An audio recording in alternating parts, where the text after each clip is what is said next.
He loves you unconditionally, but he loves you too much to let you stay that way. And so he wants to help you grow. He wants to help you become more like his son. During 50 days of transformation, we're going to look at 7 key areas of your life where you need to be healthy, where you need to be balanced, where you need to simplify, focus, double down, and make sure you're getting maximum impact out of all 7 areas of your life. We're going to look at spiritual health,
You know how I love you, okay? I'm so drawn and I woke up this morning to sit down and do this video, okay? You must watch this before you eat, before you do everything.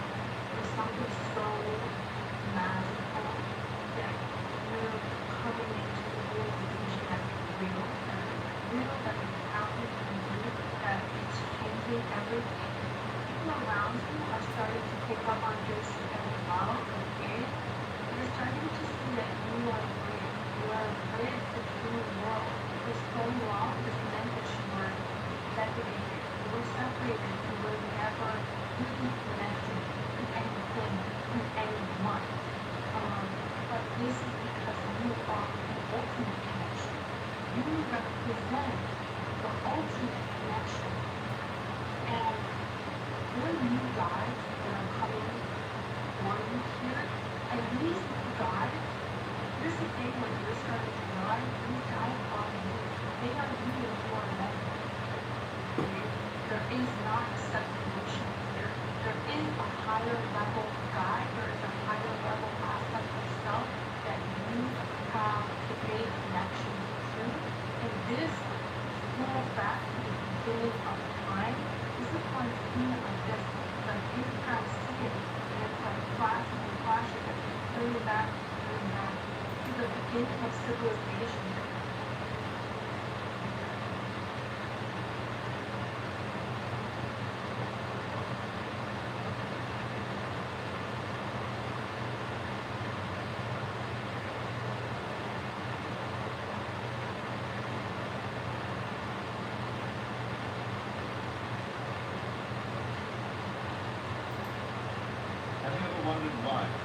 certain moments in life seem strangely ordinary, right before everything changes.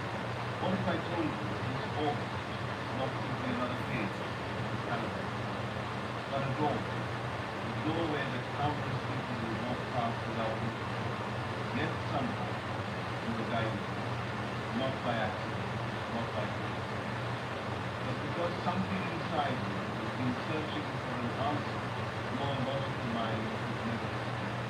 Stay with me until the very end, because the final realization may completely change the way you look at luck, abundance, and the opportunities waiting around you.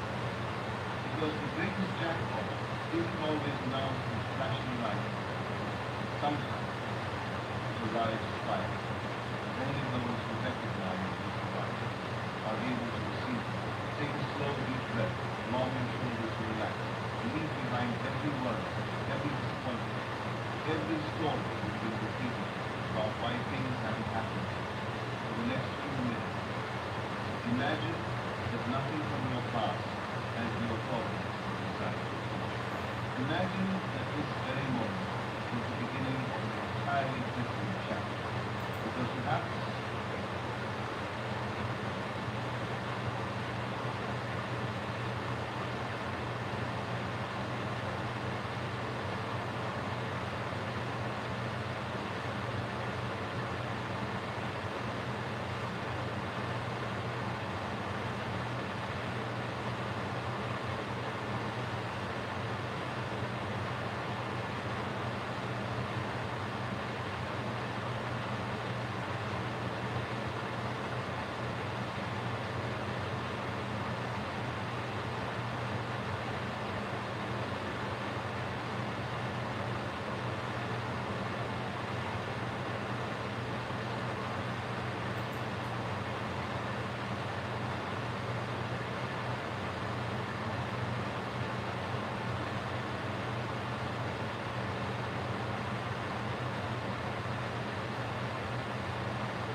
morning.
Are you looking for a beach read this summer?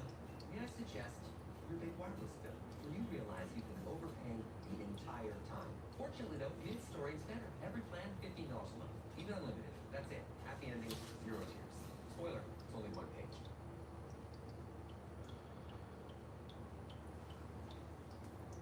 God will cancel every evil plan of the enemy against your life. By the end of this prayer, every spirit attack against your life will be broken in Jesus' name. Let me pray for you. Not really, Father, Ryan. in No. the mighty name of Jesus, I pray for everyone listening to this prayer right now. Everyone I didn't sleep under a again. It's spirit horrible. attack. Everyone No, it's not good. Every one of them suffering because of spirit attack. Is spiritual happiness, oppression. No, it's not good. Lord God, I pray that you deliver them. I declare over this person, Isaiah 54, verse 17.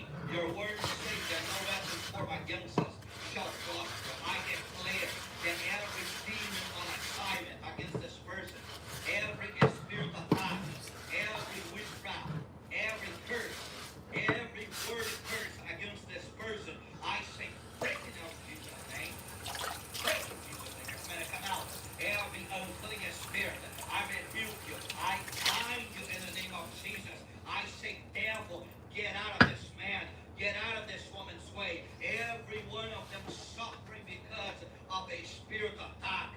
I stand in prayer as a man of God, and I say, leave this man, leave this woman. Every one of them, oh God, in need of freedom.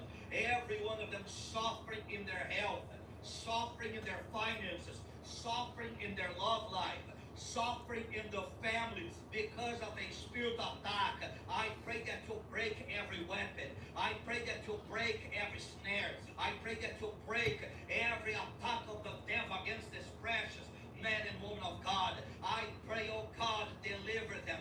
Your word says, whom the Son sets free is free indeed. I declare freedom. I say every shackle break, every oppression break, every evil fighting against this person, everything blocking this person's breakthrough. I say break in Jesus' name. I declare breakthrough. I declare provision. I declare deliverance. I declare restoration in their family. I declare restoration in their career, in their business, in every work of witchcraft against them. I say break in Jesus' name. Every work of jealousy and envy against this person, affecting any area of this person's life, I say break in Jesus' name. Come out in Jesus' name.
declare this day is a day of breakthrough. I pray in Jesus' name, oppression is leaving.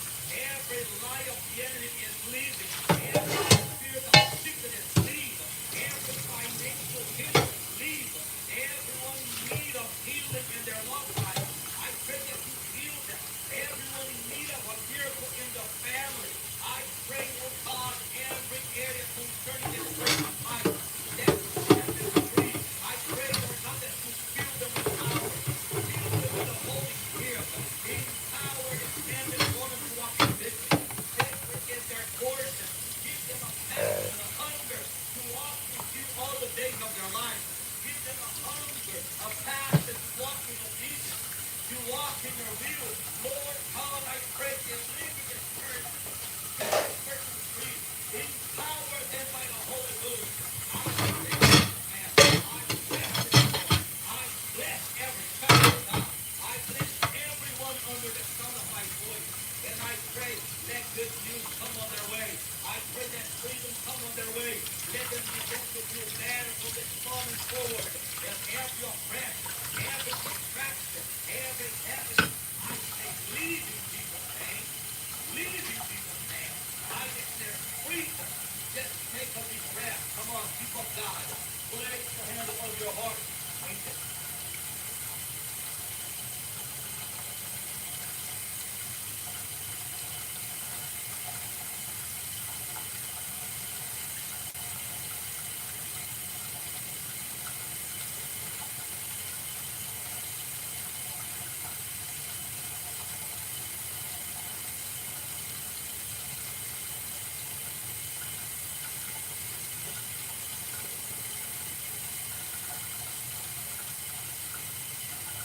In an event of power controller is relieved of duty. Why? This thing always induced a near midair. This gets crazy. Watch. Go 2472, our next impound, 726 left, copy takeoff. Okay, the first player here is Delta 2472. They're on runway 26 left airline. They've just been cleared for takeoff. So keep that in mind. They're on the takeoff roll as things at Atlanta begin to unwrap, and they begin to unwrap or unravel rather. So they need back their takeoff clearance, and right now everything is normal operations. Takeoff 26 left, on that pass, go 2472. Right. 1297, runway 26 left, on its way. Runway 26 left, that's 417. Final climb, Delta 1568. Okay, Delta 1568 is our second player. Delta 1568 is on short final runway 26 right. They're getting clarification about their landing clearance. That's wonderful communication. If you're not sure, key up the mic and say,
prayed for is closer than you realize. I heard that so strong in my spirit this morning.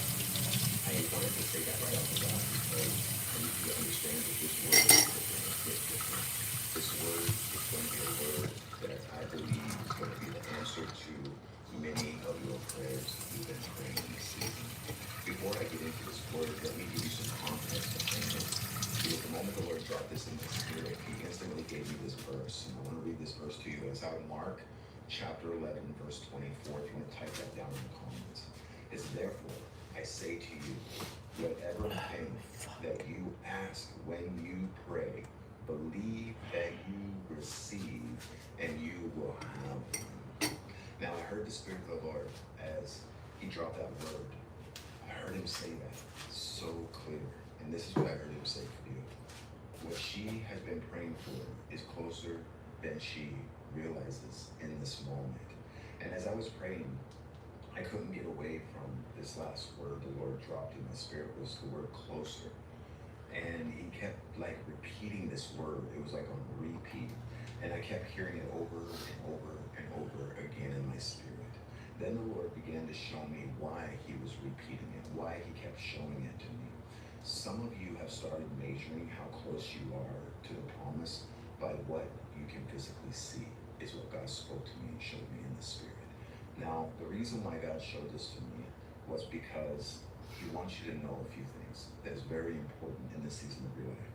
Because if nothing changes in this season, I see that you have assumed, because you're seeing no changes, that nothing is happening. And that's why you're seeing this video today. This is why God put you in front of this video. This is why the algorithm has found you today. Because God wants you to know that that assumption is not from Him. It's not from Him. Now, instantly God dropped this in my spirit, and I want you to type this in the comments. I want you to write this down.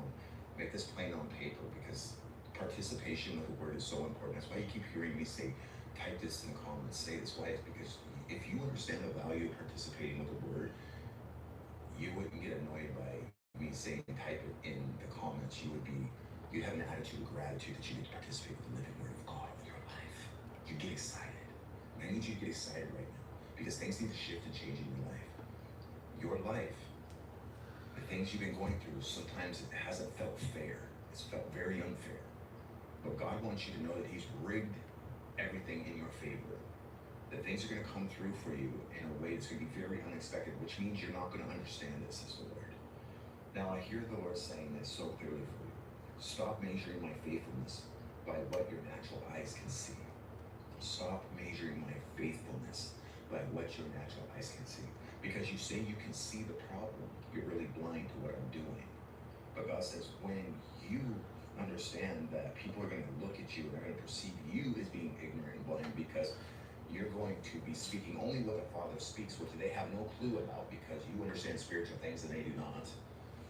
That because they say they can see, they're really blind, but you're not, because you're seeing the things they don't see. And that's what God wants you to understand in this season, because what He's doing right now is so uniquely different for you in the season of your life. Now I prophesy that God has been working in places that you have not been looking, but it changes today. Type in the comments, it changes today. Everything's about to change for you today. It's about to shift for you. There's a pivot in the spirit happening for you today. While the Father has been preparing another thing for you, and the Lord showed me this. He says, I've been preparing for you something different. You've been watching one particular area while I've been preparing something different. And the Lord says, it's not that there's anything wrong. I just want you to understand what I'm doing, that we work together. You are my bride. I am your husband, says the Lord. And I need my bride to walk with me. Only speak what I speak. Only do what I do. And that's why you're seeing this today. Okay? And the Lord says, from today forth, everything's going to begin to shift. And this is what it looks like. Because you've fell sometimes into the trap of mistaking the quietness as being separation or distance from God. And that's a lie of the enemy, says the Lord. But I heard the Spirit of the Lord say this. He said this so strong. It really kind of just arrested my spirit. It made me pause for a moment and really just process, because I heard Him say this so strong in my spirit. I want you to type this in the comments. He said, tell her, stop calling it a delay. Stop calling this season a delay when I call it your personal development. In the spirit, there's a spiritual development happening for you right now. God is developing some things that you're not seeing. And that's why you're seeing this video today. There's a big difference here in what God is doing. Delay believes that God has forgotten. That's why I say delay is a lie. It's the lie of separation.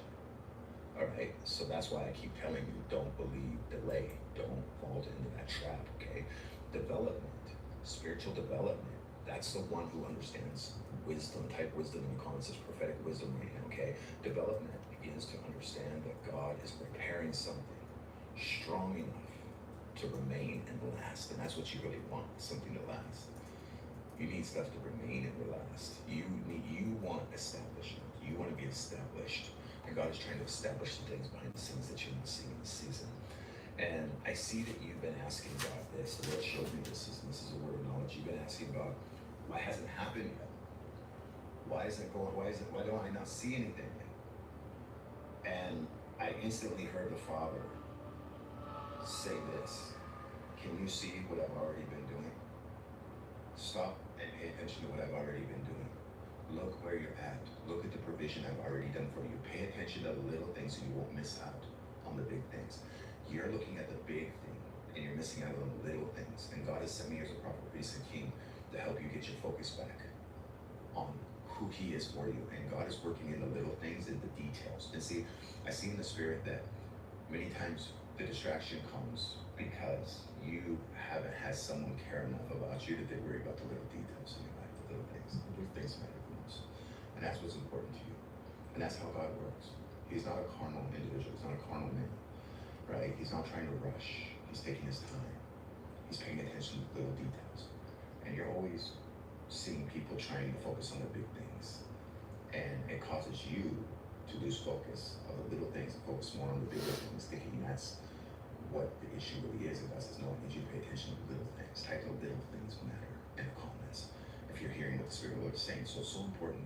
There's intimacy. It's into Him. You're beginning to see how important the little things are. And this is where the greater things are taken care of, is in the little things. So don't get lost in the big thing. Be found in Christ in you. Pay attention to the little, because if you steward the little, much will be given in this season. The Lord is saying. The Lord is saying this: you have outgrown this season more than you realize. You've outgrown this season. You've outgrown some of the people around you, some of the relationships around you. You've outgrown.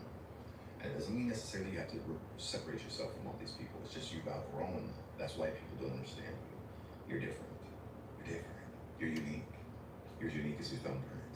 And that uniqueness is different. And that's why a lot of people don't understand you. God wants you to understand that right now, because He knows you're struggling in the area of wondering why people aren't understanding you and why you're so misunderstood. And it's just simply because you're different. God wants you to know that you're living from a inner circle in this season. Lift up your eyes. And I hear the Lord saying, lift up your eyes and see what I'm doing. And allow yourself to expect again. Expectancy is the breeding ground of your miracle. Say this in the comments: Lord, help me to expect again. That's the last thing I want you to do. I want you to go down in the comments, and I want you right now to help us create a prayer chain. And I want you to give away the prayer that you want someone to pray for you for today, okay? Down in the comments, give away that prayer to someone else today. And I want you to prophesy into their life. If you're going to ask for prayer, be willing to release prayer today. God has some things He really wants to do special in your life. And just watch what He does as you go give away the prayer that you want someone to pray for you today. Remember, I love you. God bless. To be honest, sometimes I actually have no idea what's going on until I open Monday.com. And boom, everything's there. Statuses, timelines, budgets, all in one clear dashboard. And if I want to send something up the chain, 2 clicks, and it's a beautiful report. You're welcome. And now that AI is basically baked into everything we do, I've got even more clarity. It shows me which projects actually align to our yearly goals, flags issues before they eat up time and budget. It's like having a built-in me in every project. It even recommends the right team members for each task. And I know it sounds like you have to have a PhD to use AI, but with Monday.com, it couldn't be easier. I mean, hands down, I have no idea how I kept it all together before. Start your free trial today at Monday.com, the first work platform you'll love to use.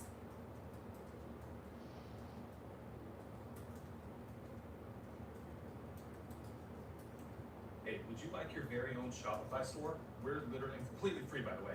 We are live streaming right now. If you click the link that you see below this, we are live streaming. My brother Adrian and I, we're 2 of Shopify's top affiliate partners, and we are currently building Shopify stores for people completely free. And again, live stream. You just click the link, you'll jump on with us live. We'll build your store before you even get off of the live stream with us. We're doing this all day today, by the way. Don't know if we'll be doing it tomorrow, so click the link and make sure you join us. But we're not just building your store. We're also putting 20 of the top trending products on your store so that you start off with something and you don't have the first question, oh my gosh, what do I sell? Of course, you can add whatever you want to your store, but we're going to start you off with 20 of the top trending products that we know are selling right now, okay? And then also, just so we're clear, we're not going to sell you a course. All right, I know everybody's going to sell you a course, blah, blah, blah. We're not.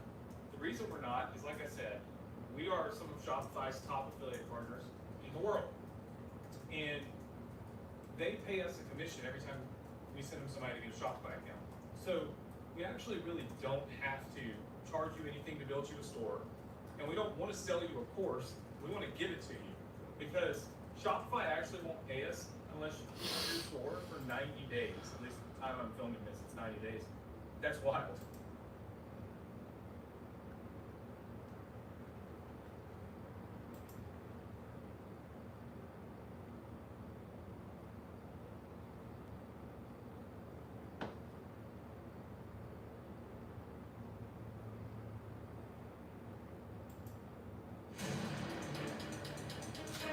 I'm checking into a family-run lodge in Highland Park, Idaho, where business has taken a toll on a married couple that has lost their way. We've had a lot of hard years and a lot of arguing. I know we're in trouble. My struggle was not only to fix the lodge, that's 15 years of dust. Wow, so what? But to renew the passion that they once had. The heart's gone. The music of that. It's about to close.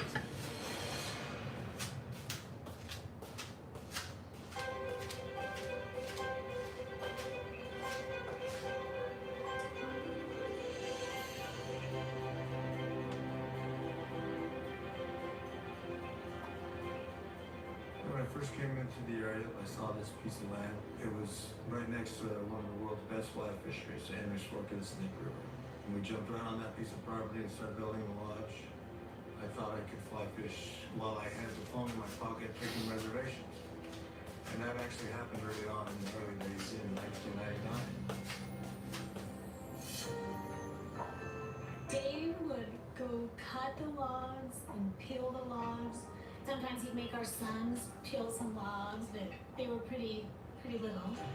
Growing up here was something special.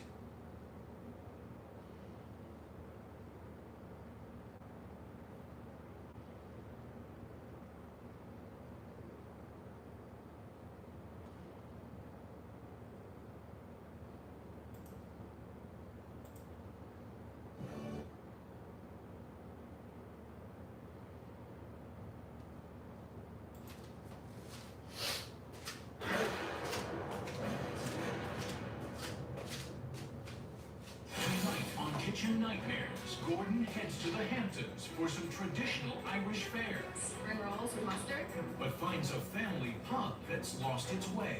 Get out of here. It doesn't feel like a pub at all. The father's struggling to keep it together. We're in trouble right now. Get out of here. Watch you now. Get out of here. But the sons are pulling it apart. You don't listen to anything I want to say. You don't listen when I tell him to shut up. One hides behind the bar. I do my job. Everybody's happy at the bar. Everything's good. The other is drunk with power. Get out of here. Get out of here. And the food they serve This is lethal. has sent the locals packing. We have to work really dig deep to get these locals back on our side. Sure, Randy's not the best cook in the world. He thinks he knows everything, but he doesn't know. If Brian wasn't my son, I'd have heard. You're out of here. You're out of here. With only 1 week to turn it around, Let's go. will Gordon be able to find this family's pot of gold? Every day you have to give it your best shot. Or has the luck of the Irish run out? I don't see how this is gonna work. We're screwed. That's coming up on Kitchen Nightmares.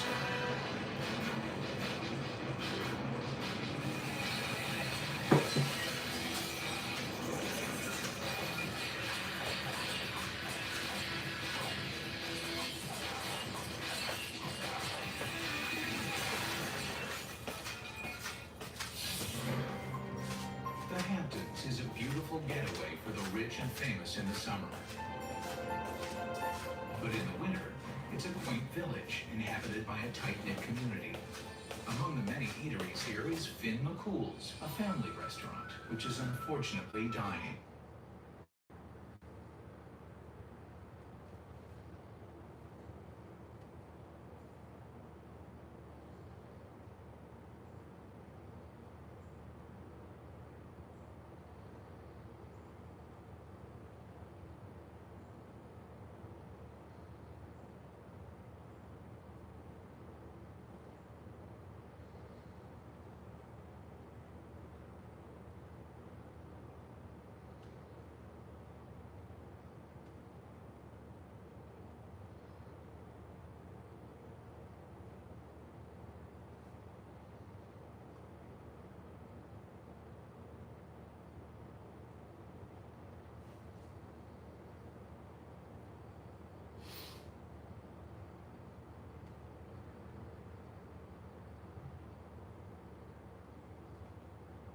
Hi, Ryan Reynolds here for Mint Mobile. Are you looking for a beach read this summer?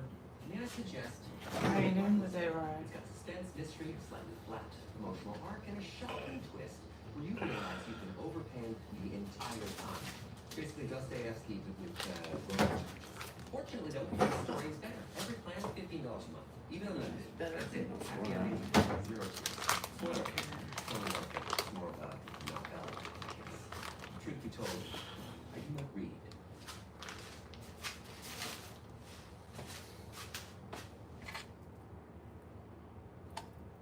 I don't like touching raw bacon. Just have to wash your hands after. It's kind of gross.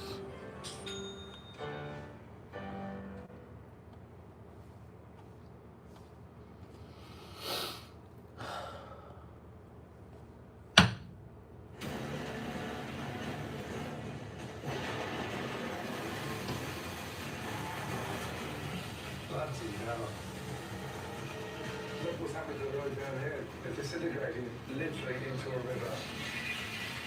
Look at that. Actual bridge is running over water as well. I've never seen a river running across the bridge and a massive river running under the bridge. Look at that river down there. Holy mackerel. Oh, hang around here, trust me.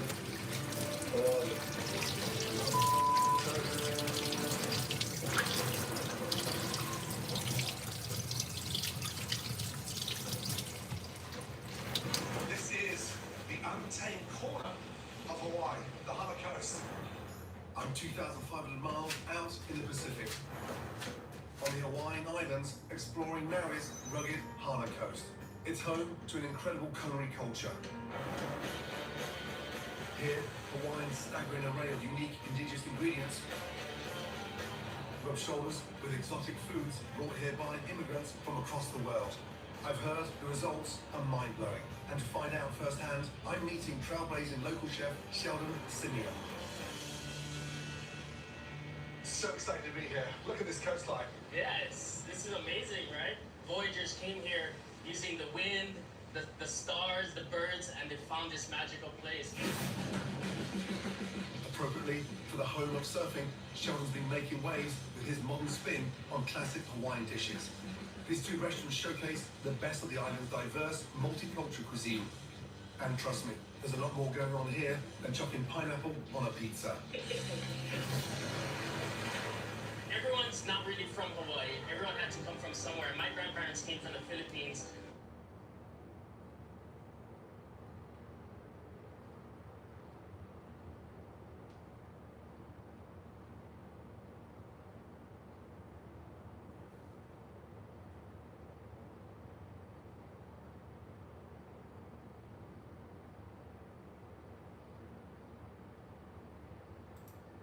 Breaking news. Sharon Osbourne is getting married again. At 73, this will be her second marriage. First, Peter Foster. They met in the 1970s during her early music business years. The connection was quick and tied to the industry chaos. They kept things casual while still finding direction. The relationship faded as their careers pulled apart. Second, Gary Moore. They crossed paths in the rock scene. Their bond grew through shared work and long nights. It stayed brief but meaningful for that chapter. They moved on naturally as careers intensified. Third, Jay Leno. They dated briefly before either became famous. It was light, young, and rooted in early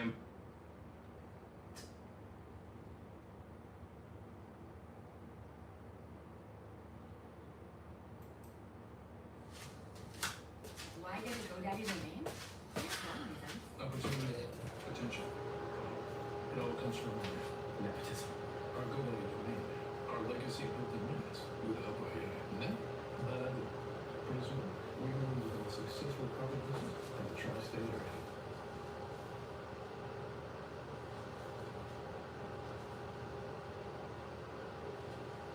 Builders. It's not our job title.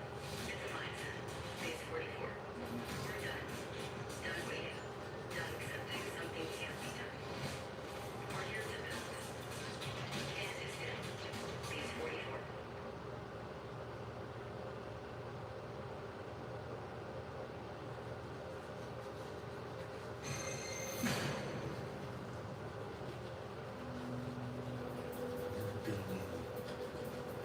Prison. If everything kicks off, tension, it's not gonna be a favorite place to be in the middle. Britain's prison population is exploding. It's increased by 22,000 in the last decade. It costs almost $2 billion a year. It just seems like a complete waste. The amount of money that we spend to keep these guys in there, this is costing us a fortune. There are some prison work schemes. The government say they want to create more, but in cash-strapped Britain, few offenders graft full-time to pay anything back. The whole purpose of this is to get in there, set up a business, and to get them grafted. So I'm giving my time and energy to see if I can get offenders earning. Hi, it's Doug Ramsey. It's taken 9 months to persuade the Ministry of Justice to let me try and set up my pilot business in the notorious HMP Brixton.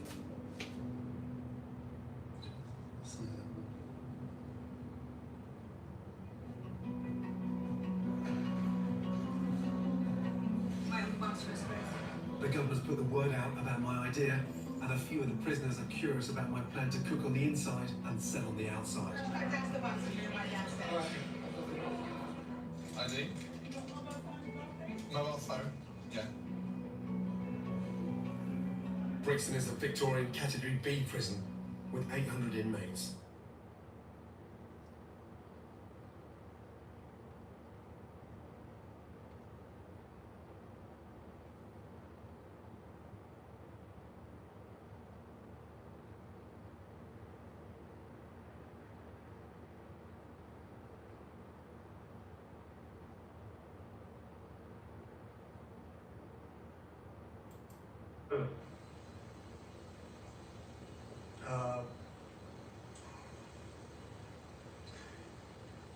I want y'all to know that I, Bob Joyce, am not, nor ever have been, any other person but me. I am not trying to lead people to believe or make them believe that I'm somebody that I'm not. If anybody says so, they're wrong.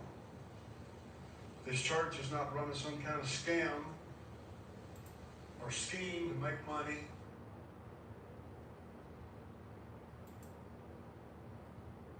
Your life is full. Your future shouldn't have to wait. I've just disembarked a cruise on a cruise ship that divides opinion like no other.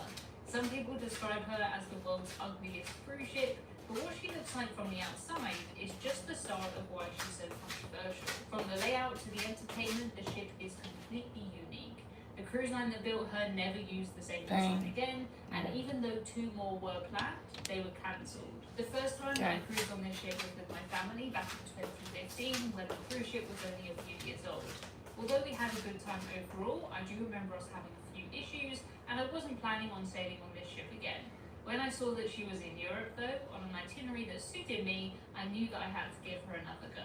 I was optimistic that the problems would have been fixed over time, but I also knew that there was a real possibility that this cruise ship was just a mistake. I knew that they used this ship to test out features, some of which they never repeated, like the quirky open concept bathrooms. I didn't know how the ship would feel given that she launched in 2010, and I hoped that the ship would have been well looked after. I decided to bring my family and a friend on this cruise with me, so the stakes were really high. I wanted them to have a good time. We all flew to Italy to board Norwegian Epic in Civitavecchia, which is the port of Rome. When I checked in online, I was given a boarding time of between 11 and 11:30, which I was so happy about. That is the best case scenario, and I always like to make the most out of embarkation day. I hoped that I would be on board for lunch. We dropped off our bags, headed through security, and in total the process took less than 15 minutes, which was incredible. It was such a great start to the cruise, and seeing the ship there made me realise just how big this ship is. In total, Norwegian Epic is 19 decks high, which is around 61 metres. That's roughly the same as 15 double-decker buses if you stack them on top of each other. At the time of her launch, Norwegian Epic was one of the biggest cruise ships in the entire world. As soon as I entered the ship, I could see that she was very different to the more modern cruise ships that I've sailed on lately. Everything was very colourful, very sparkly, very 2010, yes, but that just made me more excited to explore. I loved all of the carpets, and it really felt as though the ship had a quirky, bold personality. Even though I hadn't been on board in over a decade, it felt familiar to me in a strange way. We walked through deck 6 to complete our safety drill and found this amazing light in the middle of one of the atrium areas. The chandelier weighs more than 2 metric tons, and it's made up of over 10,000 LEDs, which means that it can change colour. I was looking forward to seeing it change, but I do not envy whoever has to clean this. The strange thing about this open area was that we could see the main dining room at the bottom. There's a casino in the middle, and on the top level there are the bars. I've never been on any other cruise ship where you can watch people eat in the main dining room from above. This was one of the design quirks that, as far as I know, was never repeated. I was hopeful that Norwegian would have changed the casino into a non-smoking casino since I was on board last. It's common to be able to smoke in cruise ship casinos, but this one does stretch across a big part of the ship, and I have seen complaints about that in the past. I made a note to come back to have a look later in the cruise. I would also get to do a behind-the-scenes tour later, and that told us a little bit about how the ship has changed. I could see loads of bars, lounges, and signs for different venues. I wanted to see them all, and I was very happy that we would be on board for 7 days, so I could try and see everything. I don't care if you on drink. this cruise, we were cruising from Rome to It's your Barcelona, business. and we would have stops in Italy, France, We all and have Spain. problems, right? We had long days in most of the ports, but for me, this cruise was almost entirely about the ship. I had so many questions that I wanted to find out the answers to. We headed to the stairs at the back of the ship and decided to head up and out to have a look around. I wanted to see the big toilet bowl slide, and I hoped that I'd be able to try that during the cruise when it wasn't too busy. I noticed that the decor on the stairs here was blue, and as the cruise went on, I realised that one side of the ship was blue and the other was red. That was really helpful because I knew that my cabin was on the blue side and the carpet then matched. Down the cabin corridors they have fish carpets, and the fish always swim forwards, which helped me to get around. Epic doesn't have midship lifts or stairs in the way that many other cruise ships do, so it was very important that we knew which way was forward and which way was back, or we would risk taking a long detour. Realistically, if you walked all the way along the corridor from one end to the other, turned around and came back, that would take you a good 10 minutes. She's 329 meters long. I didn't have any problems learning my way around this ship because every venue was so unique. I wouldn't ever mistake one for another. I knew that there was only one piece of art like this, for example, and I have no words to describe this, but it was a good landmark for knowing where I was. The pool deck was absolutely massive, and we wandered Big past the LTV bar is and the just pools not. to the slides. I can't go on there when I'm depressed, Right. right? And another small one at the back. Because we boarded so early, we actually had a little bit of time before the dining room opened for lunch. We decided to head to the back of the ship, passing by the rock climbing wall, to an area that's called Spice H2O. This is an adult-only venue during the day, and it fast became one of my favourite venues on the ship. I love the multiple levels of the sun loungers, there's a bar at the top and a pool at the bottom. It was a great place to watch sailorways from, and it did have that traditional tiered aft feeling, even though the aft of the Norwegian Epic really is pretty flat. I would go as far as to say that the Norwegian Epic has the flattest bum of any cruise ship. So flat. AI agents. Well, hey, don't be scared. Here's how Monday.com makes agents clear, easy, and... I don't think it's a particularly good looking bum, but I really didn't care. I was on the cruise ship not looking at it. We had such smooth, calm seas on this cruise, and we didn't feel any ship movement at all. To me, that is way more important than the shape of the aft. In the evenings at Spice H2O, they would show sports games out here on the big screen. It was the World Cup during my sailing, so it was a very popular place to be in the evenings. On my cruise, I had a promotion that is called Free at Sea. That meant that I had a drinks package included, along with a few other things like some Wi-Fi and some meals in the specialty restaurant. That meant that I could try a lot of different drinks during the cruise, and I made sure that I did.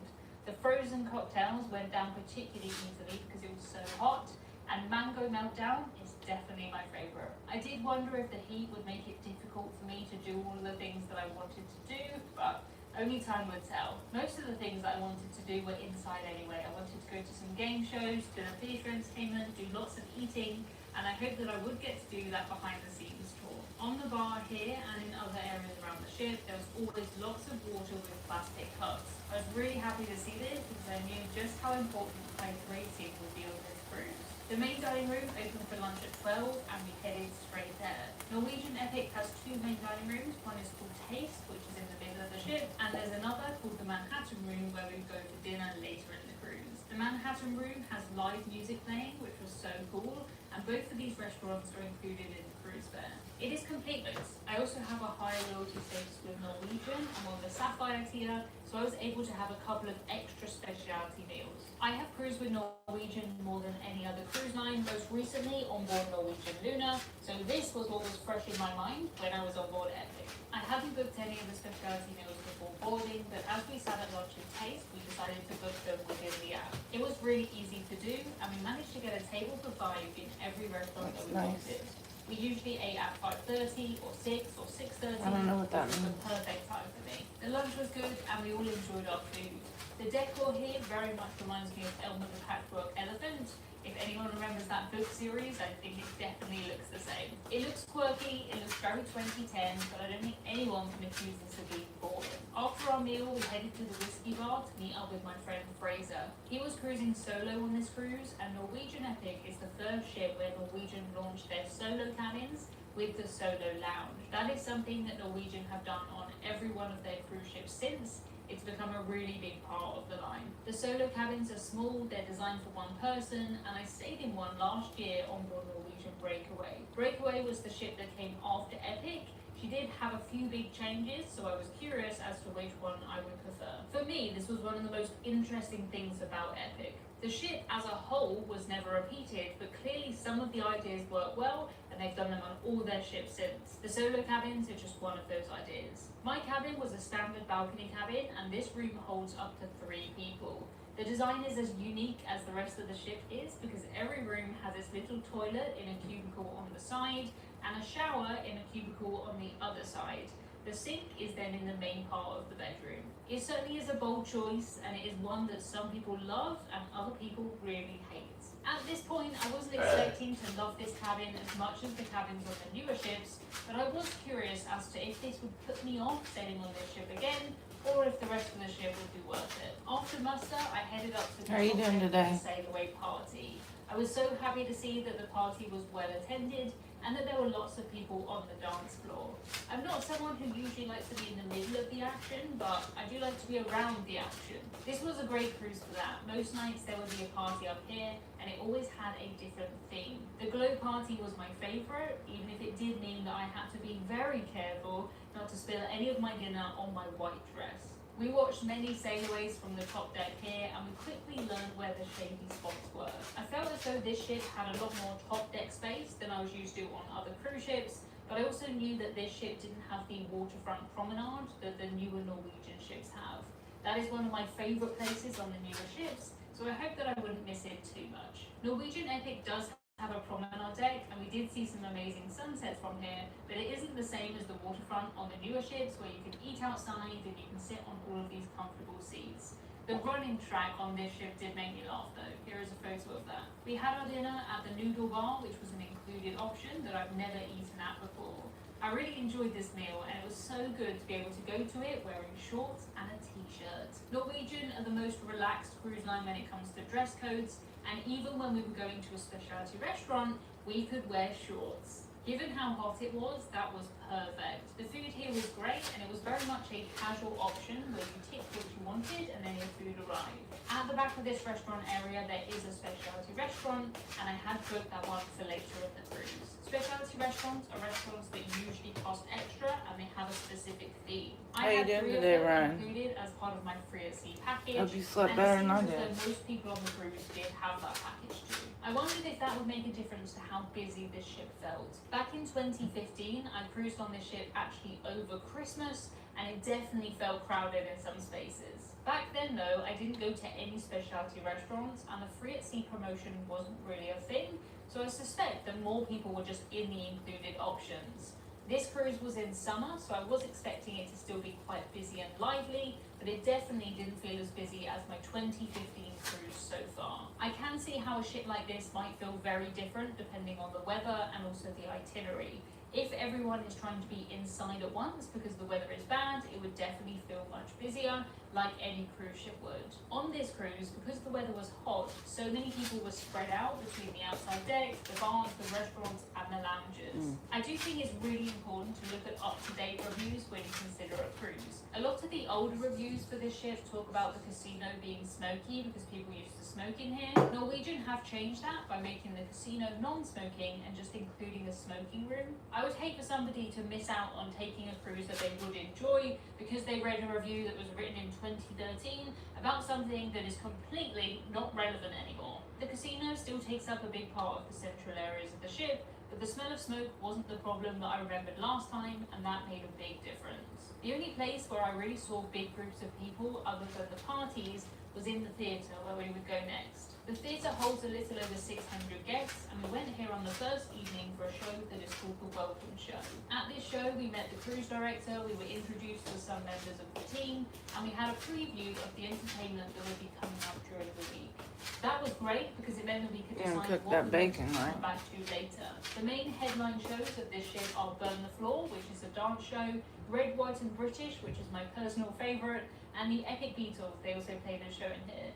We had a magician a couple of nights as well, and they would do things like host game shows. I loved the seats, there was loads of leg room. We had cup holders for the bar service, which will be available before each show, and later in the cruise, I'd get to go behind here to see what it was like for the performers. The evening's entertainment definitely wasn't just in the theatre. The whole ship was completely full of events in the evening. We went next to have a quick look at a show that is called Howl at the Moon. It's a kind of interactive piano, sing-along, comedy, music kind of show, and these can go on for hours and hours. Personally, I prefer to sit in the theatre and watch something, but the audience on board seem to really love this kind of show. I'm always really grateful when there are other people who seem to enthusiastically want to do the interactive bits. That's great, I'll watch. This was in a venue called the Headliners Comedy Club, and they would also have comedy in here too, no surprise. When that happened, I would sit right at the back so that I could safely run away at any point. I didn't have to, but I do always prefer to be in the back row. It also helps me to be able to film these videos for you. Listening to the other guests talk in Headliners, it seemed to me like we had a really interesting mix of Americans, Canadians, British people, and also quite a few Spanish speakers. Our cruise did end in Barcelona, so that made sense. The announcements would sometimes be done in Spanish too, and when they had movies playing in the atrium, they would have Spanish subtitles, which I thought was a nice touch. I went to bed very happy and excited on this day. I knew that I had lots to see and do when we would be waking up in a new port tomorrow. Our first port on the list was Solano, followed by Catania. We were docked in both of these ports and it was very easy to just wander off. I say easy, the heat did not make it easy, but with a sun hat, a fan and about 10 litres of sun cream on, It was okay. I was mostly interested in taking photos of Epic's flat bum, but that was hard because my phone was getting so hot it was really struggling. When we docked in Villefranche, we tended into the port using a local boat, and my phone really struggled then too. I'm happy to have these clips to show you because Epic is such a unique looking ship. Norwegian Epic was meant to have a sister ship with an option for a third. Some people will tell you that they were cancelled because of the reaction to Epic, but that is just not true. They were cancelled 2 years before any guest ever set foot on their ship. It was all just to do with the shipyard where Epic was being built. I personally think that Epic just looks like she's wearing sunglasses, and this part up here, the sunglasses, that is the haven. That is the luxury ship within a ship area, and that's where the very best cabins are. After a quick midday shower and a change of clothes, we headed to the main atrium for trivia. On the bottom level of the atrium, there's a reception desk, there's a bar, a Starbucks, and lots of seats with a big TV screen.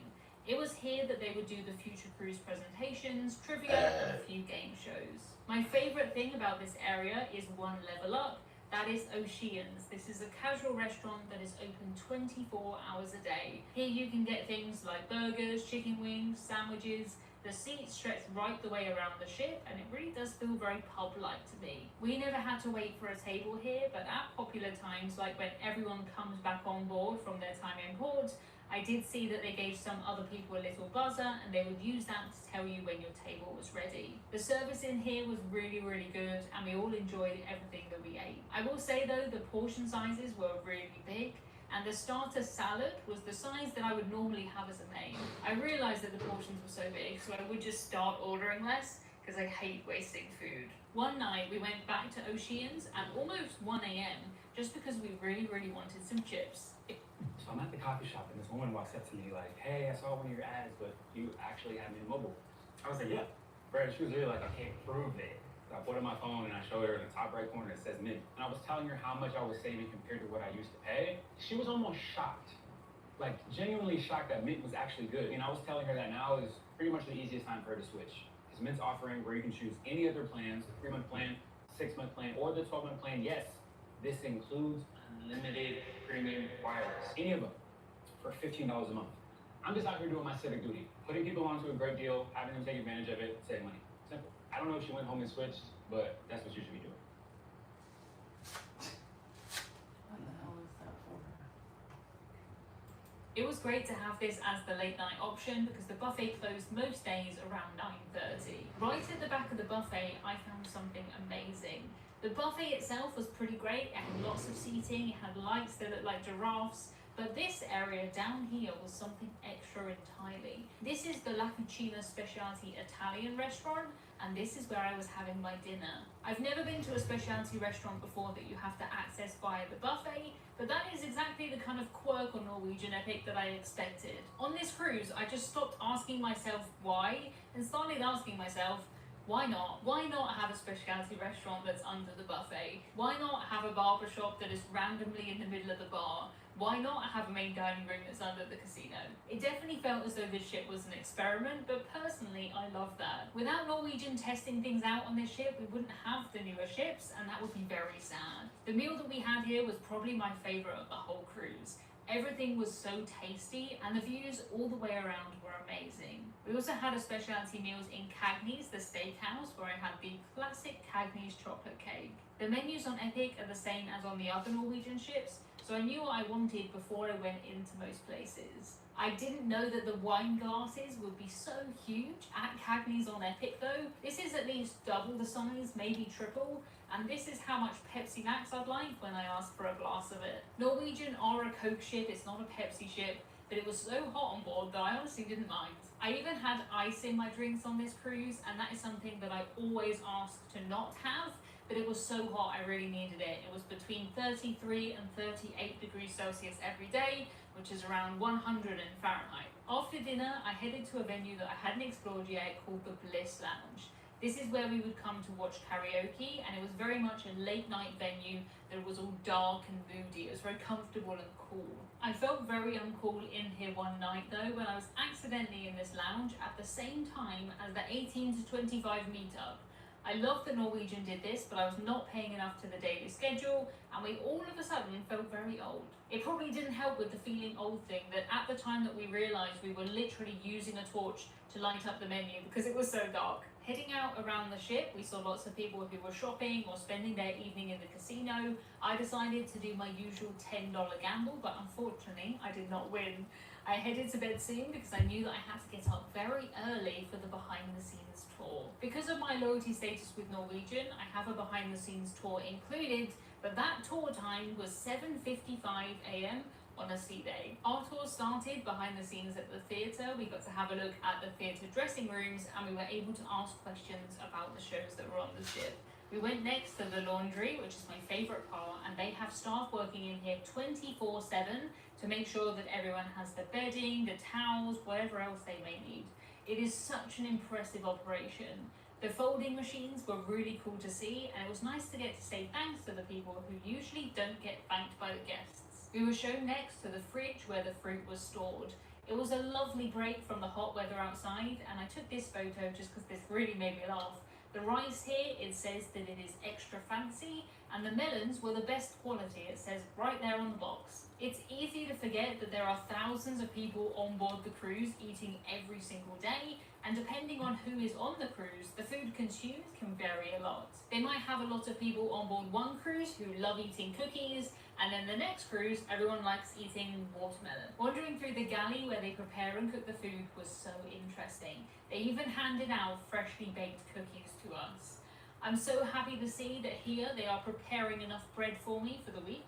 I'm joking, of course, but they did have some really great bread on this cruise. In each part of the tour, we would be shown around by a person who was working in that department, so we could ask any questions and we could get a good idea of what it was like working there. We also got to see the door where the pilot comes onto the cruise ship to help guide the ship into or out of port. The pilot climbs on board the ship as it is moving, which sounds really terrifying, but I'm sure that they're used to it. On some other tours, you're also able to visit the bridge, but Epic actually has a bridge viewing room where you can go and view the bridge at any time. I haven't seen that on cruise ships in decades, and I love it. You can't film the bridge or the officers, so you will just have to trust me on this one. I don't think that I was the person who did this drawing when I was on board last, but maybe I did. I was 20-something, but I've never been great at drawing. After the tour, I was feeling a bit snacky, so I headed to the buffet for ice cream. There were always lots of ice cream options available, and they were available in a cone or a bowl. I'm pretty sure I had some every single day of the cruise, along with this pound cake, which is always a favourite of mine on Norwegian cruises. I actually didn't see that many cookies on this cruise, but the ones that I did see were very good, and I was so full of all of the other food, it's not like I missed them. We ate our lunch in the buffet a couple of times during the cruise, and we would normally take our food to sit out here. There was shade on one side and great views of the ocean. You could also listen to the live music. It was just a nice place to be. On my Christmas cruise back in 2015, I do remember the buffet feeling busier than it does here, but I don't imagine that the weather was that good, so it's probably why it felt busier. They also let you sit at La Cucina when it's busy too, and that's the kind of thing that they might not have done at launch, but they have figured that out over the years.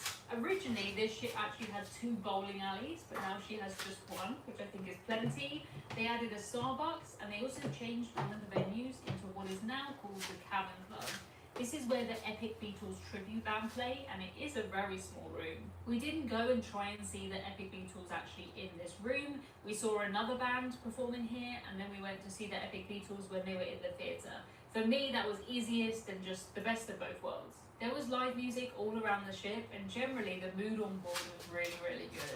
The cruise definitely felt as though it was more about the entertainment than kind of just sitting around with a book like you might do on other cruises, but I liked it. This was exactly the kind of ship and the cruise that I would take my friends on. One of my favourite parts of the entire How you cruise doing was today, going Ryan? down that toilet bowl water slide. I decided to do that on a day when we were in port, and because of that, there weren't any queues at all.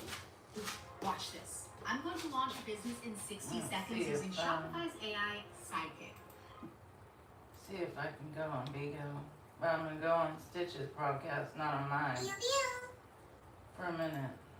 I don't know. She's probably on. Yeah, she's on. Remember, if you go in there and you scream at people, Ryan, you're gonna get kicked out. I'm mad at me. What? Okay. There you go. Come on in. You can try. Hi, how you doing? Hi, Stitch. Hello. Hey, what's up, y'all? How you doing today? How you doing? Hello, Cat. What's up? Not much. How about you? Just making some bacon and eggs. That's good. Make sure you send me some COD. Okay.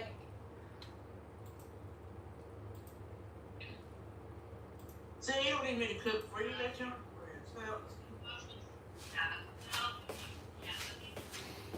You just don't I'm not cook even for in her broadcast. I'm in her boyfriend's broadcast. So if you go on there, you better behave, because you'll get kicked. I'll pay you $150 to cook for me.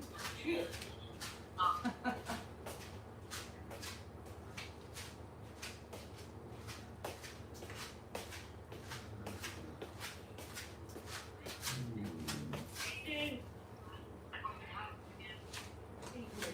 I know what you want. You want me to take the garbage out? Bitch. No, it does not go. Move, Milo. Come on. You want me to take the garbage out? There's your babies. Hi, Stitch. Come here. Hi, Stitch. Come here, Milo. No, I know who you are. I thought you was at there. You were cotton candy. No, we're Mr. Milo. Milo, come here. Come here, little Milo. Come here, Mr. Chestnuts. You know, Mr. Chestnuts. Let me see your kids, huh? Your baby.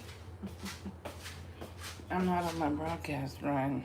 I wouldn't suggest going in there and yelling. Go back to daddy.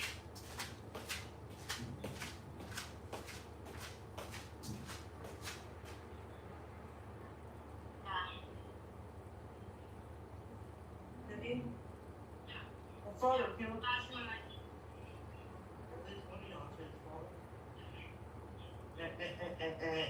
now leave this yard dot or spot, whichever. Now leave this yard Conoco.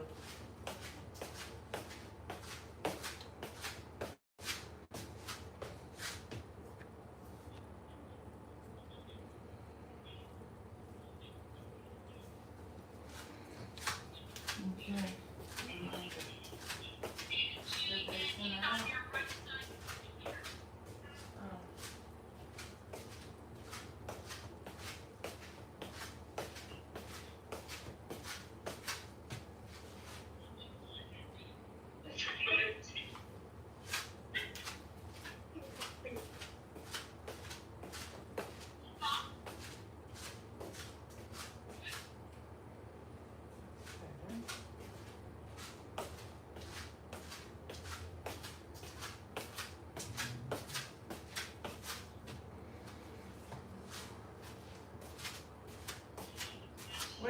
What are y'all gonna do today? Yeah.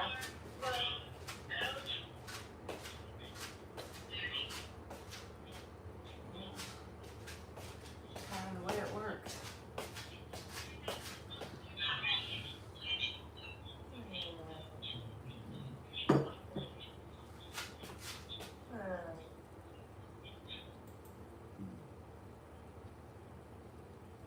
Me, clean house, and I'm taking a little bit of my money.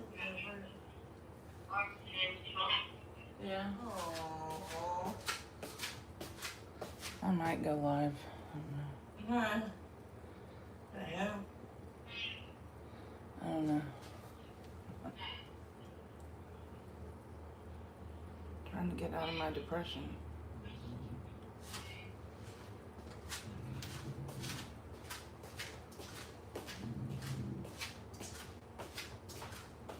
Oh boy.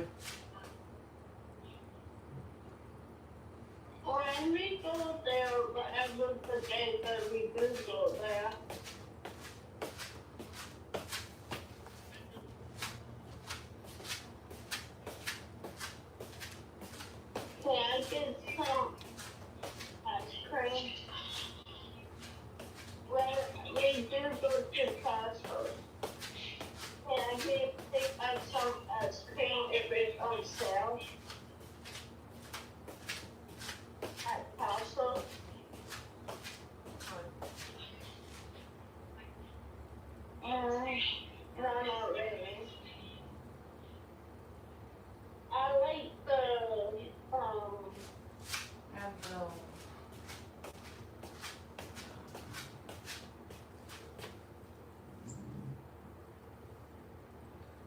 I'll be back in a little while. Thanks for having me. So do you want to do it this? She's sleeping. If you're gonna come in here and yell, you better not come in. Because I'm gonna meet you immediately. I don't have time for that kind of stuff. For the, I don't have time for that. And Stitch is sleeping right now, so. I don't know what this one is.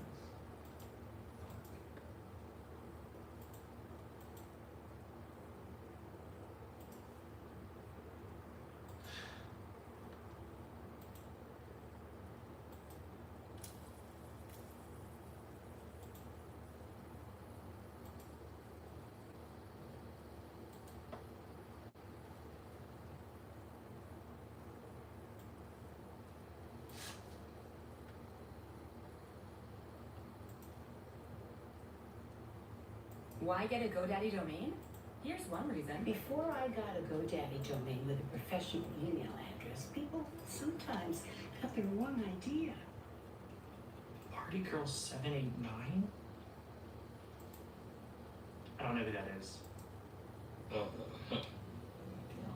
But GoDaddy changed that. Much better. Let's party! Make your business pop off with a name from the daddy of domains.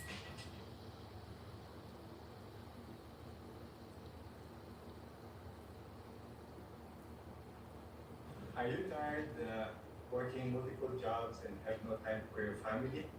I am on the same boat as you, more than 6 years ago. When most people think of Spanish long-distance trains, the iconic Ave high-speed sets usually come to mind. But today, we'll be on the last classic loco haul service operating around the country, where the high-speed lines have yet to reach. We'll be in first class from Madrid down to Almeria on Spain's sunny south coast. This is one of my favourite routes in the country.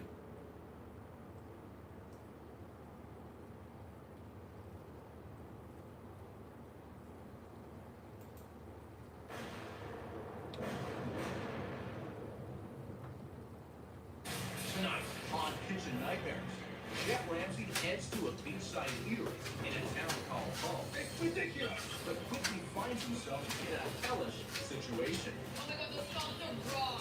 A husband and wife team have lost their passion, not just for the restaurant, but for each other as well. There's an egg on the couch where he sits. The husband is drowning in work. Oh, come on. While the wife prefers to avoid it. What's Lisa doing? I'm gonna go get my tea. And that's just the beginning. Food is horrific.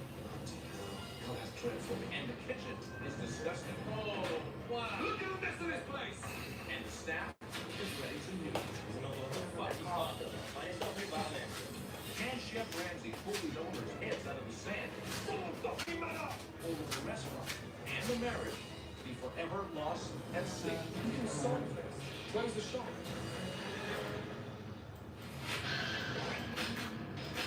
What is that? He's suddenly Russian food. You're a master killer. Then wake up! You wake up! Shut the place down! Get out of here! That is amazing! Thank you, Chef.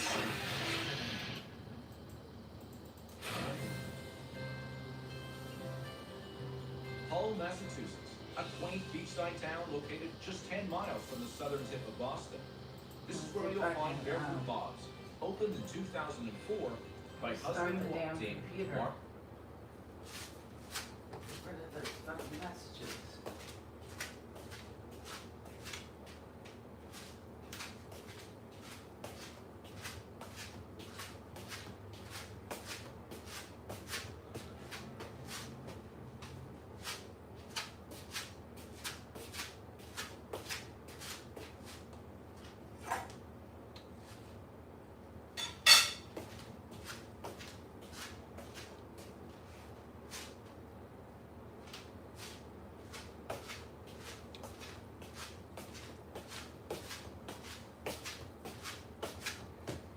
I got off Bigo because Stitch is in somebody's room and she's sleeping.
up to $800, find it at BioMoney. Up to $800 is waiting for you. Just don't.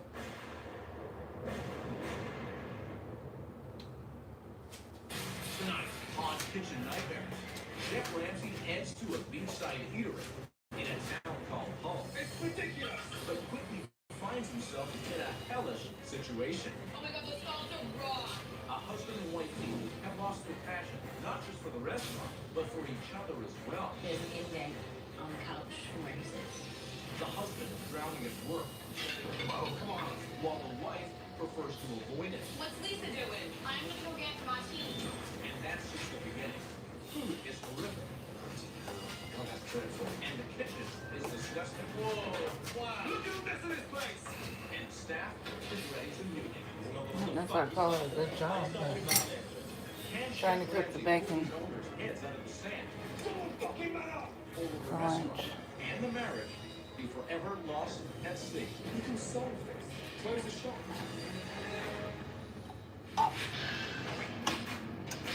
What is that? You suddenly lost some food. Not has to kill me. Then wake up! You wake up!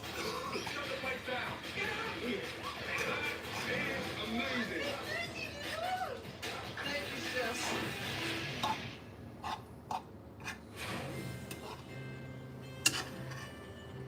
Hull, Massachusetts, a quaint beachside town located just 10 miles from the southern tip of Boston.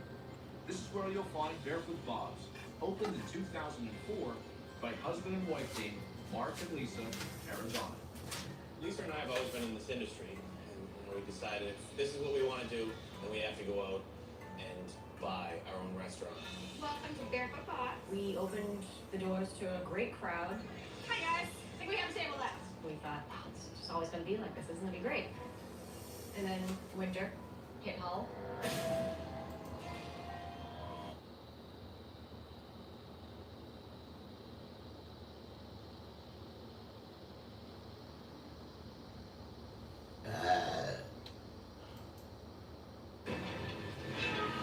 West Babylon, New York, a close-knit suburban community located on Long Island, an hour away from Manhattan. Best friends Colleen and Naomi started as waitresses at a small, quaint restaurant called Classic American. Then, in the year 2000, they seized an opportunity and bought the business from their boss. What do you think? We ready to open in a couple of minutes? Classic American was like my home. I grew up here. I figured I knew everything there was to know about the restaurant. Why not? Everything's still. Oh, thank you. We knew the business, we knew the customers, and it was good. This would be the beginning of something great. Soon after buying the restaurant, Colleen made her son Kevin the head chef, and her boyfriend Dom the unofficial manager. The 2 bags of raw shrimp. Thanks. I started hooking up with Colleen, and then she said, well, I could use you at the restaurant. So, she's using me. I enjoy my job at Classic American because it's like a big family here. Big hugs, Kev.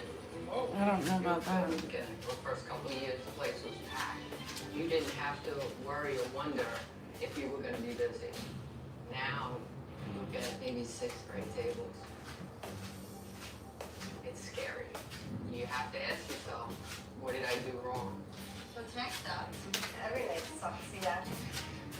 We run out of things on the menu all the time. We don't have clam chips tonight. Hey Don, why we run out of everything? We haven't been busy. Dom's job here at the restaurant is just to order the food, which is never done. It's always kind of a problem. Dom, I need some of that chicken. I hear you. You don't have to tell me 8 times. Any cucumbers on the line? Yeah, no. Yes. Yes, no, which one is it? Hello? Nobody leads this restaurant. You got a bunch of followers and no leaders. The problem with Colleen and Naomi is they're too easygoing. It's more of a friendly relationship with the workers rather than business. It's ridiculous. Do you want to go out there or no? I don't know. You know, the waitresses, they're texting in between working. Somebody's got to put these kids in order. How many tables for them? Not that many. Nobody's making money. We're not successful. And you're wondering how you're going to keep doors open. Sweet home. I was forced to move back home. Live with my parents because I couldn't afford. Regular Vito. I cry on the way to work, on the way home from work. I cry about what we've become here, and what are we gonna do? It gets to a point where you just dread being here. It kills me. It really kills me. Can't afford to close. We need someone to show us the way. Check this out. This is how I can afford this Jeep Wrangler. I was paying $243 for my brand new Jeep for insurance coverage. See the breakdown right here. And now I'm gonna show you what I pay thanks to Simplify. Bam, $95. That's almost 2.5 times. That is 2.5 times less. And if you can see right here, there's the breakdown. $89.34, $566 fees for a total of $95. You probably don't believe me that it's the same car, but you can see it right here. Is the coverage the same? Absolutely. Comprehensive 500, comprehensive 500, collision 1,000. Collision 1,000, additional equipment 1,000, additional equipment 1,000. So I have the same exact coverage, but I'm paying 2.5 times less and almost $1,700.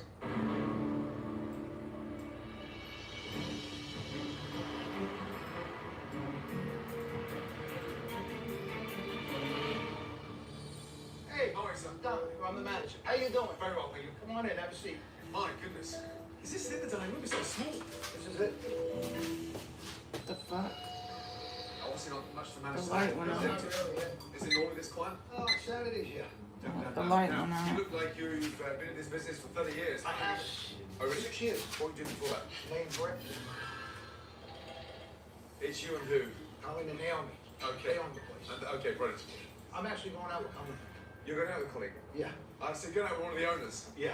Ex-customer? Yeah. Light went out. Can I meet the two owners? Time to meet them. Okay. Yeah? Bring I them have out, to go please. tell the office. You know, this is Colleen and Naomi's last resort. If Ramsey can't get this place on the map, we might as well swat the doors. Chef Gordon Ramsey, Colleen, Colleen. Naomi. Nice to meet you. Colleen, nice to see you. Naomi, nice to see you, Colleen. Help me get up to speed with classic American. How did you get to own it, first off? We worked for the previous owner. You were working as a chef before? No, actually I was a waitress. Waitress, wow. And what were you doing? I was a waitress. Incredible. You bought it from the owner? Yes. Just went out. $240,000. Really? Yeah. $250,000 for this? Just the business, not the property. How much is that? That was $440. Wow. So we're in for 700 grand so far. How long have you owned the restaurant for? 10 years. Straight up. What do you think is the worst thing that's wrong with the restaurant? Problem number one would be what? What would you say? I don't think it's just one thing. I think it's a lot of things. Give me one. Are you always normally this quiet? No, I'm not. Chef Ramsey makes me nervous because I'm out of answers. Maybe my eyes are closed, you know, maybe the head's so stuffed that it's just not saying what it needs to say. Okay. Well, listen, I'm No, gonna he just good look at the menu. Taste the fixed food. the light bulb and, like catch a you month ago. Mental strangers leave us friends.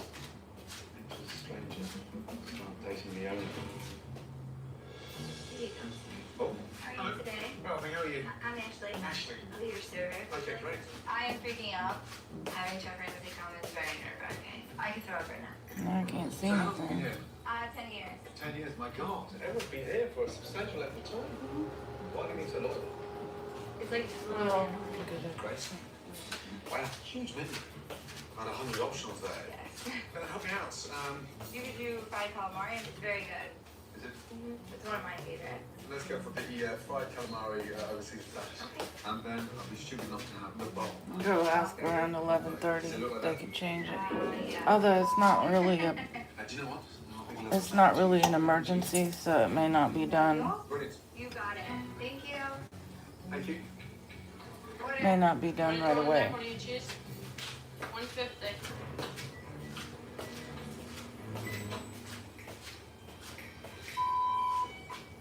Order up, Ash. That's my mac and cheese. Thank you. That's very fast on mac and cheese, my God. Probably pre-made.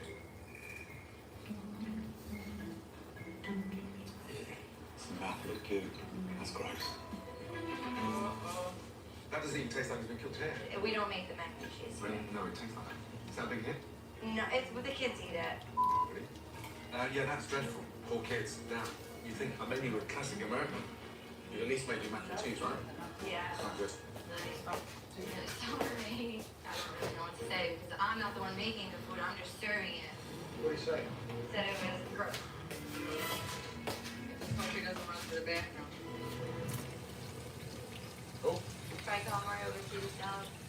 Let's taste. Kind of sucks, but I can't do anything about it. Calamari is really soft and sort of chewy.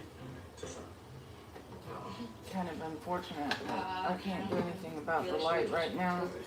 I don't know if they'll even fix it today, because it's not. They take care of like plumbing problems before they take care of light bulbs and stuff. If that makes sense. So I have no idea if they're gonna get to it or not. The answer is maybe not, maybe not. I wasn't a great feeling when it's in the back of the foot, you know, what we do every day, we think we do a pretty good job. Who wants the bomb next? So, everyone loves the bomb. That's one of our house specialties. We're definitely gonna enjoy that one. Bomb burger? Wow. Nice tasty bun. Where's the burger? Ah, there she is. There is a burger.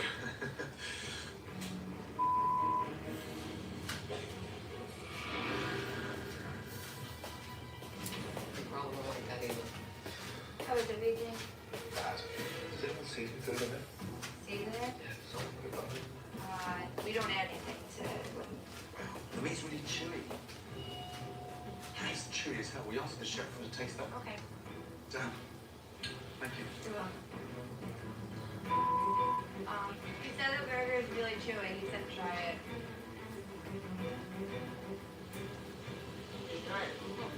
It's chewy. It says on the menu, the way mummy's the make. That has to be the biggest insult to every mother in America. If you sit on the toilet, bear down, and barely anything comes out, you don't have constipation, you have poop paralysis. And the difference between the two is everything. It's why fiber, laxatives, stool softeners, and enemas haven't helped. They treat constipation, not poop paralysis. But when you do this for 7 seconds, it all comes. It's embarrassing because those are our most popular dishes. I was really shocked. This is the kitchen here, right? Can I meet the chefs? They introduced me to the team. Good chef, Kevin. My son. How you doing? How are you? Likewise. So you're the head chef? Yes. And this is your son, right? On a scale of 1 to 10, rate the food in the restaurant. I don't know how that light went out, but it just went off, Ryan. I'm not gonna worry about it. I'll take 2 away, and you're on my mark. Personally, I like the food. But what the do I know? I was a bricklayer. You know what I'm saying? Let me tell you straight and honest, okay? The menu's hideous in a dining room that's miserable. The food's depressing, and you've got the audacity to call it classic American. You can't even get a burger right. We eat the burgers here. What's that? For crowd and food? Seriously? Yes. Yeah? I'm really sorry, but your food. I'm a little pissed off right now. I couldn't believe that you said that. You're a young chef standing by your mother. Totally respect that. But you're pulling it down. And to think you're rating a 7 out of 10. Mate, you've got issues. And as owners, with a huge responsibility on your shoulders, it's like you guys have disappeared. You're screwed. It's not that I don't try. And I have not given up. It's not that I don't care. It's not that we're trying to take shortcuts. I'm trying to make some eggs. She's got a baby. She can't be here. He's got a baby, and I can't afford to pay him. And I need to pay my people. It's not a comfortable position to be in. I can see that. It doesn't stop you from trying. So who's on the payroll here? We're not on payroll. So not even the owners are getting paid. We haven't got paid in over a year. I moved back home to live with my parents. I knew you had your problems, but I didn't think it was going to be that bad. The situation's actually worse than I thought it would be. I'm going to go for a walk. I'm going to just...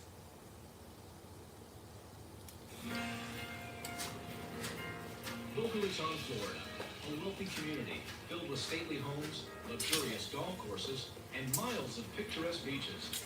It's this good life that attracted Cece and her family to move here from New York 10 years ago. Her father, a former pizzeria owner, helped Cece open Anna Vincenzo's in 2000. Have to bacon cook a little more and drain the grease. Been in the restaurant business since before I was born. And I've always been around the kitchen since I was a baby. along with her husband and facing the challenging demands of being owner and head chef of Anna Vincenzo's. Welcome to Anna Vincenzo's. How are you tonight? I'm a self-taught cook. I don't think there's any rules in cooking. My menu, I cook what I like. I am passionate about what I do. Can you tell Michael to pick up his fucking calamari wherever they go? After I opened, business was insane. It was fun to come to work. The adrenaline's going and it's fun. It's great. And you make money. Some more lasagna? No? About 2 years ago, it started to change. Let's see, everything that you could possibly think of went wrong is gone. I don't really know why or what happened. When it's slow, that I don't even want to come here. I think it's cooked. I've lost my desire to. Probably can't see it very well. It's not cooked enough. To be Because honest, the I think light that's went the out. biggest reason why we're having trouble right now. Okay, forget it. Let's go to my other fucking table. She never really cared what's going on. Why is it still here? Table 42. She'll serve crap to the table. When she gets mad, she's aggressive, angry. Don't everybody fucking go home. I'm shutting the place down. I think it has to be her and Nella's business so bad. There's no customers left. I don't know what happened to them. Where did they go? As of right now, I'm in debt about $190,000 to my father. I stay up at night just thinking, how am I gonna give him his money? It's like nobody fucking coming here. And 5 tables together, everything's fucked up. It's so hard for me seeing my daughter lose money every day because it's so hard. It is very stressful and very difficult for Cece. Now that we have a son, the restaurant has to work for our personal lives just to even live. I'm a failure. I'm afraid we're gonna lose our house. I always tell Michael I'm afraid we're not gonna be able to feed the baby. Hey, I have like a weight on my shoulders that, you know, weighs. You guys turning on and off, Ryan. And that kills me. Chef Ramsay is my last hope. Sorry, there's no light. I gotta go tell the office. If you didn't go to the ER Get on the after a car list. accident, you could still be owed a huge check. No, seriously, I didn't go to the ER and still got paid $82,000, and all I had to do was qualify. Most people think visible injuries and car damage are what determine how much you could be paid. But I had silent injuries that showed up weeks later, and my car wasn't even totaled. Here's what I didn't understand at the time. After my accident, I honestly felt okay. A little shaken up, a little sore, but nothing that screamed emergency room. So I skipped it, went home, and figured I'd see how I felt in a few days. That's what almost everyone does, and that's exactly what the insurance company is counting on. Because here's the part most people never realize. The silent injuries are the ones that could cost you the most. Whiplash, soft tissue damage, concussions that don't show up until a week later, back pain that slowly creeps in, headaches, sleep problems. These are all real injuries. They all count, and they're exactly what insurance companies quietly hope you never document properly. About 10 days after my accident, my neck started really bothering me. Then my lower back. Then the headaches kicked in. When I called insurance to update them, they offered me $4,800 to close things out. Not because my case was small, but because I hadn't gone to the ER on day one, so they figured they could lowball me and I'd take it. I almost did. Then a coworker told me about the accident settlement service. It's a service designed specifically to help some accident victims get paid a way bigger check that could account for things they never would have considered. Silent injuries, delayed symptoms, ongoing doctor visits, missed work. It could help you get paid without...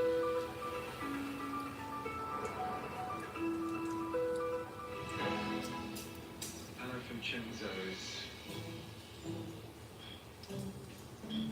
Wow. Hello. How are you? Good, how are you? Anna Vincenzo. Anna Vincenzo's a restaurant. I'm Cece. You're Cece. Nice to meet you. Would you like to eat? Yeah. Okay. See, thank you. I would say that he should like everything.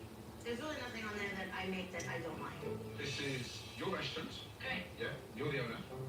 And by the look of the state of the apron, the chef as well. Yep. And where are you going to cook? My father had a restaurant since before I was born. Wow. So I was raised pretty much in a kitchen. There's a line cook over there with white hair that keeps on staring at me. Is he alright? My father. He works for you? Yes. And my husband is head server. Oh, your husband's here as well? Yeah. He helps me out because we need it. Where is You he? want to meet him? I'd love to meet your husband. I'll get him. Michael? Mr. Chef Raymond wants to meet you.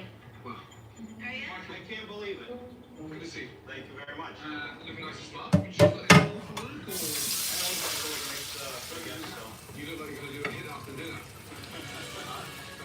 You never know. I sweat a little extra just to look nice for the customers. I gotta get back into the kitchen. Ashton? Yes, how are you? Doing good. How you Yeah, doing? very well, thank you. Good to see you too. I guess we'll be talking to each other? Oh, yes. Okay. Right. I'll take one of everything. One of everything? One of everything. Really good. See each and every dish, understanding the flavors, and get a touch of that authentic Italian cuisine. One of everything on the menu. Yes. Okay. Done? International menu is ginormous. He was being insane, but we're gonna be here all day. He wants one of everything. He said he wants one of everything. Just say to him, let me understand. You want one thing on the whole He entire wants to clarify that you do want one of everything. because I hope he hasn't eaten in a week. It's gonna be harder than I thought. He says you hope you haven't eaten in a week. It's a big menu. Have you seen it? I haven't seen it. Can we look? Yes. What did I get myself into? It's quite large. Yeah, like that's just Oh my god. Is that big? How many dishes are on there? a lot. Then you have the. Look at it. Aye. That was a joke, by the way. I hadn't even looked at the menu. I figured that. There must be hundreds of dishes on there. Now, if you haven't eaten for a while, I'll be more than happy to prepare Let me have a look at the menu and I'll order, yes? Okay, so I'm ready to order, thank you. All right. So I'd like to start off with salmon divino, thank you. And then throw in the snapperina. Snapperina? Yeah, the favorito del nonna. Yeah? Thank you. Welcome. Wow. Okay, here we go. You got salmon divino, honey? Here's your salmon divino salad. Wow, this looks like a fucked up version of a science lab. Thank you. Welcome. Wow. Salmon's dry. And overcooked. How'd you get that thing? Huh?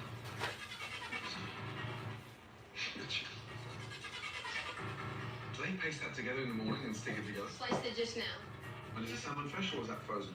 I couldn't tell you to be honest. Would you ask her? Because it Yeah. tastes frozen. Okay, let me go ask. Thank you. I need to know if your salmon's fresh or frozen. Tell him it's I'm fresh. gonna go down to the office in a minute. Ask me to change the light. She said the salmon comes in fresh and then they freeze it. But it may not be done. That has to be Florida's worst dish ever. He said salmon divino He said what? tastes like cardboard. He's supposed to be here to help me. He's not supposed to be telling me that nothing's good. Give me the snapper, Anna. If he complains about this, I'm really gonna fucking kick his ass. I'm really trying to improve my flexibility this year, so I asked ChatGPT to help me come up with a few stretches I can do every day. They're super easy to incorporate before or after a workout or before bed, and it only takes me 10 minutes.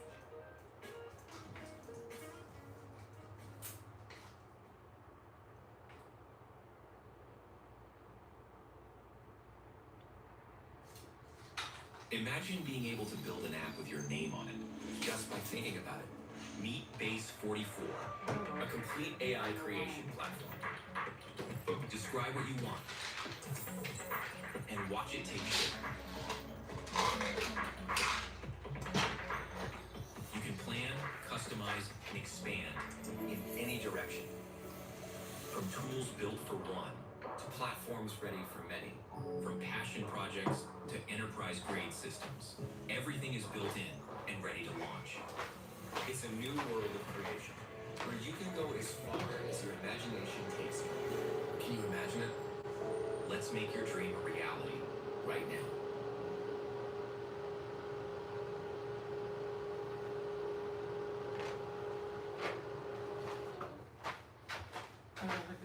There's the snapperina for you. The snapper, Anna. Mm-hmm. Just out of interest, where is the snapper? Under all that. Under all that. This one looks like a dog's dinner. I don't know how well this is gonna work. Oh my god. That just tasted mush. Is one for me, by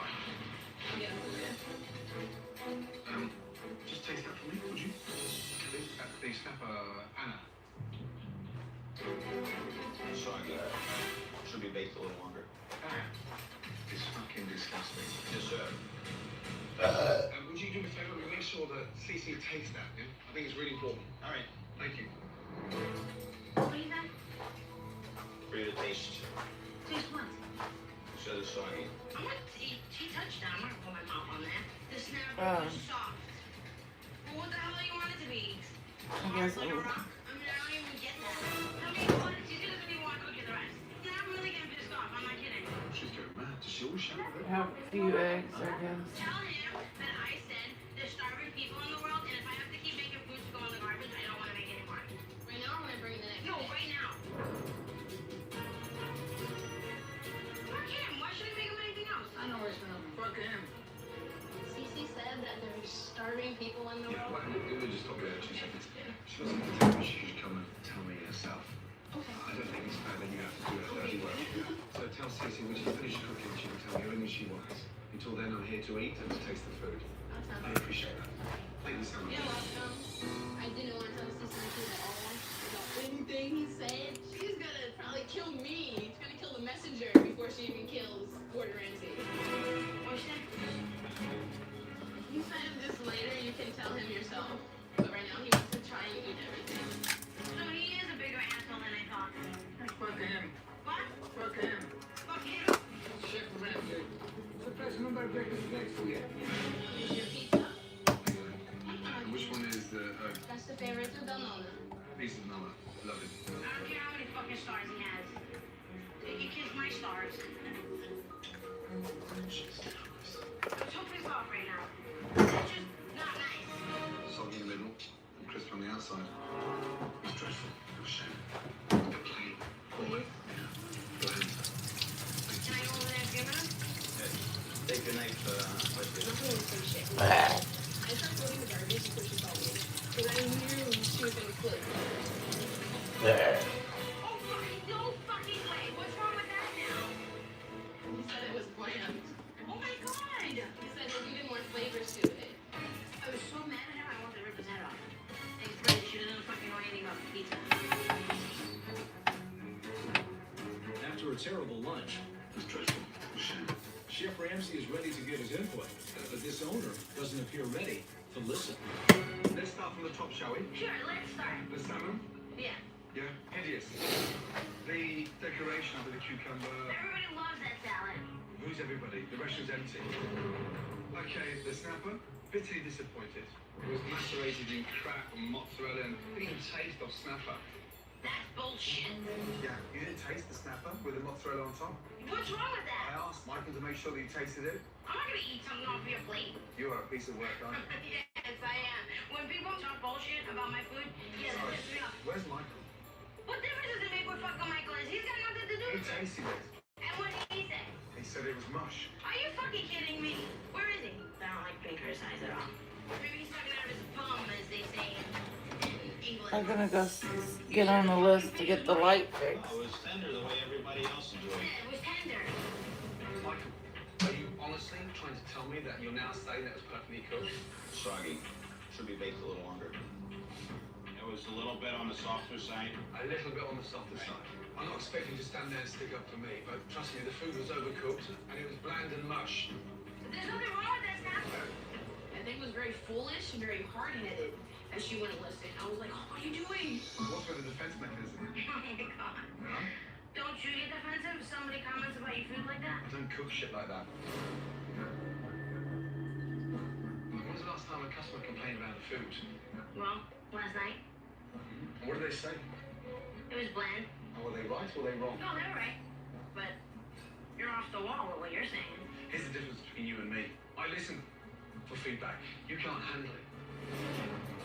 I came here because you asked me to come and help you. And your reaction when me telling you something quite constructive in a very calm manner is a joke.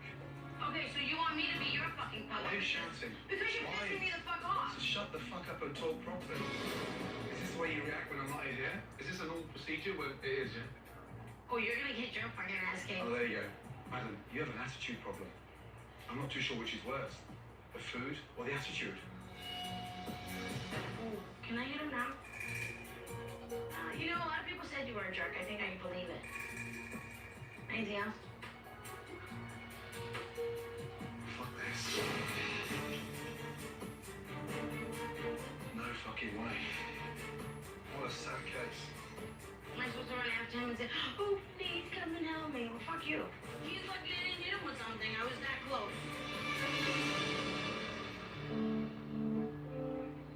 Hotels.com is where you go to choose from hundreds of thousands of hotels and earn rewards on every stay. It's exactly what it sounds like. Unlike chicken fingers, which are not what they sound like. Hotels.com. It's all in the name. If you got hit, even if you were not driving, you need to try this. Because if you were in a car accident in the last year, you could be owed a large cash payment and not even know it. Even if you weren't driving, all you have to do is click the link in this video, answer 5 simple questions about your accident, and see if you have a case that could be worth money, like this, or even like this. If the accident wasn't your fault and it happened in the last 12 months, you could be owed a lot more than you think. And this doesn't just apply to drivers. If you were a passenger in an Uber, walking, riding a bike, or on a motorcycle, you may still qualify. Most people never check, and insurance companies are hoping you don't. So, don't skip this. Click the link and see what your case could be worth. People all over the country have already received checks for tens of thousands and sometimes hundreds of thousands of dollars. And they did it without going to court. That's because there's money already set aside for accidents like these. For example, Stacy didn't think her accident was a big deal, but after checking, she ended up receiving $90,000. Oh my God! And if your accident wasn't your fault, you may be able to get money for time you missed at work, medical bills, pain and suffering, damage to your car, and you don't have to pay anything up front. You don't have to fight insurance companies, and you don't have to deal with lawyers trying to take advantage of it. Checking I'm gonna go put myself on the maintenance list for the it light. takes about 30 seconds. Most people think, whatever the insurance company offers me is all I can get. That's not true. That's what Jessica thought too. The insurance company told her her injuries weren't worth much, even though her medical bills kept going up. Then she found auto relief assistance, and she ended up getting 5 times more than what the insurance company first offered. Her final settlement was $72,000. We got a settlement for $72,000. Oh my gosh, are you serious? If you're even a little curious what your accident could be worth, click the link and check. Here's what happens next. Within minutes, an accident analyst in your local area will call you directly to review your accident. They'll determine right then and there if you have a case. And if you do, they handle everything for you. No chasing paperwork, no arguing with insurance companies, no out-of-pocket costs. You just sit back and wait to get paid. Some cases can even settle in just a few short months. Look what came in today, $72,000. You heard that right? That's literally life-changing money for me. Just to be clear, I did not do anything special to get this check. I just followed a couple simple steps. All I know, I was injured in an accident that was not my fault, and I had insurance when it happened. So if that sounds like your situation, let me show you exactly what I did. I clicked on this site, I answered a few quick questions, and requested a free case evaluation. After I submitted, literally within 2 minutes, I was called by a case analyst in my area. To see if your accident qualifies, click the link below and answer the 5 questions. Now, some people feel uncomfortable doing this. They don't want to cause problems. They worry it feels greedy. But this isn't about greed. If the accident wasn't your fault, you shouldn't be paying for it. Insurance companies will keep the money if you don't speak up. You have the right to see what you're owed. Now imagine what that money can do for you. $10,000, $50,000, or even $100,000. Bills paid, a safer car, less stress. That's what this is really about. One last thing you should know. There's a time limit on accident claims. In many cases, you only have about 12 months from the accident to take action. After that, the chance is gone. No reminders, no warnings. The insurance company keeps the money. So if your accident happened within the last year, don't wait. Click the link, answer 5 simple questions, and see what your case could be worth while you still can.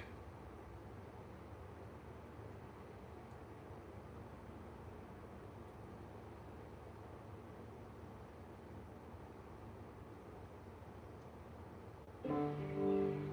In spite of his rude welcoming, Gordon decides to give Cece another chance and returns to the restaurant to observe Cece and her staff in action during a dinner service. Right, so, what do you keep in here? Tartufos, gnocchi. And who makes the gnocchi? We used to make them ourselves, but we buy them now. They look definitely frozen. What are these little babies here? Meatballs, they're a little overcooked. Jesus Christ. And whether that overcooked, would you serve them? We can't just throw them away. They smell like cat food. Cat food? That smells like an authentic meatball to you. Well, I don't have cats, so I don't know what cat food smells like. Are we gonna be able to cook, or are you gonna keep busting my balls? I swear to God, I'm not here to get cross-examined by you. Let's get that right, yeah? There's only one person who's going to be fucking losing out on this, and it's certainly not me, okay? But don't fuck with me. I really want to prove to that pig-headed British jerk that I can do it. Nice. Hi, welcome to Amazon Ventura. I'm gonna go right this way. Right over here, guys.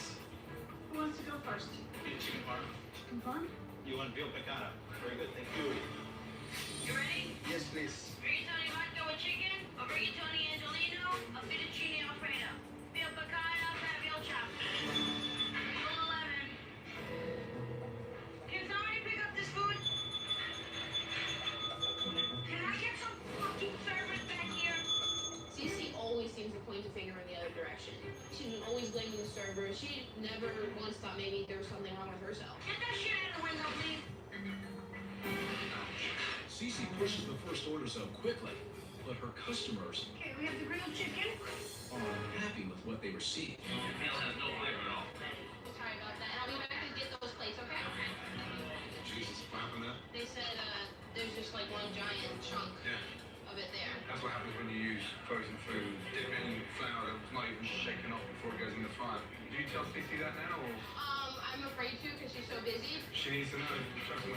Cece, the customers are saying that they're too chunky. Like they're just like one giant piece. The calamari was in a big clump. I saw that. Do you expect people to pay money for that and eat that? Come on. Why don't I just work by myself and fire all these fucking people? You think I can handle it by myself? I'm trying to help when you get so defensive. Continue serving shit then. Okay, Cece? No, wait. They just say it's no flavor, but they're willing to let you try to put some flavor in it, like garlic. No, I just don't want to put nothing in it. It's like they just spitting in your face and, oh, what is this shit? This is not good. Cece, I need this reduced down a little more and have it. Michael, you know what? I'm ready to tell everybody to leave. It's coming back for a reason, right? No, even, I just don't even want to hear it right now. Well, you're just fine like a precious princess. Yeah, I look like a fucking princess, right? Oh, I thought this was your restaurant. I think Princess Diana didn't hang out in the fucking kitchen. She's from your neck of the woods. They don't have any light bulbs right now. Sell everybody Ugh. online, That's okay. or walking through your door. With every sale, I mean, it's not good for my YouTube, but your that's what I customers have to are do. waiting. They don't have any light bulbs. I used to say, if I hear AI one more time, I'm gonna lose it. But Monday.com is super. Wow.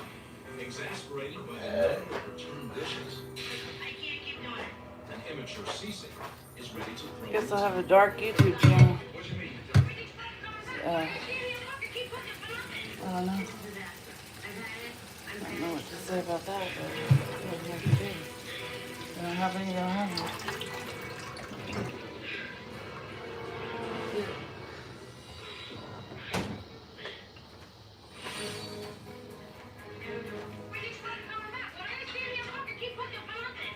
Just 90 minutes into a disastrous dinner service, Cece is not only frustrated, she is embarrassed and has reached her breaking point.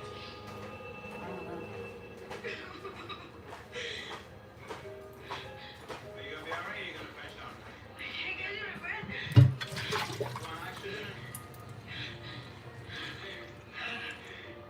I reached the breaking point in the middle of everything, and I just totally wanted to go home. Even though Cece has calmed down and returned to the Can kitchen, you tell the rest of the people when I'm serving them more food? she has no interest in continuing to cook.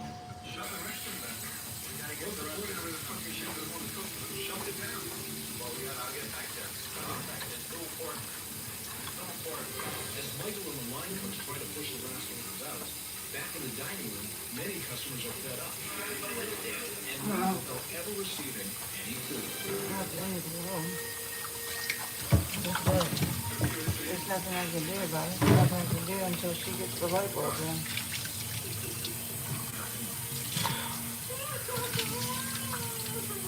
I'll wait.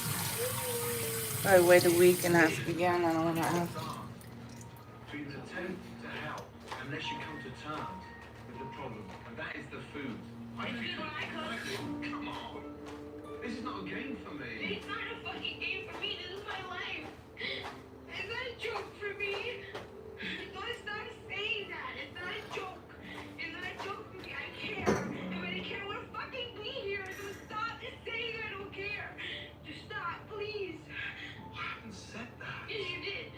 What I'm trying to tell you is that you have to come to terms internally that there's a huge problem and that is with the food.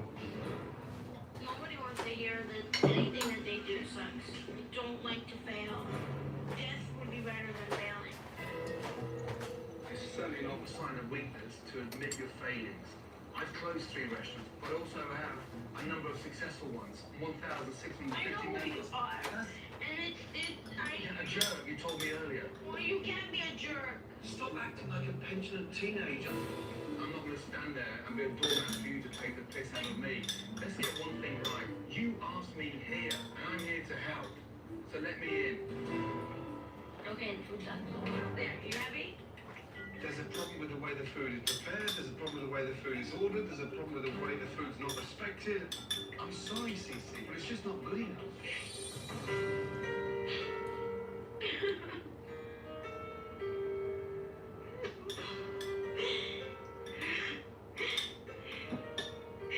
New day tomorrow. Okay? What do you want me to do? We need to go home and get some rest. Right. We start to rebuild. I'm sorry I called your name. Let's go. Let's get in there. Let them clear down. I want you out of here. Okay? Where am I going? He says he wants to help me and I believe him. This place means everything to me. And I don't want to just give up. I'm trying to cook the egg now, Ryan. So I can't get my light bulb changed until I get Chef them in. Ramsay now believes that Cece is finally prepared to listen, so he comes in early the next morning to put the first part of his plan into action. Now, all of you together, cooking the whole menu. That would be like 180? 181. All right, we're going to give it a try then. The cooks only have 3 hours to prepare the 181 dishes before Cece and the rest of the staff arrive. Good morning. Today's a new day. Yes. New start, new attitude, and I've got a little surprise for you. Probably have sugar in that Oh my god. salad dressing. Like, holy shit. This food everywhere. One of every dish. Oh my god. Run. Oh my god. I'm shocked at all the food over here. Like, I knew the menu was big, but seeing it all in front of me This now, is rotten or not. like, I'm just like, really? Put it out. Menu's far too big. Yes. That has a huge impact on a number of things. Slow production coming out of the kitchen. High food costs. And more importantly, inconsistency. The bottom line is you're producing quantity over quality.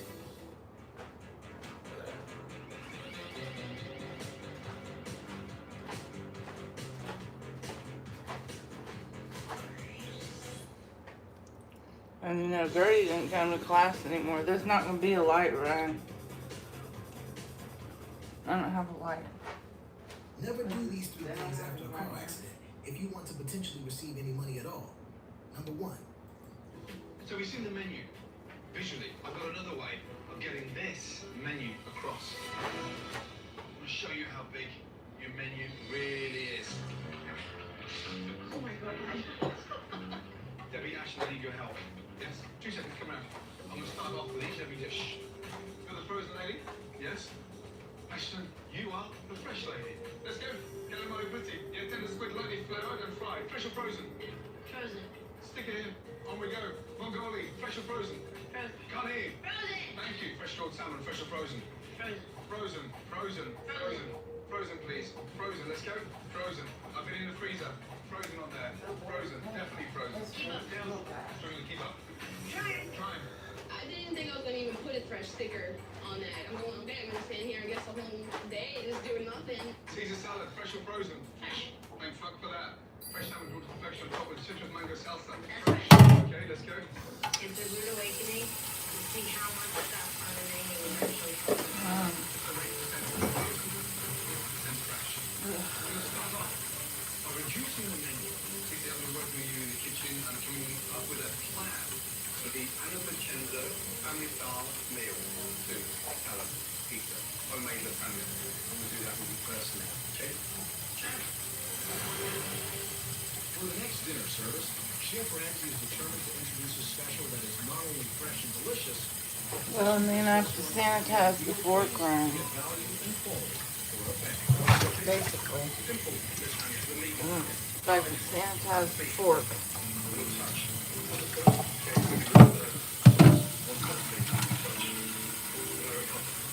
I personally like this family style idea. It's definitely something that we should do because that's going to help finish it. It's going to totally help us get the Nathaniel's in. Okay, we've got the soup. Now we'll take, in terms of flavour, it's extraordinary. Yesterday I really hated Chef Ramsay and I wanted to kill him. Today, I really believe he could help me. Chef Ramsay believes Cece is now willing to take his advice and move forward. So he and his team work together to pull off a huge surprise for Cece and her staff. Good morning. Morning. I'd like to welcome you all to the new Anna Vincenzo. Take your blindfolds off, please. Welcome to the new Anna Vincenzo. Oh my god, right? Beautiful. Look at the space created. None of those dark, sedated colours. We've got lightness. It's contemporary and it's timeless. Doesn't it bring so much light in here with the windows? I have to cook the eggs, I can't man. even describe look at this. And I think this change is going to change everything. It's classic. It's contemporary. You can sit on every table and view across the room. Webstrom stores have donated $10,000 worth of plates, knife and forks, tableware, chairs, carpet, and Cece, you, my darling, are the star of your new restaurant. Have a little look Welcome at to that. the YouTube channel. Kiss the cook. How cool is that? Make it yours. Yeah? The colour? It felt awesome to see Cece that happy. Like, she was blown away. She gave him a hug. Before she wanted to rip his head off, and she just gave him a hug. It was cool to see. You happy? Angela, you happy? Is my daughter happy, so I'm happy. Good. And what do you think? Beautiful. Yeah? God bless you. Should I put some cheese on the egg? You look good today. Bless my life. But Chef, Mm. do it for my daughter. Move it over, maybe. But it's so different. It looks like a different place. Scoot the egg over to the side. I'm ecstatic. I'm just a little nervous about the new menu. After this, Now it's stuck on. The menu has gone down by half. Why? Because you can keep the cost down and the I freshness guess up. I'll try to cook it like that on the side. Forward. Your kitchen needs help. So I've arranged for a top restaurant consultant, That was dumb. which I'm taking care of for months to help you get through this difficult time. Okay? His name is Daniel, sir.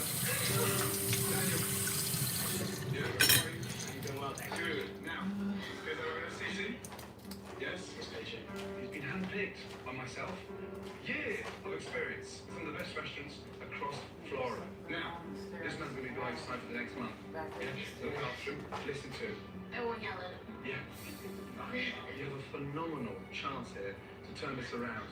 Today is the start. Ready? Good. I couldn't even believe that he got a chef consultant. I feel more hope now. I know that this is gonna make a total difference. No light, right? Builders. Kitchen It's not mouse. a job title. It's a mindset. Phase 44. We're done. Done waiting. Done accepting something can't be done. We're here to build. Run. Solve. To see what's missing. And make it. To hit a wall. And find a way through. We stand up.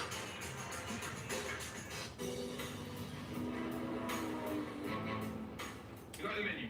You like the decor? Yes. Good. What's missing? Customers. Customers.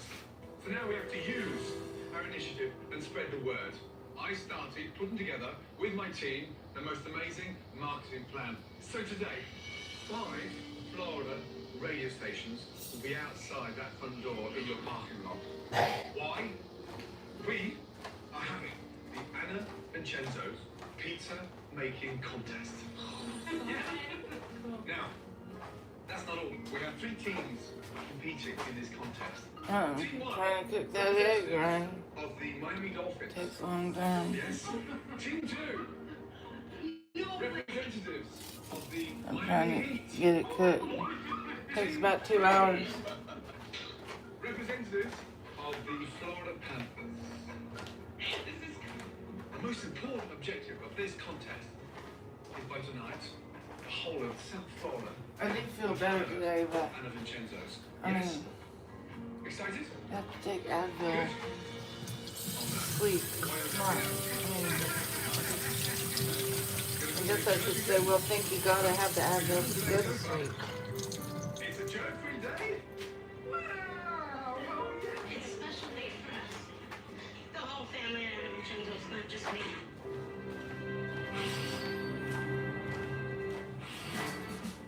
After a drastic makeover Love is so different.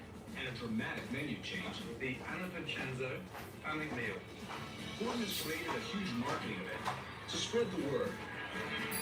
How long you think cook that eggs for, Ryan? It still looks raw. How many hours to cook the egg? They will be competing in the first annual Anna Vincenzo's pizza making contest. The turnout today is amazing. There's camera crews, there's news crews, there's radio stations. I'm like, I don't even know where to turn. Each team has the most amazing ingredients in front of you guys to make their own pizza. You have 3 minutes to make that stunning pizza. Check your stations. On your mark. Get set. Go. Let's go. Roll the twist.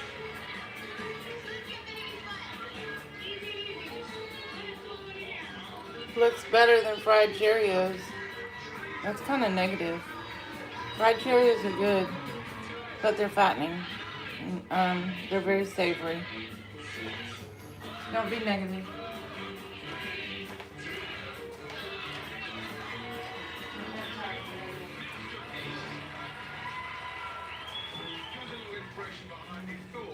I have enough problems in my life. I don't have time for negatives. I don't even eat meat, but I put meat on the pizza. Just because I didn't know what else to do, so.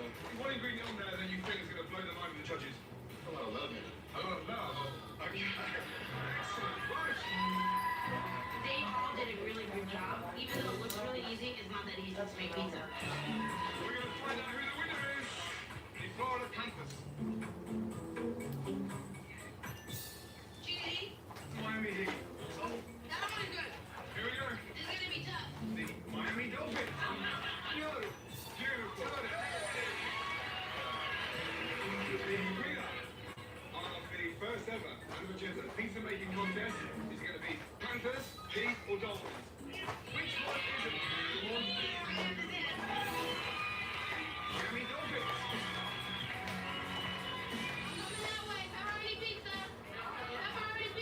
Chef Ramsay's marketing event did definitely get the word out about the new Anna Vincenzo restaurant opening. I don't like negative comments. It's like a dream. It's an amazing experience that I would never expect. I'm gonna remove the comment. It's gonna be awesome. Tacky. Yeah. After the extraordinary marketing event, consultant chef Dan Serpa works with Cece to prepare the new menu. What is it? Dan Chef Ramsay introduces the dishes. My grandma always said, if you don't have something good to say, don't say it. Just don't. You don't have something good to say, Ron, don't say it. Smaller, yes. Okay, let's start from the top. Baby fried mozzarella balls with marinara sauce. Shrimp scampi, yes. Calamari frites, not clumped, glued together. Sea mussels, yeah, with a white wine and tomato sauce. Baked clams. They're not frozen, they're baked. It's so beautiful. Wow. Those are breaded pork chop. The pizzas, they're a bit of a hallmark here, so we just tarted them up a little bit. Spaghetti meatballs, fresh. If you're not happy with it, you don't send it. End of story. The line stops with you. Have a taste of the food. Let's dig in. Eggplant tastes good. This is my favorite. This is my favorite. I'm very excited about the menu. The family meals, I could do stuff like we make at home and serve that family style. The Anna Vincenzo family style menu. Push it. Okay, let's go, yeah? Let's get set up in the kitchen. Do this every day for 10 minutes. And by September, you won't feel the need to cover up at the beach. All right, ladies, it's time to disappear. Starting Monday, August 10th, we're kicking off a chair yoga challenge for beginners. Won't be a light anytime soon, Ron. You want to do the family special? They don't have any light bulbs, and they ordered them. So I won't be getting a light bulb anytime soon.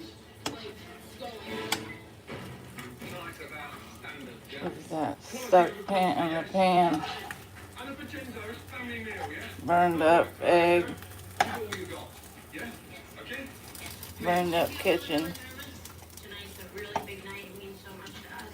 And I just don't want to mess up. Try to not get it to stick. Looks like it may stick. And burned up egg.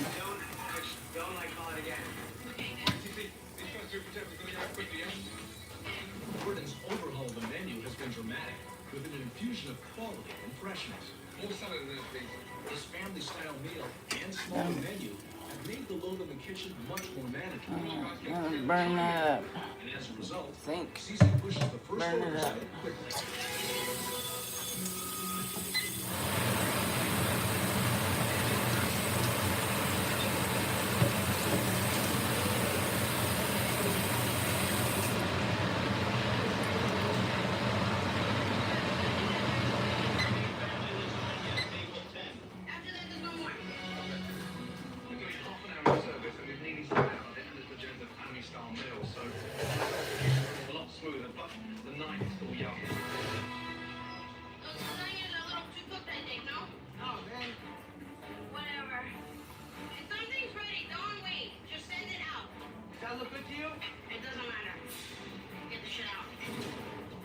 Shop looks burnt from here. Are you fucking shitting me? Is it burnt? Watch out. Yeah. It's done like that. Just send it out. Just send it out. It looks black from here. We don't have time for mistakes. Service. It's fucked, guys. Is it just plain ignorance or are people thick round here? I'd rather go to the town and tell them we're an extra 10 minutes because we burnt it than stand there and send them shit. I'm gonna flip my lid. And none of you have seen me go fucking crazy yet. You know what? I don't fucking give a shit. Fucking hell.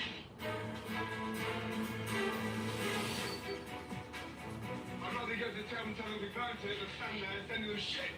It's relaunch night, and although Cece has come a long way, it appears as though she is slipping back to her old habits. I think they do a lot of editing. And Gordon is having none of that. I know it's hard. You do not have to send it out. Make another one now. Thank you. Start this table. Eggplant parmesan, veal salad, spaghetti bolognese. No more fuck-ups. We don't have time. Thank you. That's what I need to hear. We're gonna handle it. Please keep an eye on that pork chop. Don't burn it, please. I was like, you know what? New place, new rules. Come on, we're almost there. We're almost there. We're gonna start following what Gordon said. It's like starting all over again. Come on, guys. Now there's harmony now. Yeah. I need the pork chop before it gets burned again. Awesome. Good work. Good work. Perfect. Okay, pork chop. There's a different Cece that I've ever seen working in the kitchen. Now she really cares what's going on. She's not gonna serve crap to a table. She's gonna make sure it's good. That's establishing a standard, TC. That's established not there, but there, yes? Yes, chef. Look at that. That was beautiful. Right, seasoned right. That's the way I like it.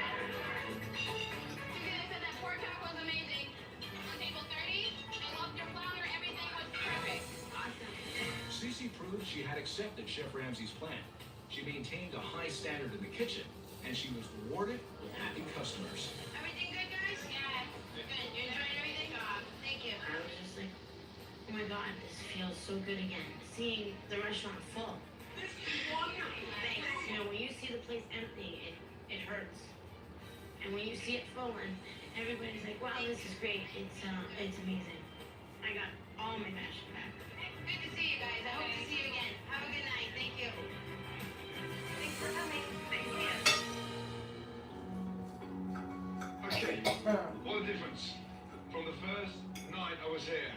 This is the restaurant that Boca Raton needs and wants. You did very well tonight. And even when problems started, you didn't start throwing out mediocre food. And that was a telling point. And that pork chop that you didn't send made me happy. Mediocre doesn't sit in this town. You're above that now. Well done. Thank you. If you would have asked me 3 days ago, I would have said, oh, good riddance. I'm sorry to see him go, actually. He did a lot. Something I'll never forget. You've got the restaurant. You've got the menu. Yeah? You've got the family behind you. You've got everything you need, Cece, here to make this place work. Go for it. Yeah? Stay with it. Because I know you can do it. Thank you. Okay? Can I hug you? Of course you can. Come here. Well done. Well done. Good job. Really good job. Yes? And good luck. I really mean it. Okay? Thank you. Yeah? Good luck. Okay? You can do it. Hey. Good to see you. Don't be scared to take that jacket off from time to time. Yeah? Loosen up a little bit. Look after your daughter. Yes? Trust me. The money's coming back. I can smell the dough.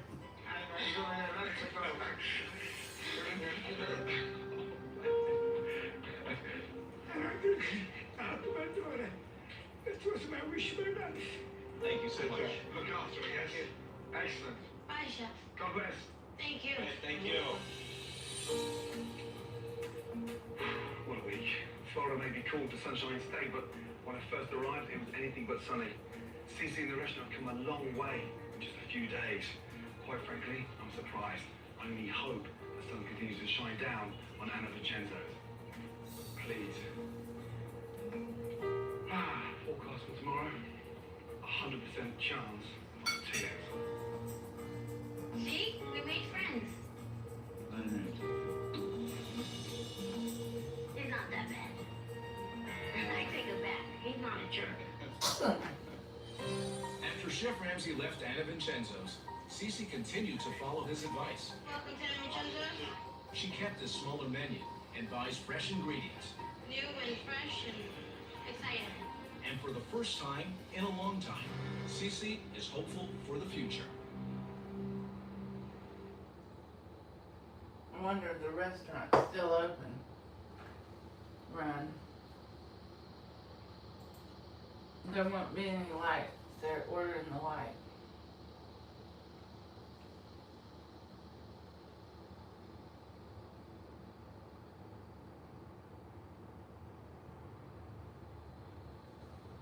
Ryan.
If you skip this prayer, you may be missing God's final intervention in your financial situation. This is not an exaggeration.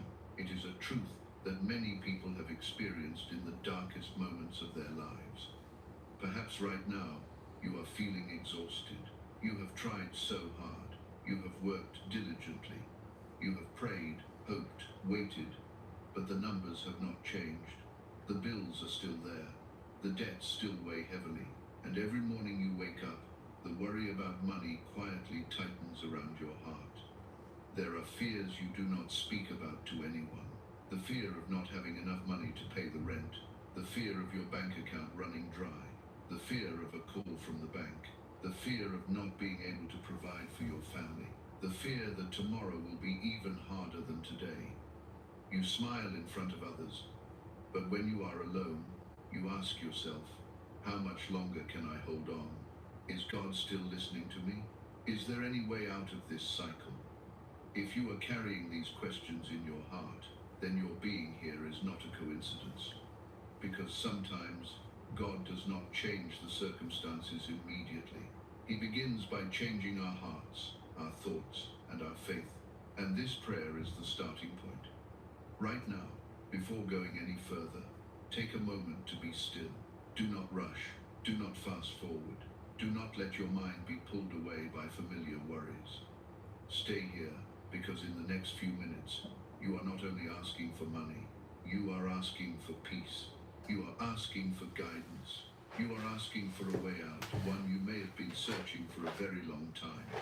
Many of us think that praying about money is selfish, but that is not true. Money is not the final goal. Money is a tool, and when that tool is lacking, life becomes full of pressure, anxiety, and fear. God knows this. He knows what you need even before you open your mouth to ask. He sees the nights you lie awake unable to sleep. He sees the silent tears. He sees the times you try to appear strong while inside you are almost collapsing. And that is why this prayer is not for those who are comfortable. This prayer is for those who are at the edge, those who feel they have no way back, those who need a real, clear intervention that comes from God. In this moment, you do not need to be perfect. You do not need to say eloquent words. You only need an honest heart.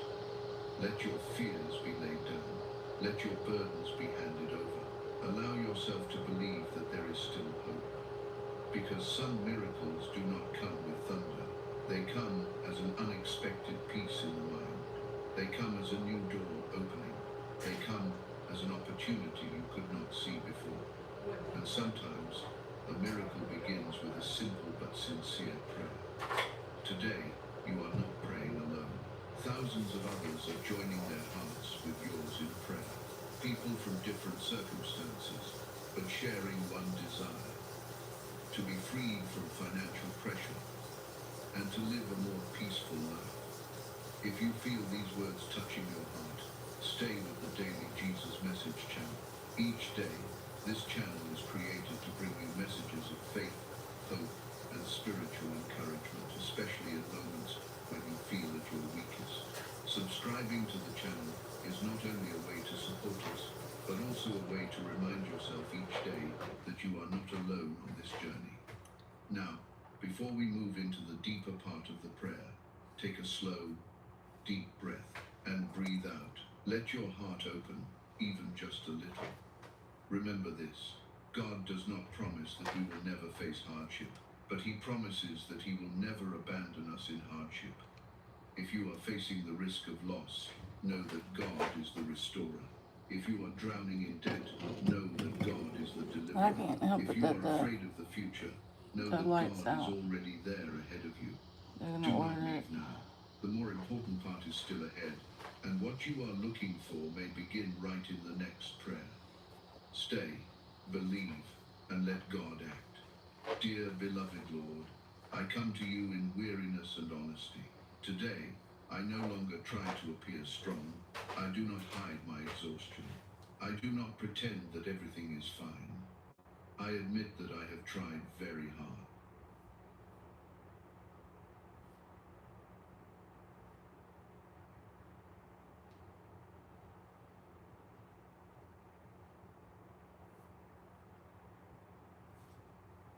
In other news, Texas residents are going to be happy to hear this. It just came out. There's a new website where any Texas resident, as long as you live within a zip code in the state, you can apply to have your auto insurance rates reduced significantly. All you have to do to qualify is to have 0 DUIs in the last 5 years. If that's you, we put a link below. Just enter your Texas zip code. Hey, my friend, it's Matt, and I have specifically manifested that this message only be received by the ones who are so close to a huge financial breakthrough. That's right, a huge financial shift, the kind where pressure begins to lift, the kind where things just start working out all the time instead of feeling stuck and things like that. The kind where money stops feeling like something you are chasing and starts feeling like something that can just finally meet you, that you can benefit from each other. You are here for a reason because this is happening to you. And you may have noticed maybe something changing already. Maybe you're feeling more calm than usual instead of worried. Maybe a sense that you're just tired of panicking about money. And more than anything, a knowing that something is just lining up for you. Even if you can't explain it, even if you can't see the full picture yet, but it's lining up for you. And I'm telling you, that state matters more than numbers ever did, because financial breakthroughs, very important, do not start in the bank account. They start here. They start within you. And I'm telling you, you're starting to relax into this idea that you are worthy of it all. For a long time, money may have felt heavy, like something you had to figure out perfectly, like something that really demanded constant effort and constant strategy and constant stress. That phase is ending. That phase is ending. Your relationship with money is now stabilized, and you are no longer operating from survival energy. You are operating from clarity. And I'm telling you, clarity attracts solutions. This is the moment where momentum returns. Yes, opportunities begin to surface. Ideas feel much more grounded. Decisions feel oh so much clearer. You stop overthinking every dollar and you start trusting your ability to handle what comes in. And oh my goodness, that trust is everything, because money responds to stability. It flows to people who feel safe receiving it. And right now, you are very much learning about that safety. Now, you might still have questions. You might still be, bridging a gap. But I know that desperation inside of you is gone. And when desperation leaves, that's when money comes. That's when money moves. This is why this message is reaching you right now. You're no longer in that panic mode, like I said. You're in this mode of recalibration. And recalibration is where these big breakthroughs are born. Something important is happening right now behind the scenes. Connections are shifting. Timing is aligning. Circumstances are without a doubt reorganizing themselves for sure. And you don't need to chase any of this. You don't need to force any of this.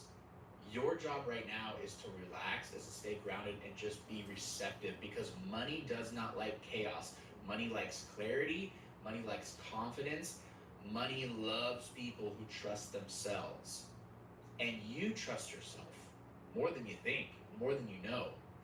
Again, you may have spent a long time feeling like you were behind financially, like everyone else had something figured out, but you missed that, right? We've all felt that before. But I know you are realizing that your path simply required different lessons. That's it. It just required different lessons. And those lessons gave you resilience. They gave you creativity. They gave you intuition. And those qualities attract income in ways that spreadsheets never could. This is the phase where money starts coming in from multiple directions. I'm telling you, small wins or big wins, unexpected relief, opportunities that feel supportive instead of draining your energy, momentum that continues to build instead of just collapsing. You are going to recognize this when it starts, and you may already be recognizing some of it, because you will feel calm. It will feel very natural. It will feel like things finally clicking into place. Again, this breakthrough is not about pressure or, like I said, the sudden chaos. It's just about the stability returning. It's about feeling that breathing room a little bit. It's about feeling capable again. And once that feeling really locks in, I'm telling you right now, money follows very, very quickly. Are you getting less than $3,340 in Social Security and you're a senior on Medicare or Medicaid? Here's some fantastic news. They've recently updated their policies to help with skyrocketing prices. And guess what? Last week alone, thousands of seniors got as much as $2,449 on their check, including me. This new check can be used on things like bills, prescriptions, or any other essential expenses. It's sad that so many seniors like us still don't know about this, and that is why I'm spreading the word. So all of you guys don't miss out. There is no extra requirements. The check isn't for some special people on some special list. It's for all of us with a red, white, and blue card. That means every single one of us seniors on Medicare and Medicaid who have a red, white, and blue card, who are receiving less than $3,340 in Social Security monthly, can secure your very own check today. Remember, this isn't being handed out automatically. So if you haven't received yours yet, you have to prioritize claiming it. New 2026 benefits have just been released, and the good news is claiming your check is super easy, and all the info you need is in this video. There's no paperwork, no long phone calls, and you don't even have to leave your house to do this. They won't be asking for any of your personal info, so no credit checks and no checks on your medical history either. All that you have to do, just click the button below to answer 2 simple yes or no questions and get on a short call to confirm it all. I was able to get it done without any help from my family, and just in 3 minutes. Severe constipation, Don't wait right? until it's too late before you decide to give it a go, and claim your check now in just a few minutes.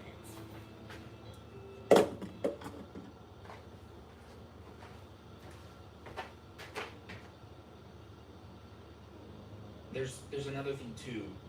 You are learning another very, very important thing right now. Your worth is not measured by your bank balance. That's right. And the moment you stop tying your identity to money, money stops testing you and it begins cooperating with you. This is where abundance becomes sustainable, not stressful or anything like that. It becomes very sustainable. And this message is here to anchor in that shift, to remind you that you are allowed to feel calm about money, that you are allowed to feel good about money, that you are allowed to expect improvement, that you are allowed to trust the process unfolding. You do not need to micromanage every single step. No, because all the pieces are aligning naturally. Your intuition is sharper, your judgment is clearer, your energy is steadier. Those are the exact conditions that precede a financial breakthrough, a major financial breakthrough. So if you feel that quiet confidence building inside of you, trust it. If you feel like the pressure is easing up a little bit, trust it. If you feel like you were done worrying the way you used to about money or anything, trust it. Because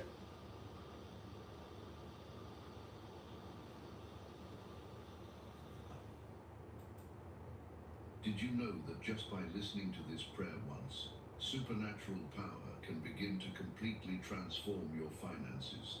Just open your heart and trust, and you will start to notice money appearing unexpectedly, debts being resolved easily, and opportunities arising out of nowhere. You have tried everything. You have prayed, worked tirelessly, trusted and hoped, yet money still seems stuck, accounts remain empty, and opportunities always slip by. Perhaps what you need now is not more effort, but the right prayer at the right time to connect with God's power and open the door to prosperity and blessings. Before we begin, I invite you to hit the like button, subscribe to the Daily Jesus Sorry, the light's Message out. channel, and turn on notifications. By doing this, you won't miss promise powerful prayer videos that can change your life. This is a journey, and you deserve to join us in receiving abundant blessings today. Lord, in this moment, I come before you with unwavering faith. I ask you to break every invisible barrier that is blocking the flow of money and blessings into my life. Please open every door that has been locked with supernatural power. Break every chain of lack and allow the spirit of abundance, provision, How y'all and doing? blessings to come quickly and powerfully. I declare that in the name of Jesus, all good things are being opened in my financial life. Invisible forces are at work, and no obstacle can stand in your way. I am ready for money, opportunities, and resources to appear where I least expect them. Imagine the flow of financial blessings flooding into your life like an unstoppable river. Every opportunity, money, and resource arrives at the right time. When you open your heart and trust, you will notice changes even in the smallest details of your daily life. Are you feeling stuck, lost, or that money is never enough? This prayer is not only a call for financial breakthrough, but also a key to unlocking supernatural wisdom, helping you know when to act, when to wait, and when to invest wisely. Comment below. I am ready to receive financial blessings from God, and feel the supernatural energy begin to flow into you from this very moment. This is the first step in unlocking prosperity, unexpected opportunities, and financial wisdom. Lord, I believe that prosperity comes from you. Please open financial channels and make money. Opportunities and resources appear where I least Praying expect for them. financial breakthrough. The right I connections, have the money. the right partners, and the right opportunities at the right time. Grant me wisdom to manage finances wisely. Help me know how to use money with purpose, effectively, and according to your will. I choose to let go of all scarcity mindset and worry, opening my heart to receive abundant blessings. I am a magnet for money, opportunities, and blessings every day. All resources previously held back will be released. All blocked paths will be opened. I believe God's power is working in every moment, and all good things are being prepared for me. Take a moment to imagine your life after financial blessings appear. How will you feel when money comes at the right time, in the right place? What will you do with the opportunities and resources that are now opening up? Comment below. I am receiving financial blessings from God, and truly feel the shift of energy in your mind. Lord, My I pray birthday is that coming every up, curse Brian. of poverty, every I want to pattern, go out to eat for my every birthday. invisible barrier be broken in the name of Jesus. I am a magnet for money, opportunities, and blessings every day. All resources, opportunities, and blessings are being released and appearing at the right time in my life. Take a deep breath. Feel the energy of prosperity filling your body and mind. All blessings are coming, and this is just the beginning of the 10-part journey. Hit subscribe, turn on notifications, and get ready for part 2, where we will dive deeper into activating the flow of unexpected money and supernatural wisdom, helping you make timely decisions and unlock blessings in every area.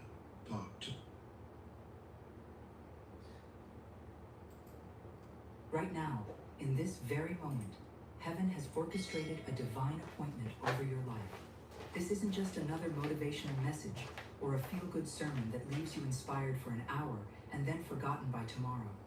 No, there is something profoundly spiritual happening in the atmosphere around you as you watch this video. The very fact that you clicked on this content, that your eyes are reading these words right now, is evidence of a supernatural alignment taking place in realms you cannot see with your natural eyes.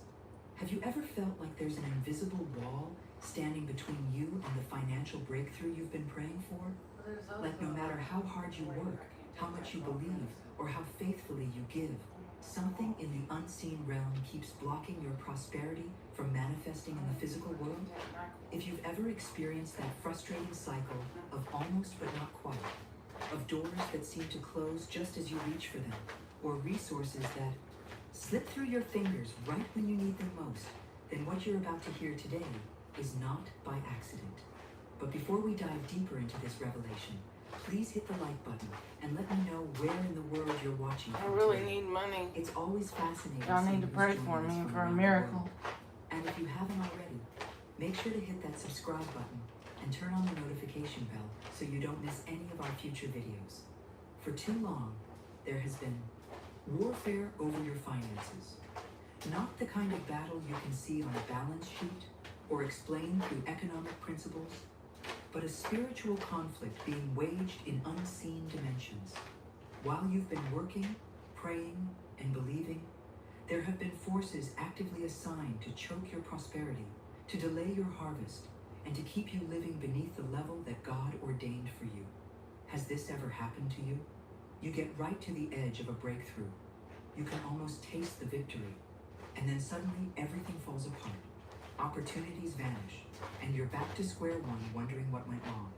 But here's what you need to understand today, and stay with me until the end, because this revelation has the power to shift everything. The drought is over. The warfare that has been raging over your financial life is coming to an end right now.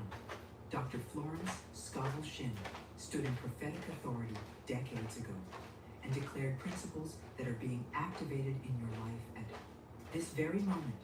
The heavens are no longer closed over you. The delay is being broken. The embargo on your resources is being lifted. What you're about to discover might surprise you, because this isn't about working harder or finding a better strategy. This is about understanding the spiritual mechanics of divine provision and how to position yourself under an open heaven where blessings don't just trickle down, but pour out in abundance. The atmosphere around your life is shifting right now, and if you can receive what's about to be released through this message, you are standing at the threshold of something that many people spend their entire lives waiting for, and most never fully recognize when it arrives. This is the moment of sudden manifestation, not gradual improvement, not slow progress that takes years to notice, but sudden, undeniable, miraculous abundance that breaks into your reality so powerfully that there's no question about where it came from. The blessing of the Lord doesn't just make you comfortable or give you just enough to get by. It makes you genuinely rich in every dimension of your life. And here's the beautiful part that separates divine prosperity from worldly wealth. It adds no sorrow with it. No guilt, no corruption, no compromise, no sleepless nights wondering if it will all disappear tomorrow. Your time to reap the harvest of your faith has arrived. Every seed you've planted through your prayers, your giving, your obedience in the dark, seasons when no one was watching, every moment you chose to trust God instead of panicking, every time you spoke words of faith when your circumstances screamed the opposite, all of it has been accumulating in the spiritual realm. And now the season of harvest is here. This isn't theory or wishful thinking. This is about understanding the hidden mechanics of how heaven operates and how divine timing works in ways that transcend human logic and natural limitations. Right now, as this message is being released into the atmosphere, there is angelic activity being triggered over your life. I know this might sound mystical to some, but stay with me because this is about spiritual reality that impacts your physical world. Angels are being dispatched with specific assignments concerning your finances. These are ministering spirits sent to serve those who are heirs of salvation. And their assignment right now is to unlock financial gates that have been sealed, to cancel debts that have kept you bound, and to gather resources from every direction, not just from one source, but from the north, the south, the east, and the west simultaneously. Opportunities you never applied for, connections you never pursued, ideas that suddenly download into your mind. Favor with people who have the power to open doors you couldn't open yourself. This is what happens when there's an alignment between your faith, God's timing, and heaven's government. Most people live their entire lives never understanding that there are spiritual gates controlling the flow of resources into their lives. These gates respond to authority, to declaration, to the alignment of your heart with divine will. And when those gates are open, transformation is immediate and undeniable. Your mindset begins to shift from survival to abundance. Your decisions start flowing from wisdom journey you've been on suddenly makes sense because you can see how every challenge was actually preparing you for this moment of breakthrough. Now, I want to go even deeper into this revelation about how you can actively position yourself to receive what heaven is releasing. There's a hidden truth about the power of your words and declarations that most believers never tap into. And understanding this could be the missing piece that changes everything. Write in the comments, heaven is open over my life. If this is resonating with your spirit right now, there's a fundamental shift that has to happen in how you approach this season you're entering. Most people consume spiritual content the same way they consume entertainment, passively sitting back, nodding in agreement, maybe feeling inspired for a moment, and then moving on to the next thing without any real transformation taking place. But what's happening right now requires a completely different posture. This is your season to attract wealth, to actually magnetize divine provision toward you, like a spiritual force, field that draws in what you need before you even know you need it. This is about walking in supernatural increase, where your impact multiplies, your influence expands, and your capacity to receive grows exponentially. But here's the hidden truth that changes everything. You cannot approach this passively. You must not just listen to these words as interesting concepts or motivational ideas. You have to actively receive them. There's a spiritual principle at work here that most people miss entirely. Receiving is an action, not a reaction. It's a decision you make with your whole being, not just your mind agreeing with information. When you actively receive, you're opening doors in the spiritual realm that allow heaven's resources to flow into your physical reality.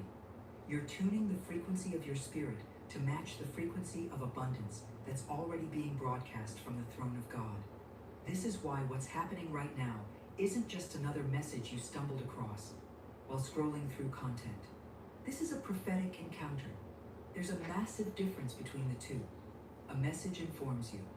An encounter transforms you. A message gives you knowledge. An encounter gives you experience. And what determines whether you receive information or experience transformation is entirely about how you position yourself in this moment. You have to make a conscious decision to tune your spirit, to open your heart beyond just intellectual agreement, and to prepare the atmosphere around your life for what's about to happen. Think about it this way. When heaven touches earth, when the supernatural invades the natural, something visible and tangible happens. Water turns into wine. The blind suddenly see. The dead come back to life. Financial impossibilities become instant realities. But those miracles never happen to people who were casually interested. They happen to people who positioned themselves in faith, who pressed through obstacles to get into the right place at the right time, who refused to let the moment pass without receiving what was available. This is your moment, but it requires your participation.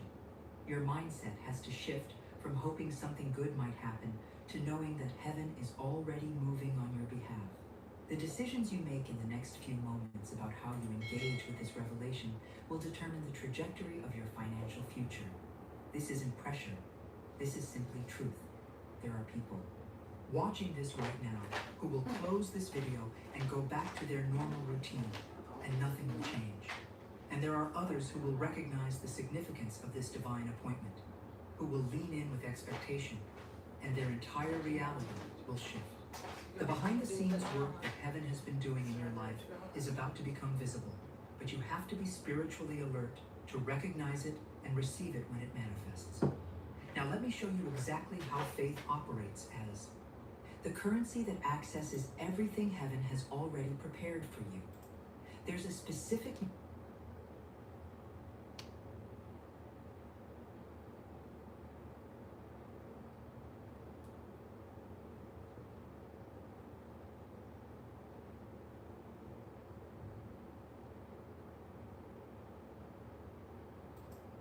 Dear child, you have been through fires and storms and stood strong when others would have given up.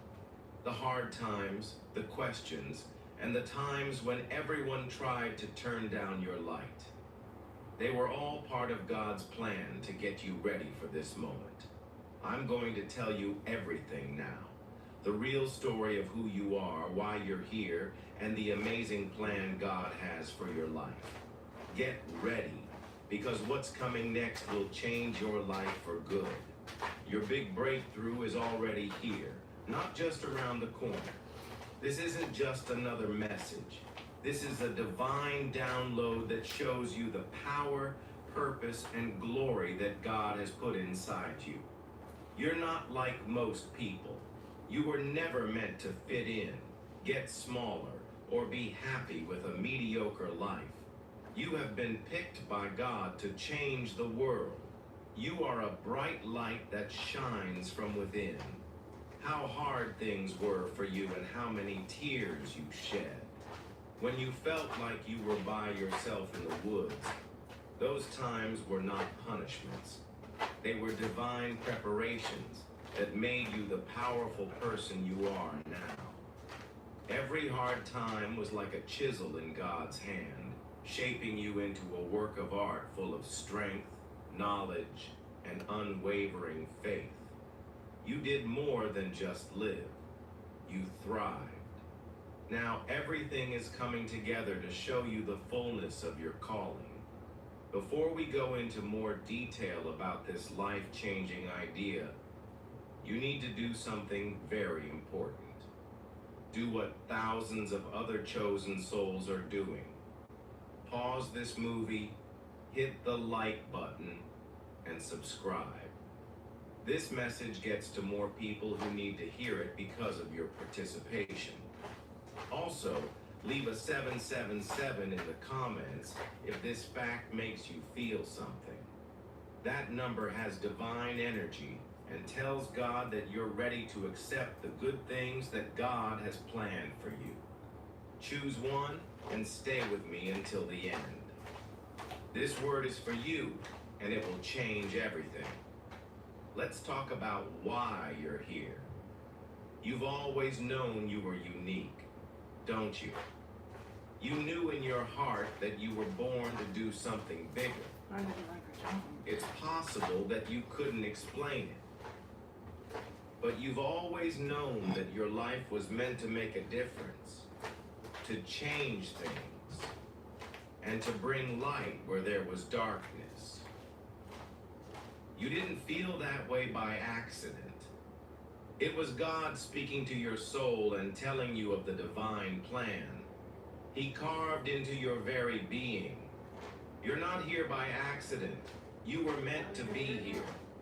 Every event in your life, every win, every loss, every tear, and every success has been planned to bring you to this very moment where your purpose can be revealed. Take a look. The world has tried to hurt you. Doubt has tried to make you less visible. Fear has told you lies to make you doubt your worth. But you stood your ground. You didn't just put up with it. You got through it. You're stronger, brighter, and more radiant than ever, like a gem that has been forged under great stress. No weapon formed against you shall prosper. That's not just a promise. It's your reality. The enemy thought they could stop you, but they didn't know who they were dealing with. You are God's chosen one, anointed with a purpose so powerful that nothing in heaven or on earth can stand in your way. Your resilience is a testimony to his glory. And now it's time to step into the fullness of what he has prepared. Let's go deeper. You've passed the test, chosen one. But what does that mean? It means you've proven your faith, your strength, and your heart. God has been watching you, guiding you, and testing you not to see you fail, but to prepare you for the extraordinary. Think of Joseph, sold into slavery, betrayed by his brothers, thrown into a pit, and locked in a prison. The world saw him as defeated, but God saw him as destined. Every trial was a stepping stone to his palace, where he became a ruler, a provider, and a savior for nations. Your story is no different. The pit you were in, it was preparation. The betrayal you faced, it was pruning. The moments when you felt abandoned, they were God's way of teaching you to rely on His strength alone. You see, chosen one, God doesn't test you to break you. He tests you to build you. Every challenge was a divine classroom teaching you wisdom, courage, and unshakable faith. You didn't just pass the test, you aced it. You walked through the valley of the shadow of death and came out radiating His light. Psalm 23:4 says, "Even though I walk through the darkest valley, I will fear no evil, for you are with me." That's you, beloved. You've walked through the darkness, and God's presence has carried you through. Now, you're stepping into a new season.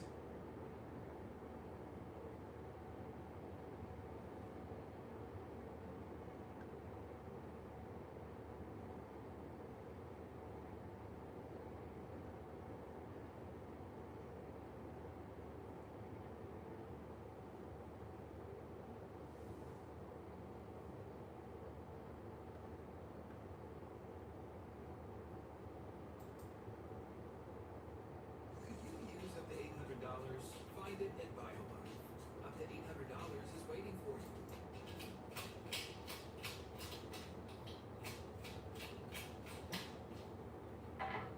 I'm also seeing Three of Wands and Ace of Pentacles.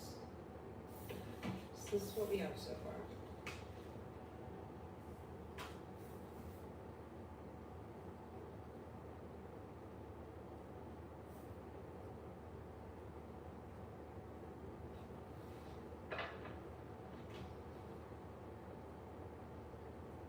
Okay, so you can be focused on your future right now, can be something that you're thinking about a lot, but maybe there's also some stuff that you're worrying about that's associated with the future. This looks like it's connected with a chapter that's going to be up ahead and can be something that you're kind of feeling away about right now. When we start off with the Four of Cups, we're not feeling content. So there's something going on where we can not be feeling good about something, or we're feeling unhappy, or we're not liking the way that something is going. But what I'm seeing is that things are going to get easier for you. I'm seeing the Six of Swords be coming out.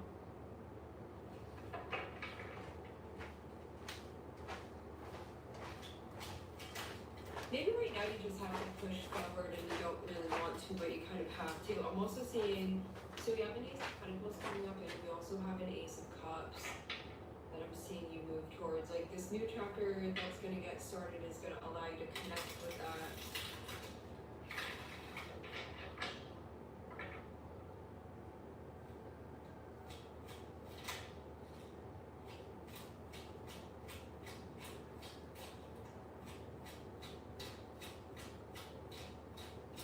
Yeah, I'm wondering with this Four of Cups and the Three of Wands, if you want to be up ahead or you want to be further along with something, you may not like the place that you're in now, and you're like, I want what that's going to look like when things develop further, when further progress is made, and that can really be where you want to go with things.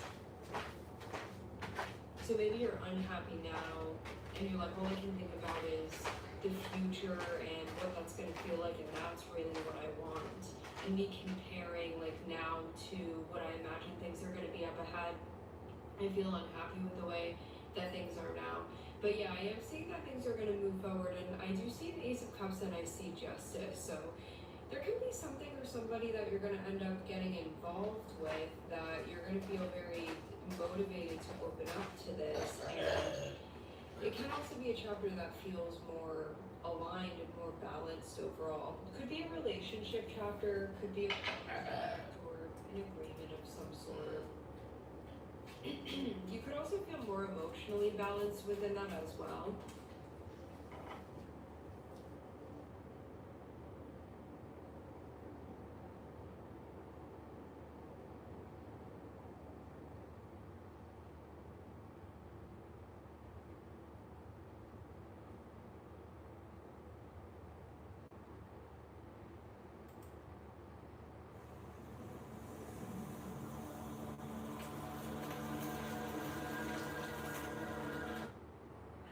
Hi, YouTube family, and thanks for stopping by. I have already connected with your energy and your twin flames energy, and I was guided to these 3 cards for you, which is I'm mad at myself for behaving this way. I can't control my fear of getting my heart broken again. I don't know if I can live up to your image of me. I'm afraid that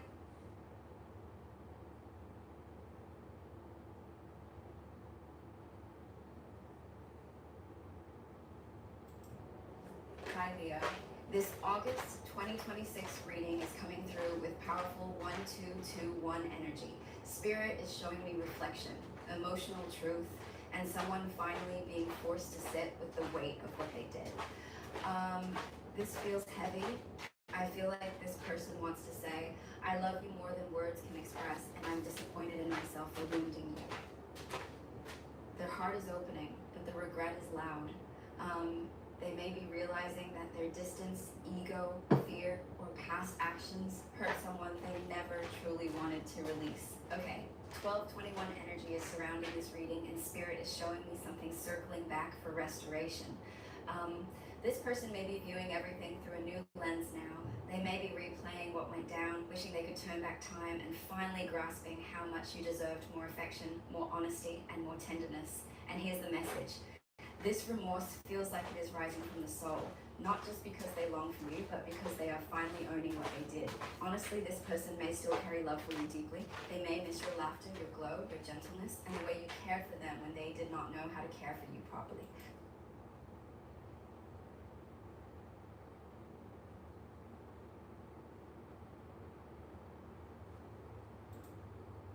I'm about to do your Leo August 2020 love reading, and in this reading we're going to take a look at the love connection between you and your romantic person of interest. Leo, how is it going? Come on in, have a seat, make yourself comfortable. My name is Alan from UnknownTruthTarot.com. Welcome back to another Leo love reading video.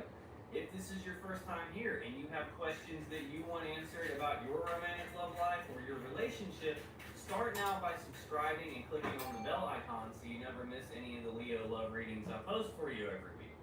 Now let's get on with the Leo reading for today, because today we're going to take a look at the love connection between you and your romantic person of interest.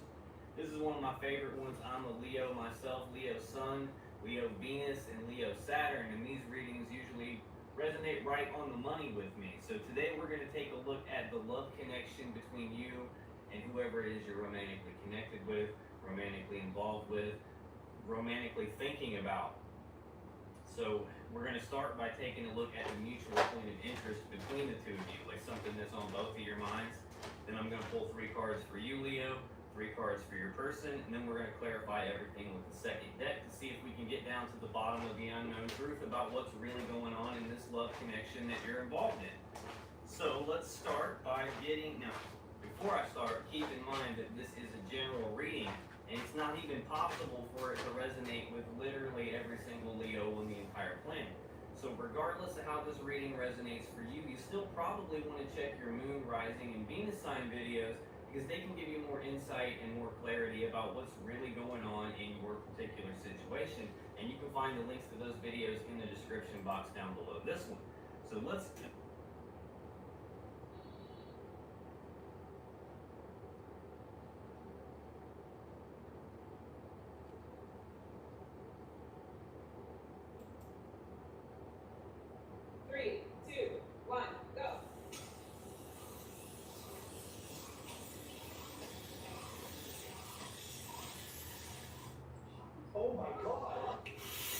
If you are seeing this video, it is 100% meant for you, okay? If you are watching this, I am telling you there is something that you cannot see right now that is going to come your way. The card is literally moving itself away. Oh my god, can you guys see this? Like, the card is literally, like, moving. Like, look at that, right? Oh my gosh, I am telling you, the energy is so powerful. The 10 of Cups, oh my god. It's almost like this card is just moving away to create space for this. It's not even. How y'all doing? Not even. Oh my god. Not even. My light's out. That just lit out. They've Oh got it my on God. order. Oh my god. Did you see that? No, The overhead Ace of Cups light. literally just lit out. Let me tell you something. It is not a coincidence if you're watching this. I am telling you, starting now, things are changing and they are becoming bigger and better. You are so lucky, okay? You're not lucky because you're seeing my face. You are lucky because you are seeing these synchronicities, emotional challenges, blockages, anxiety, stress, frustration, agitation of things not working out. That energy is moving. It is moving so that you have so much abundance, happiness, fulfillment, joy, money, things in your home life, relationships working out for you. There is less stress and emotional tension. The moon is about, emotions and stress and anxiety and things you can't see, okay? Things that you are confused about, things that you can't understand. It is all moving because let me tell you, August, September and October bring you such a powerful energy. If you are seeing this in August, September or October, whatever date this finds you on, it is not a coincidence, okay? I have manifested this reading will only find you if it is meant for you because things in your relationship life are coming together. These are the 3 luckiest months of this year because things are getting better for you. You will find yourself in a committed relationship. You will find yourself with more money. You will finally find yourself thinking to yourself, wow, maybe I can move to a home where I have more space. I can think about going to a new place. I can think about, moving here, being in this environment, being in this town, being in the city, and almost like things are just coming together. 10 is about completion. You are going to feel so much more satisfied with where you are in terms of relationships, in terms of money, in terms of your health, your well-being, feeling less stressed. I am telling you, it is so powerful. Now, I want you, okay, to claim this because it is not a coincidence. There are 8 billion people on this planet and not everyone is going to see this, but you did because it is literally meant for you. It is meant for you, okay? I want you to first and foremost make sure, okay, that you claim this reading, okay? Claim this because the pieces of the jigsaw puzzle are coming together, okay? Claim this. Make sure that you claim this, okay? Now, how can you claim this? Well, first and foremost, in order to be able to receive, you must be willing to give. So comment down below, everything has come together. Okay, like this reading, make sure that you are subscribed to my channel to really seal it in and also share this reading with someone else because when you share something, you are basically allowing tenfold abundance to come your way because you are sharing this and guess what? Whoever comes across this reading, it will happen for them. So if you share this with someone else like a friend or a family member or a co-worker or someone, not only will they get this abundance in their own life, but you will get tenfold more because you are sharing with goodness, you are sharing with the kindness of your heart, and when you share, you get that tenfold. I am not even joking. Now I'm going to fish out that Ace of Cups. There it is. Didn't even take time to find it. The Ace of Cups, okay? You have been feeling down, you've been feeling stressed, but there are happy moments coming. August, September, October, mark my words, okay? You are going to get offers of love. You're going to get offers in regards to work. People are going to come to you and they're going to want to help you. So they might be like, can I offer to help you? Can I offer to take this off your hands? Can I offer to help you put this in this place? And you'll be like, oh my God. Thank you so much, because you'll be in certain situations where you kind of need that help and someone will just come. It's like an angel energy that just comes, you'll be like, oh, I'm so sick and tired of like feeling like, oh, my love life's not coming together, and then boom, a person comes and you will just feel like, wow, like you're speaking things into existence and you are in such a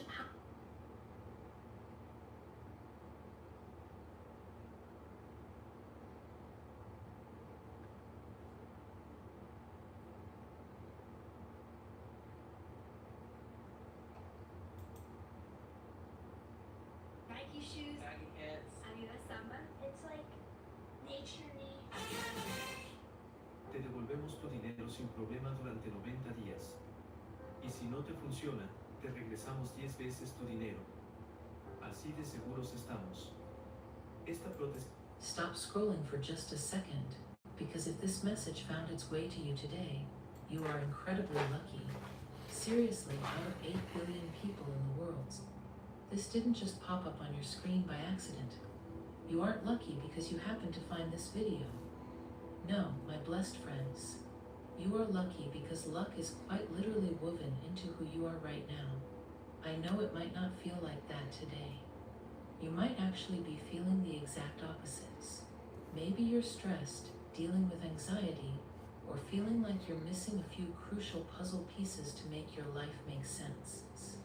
It can be so frustrating when things just aren't going your way and agitation takes over. But listen to me carefully, you being here is no coincidence. I have put it out into the universe that this message will only reach the exact person meant to hear it. And since you are reading this, that person is you. You are about to step into a season where absolutely everything finally clicks into place. The upcoming months, specifically August, September, and October, are going to be some of the luckiest times of your entire life. And these months are going to bring changes so big that you will be talking about them for decades.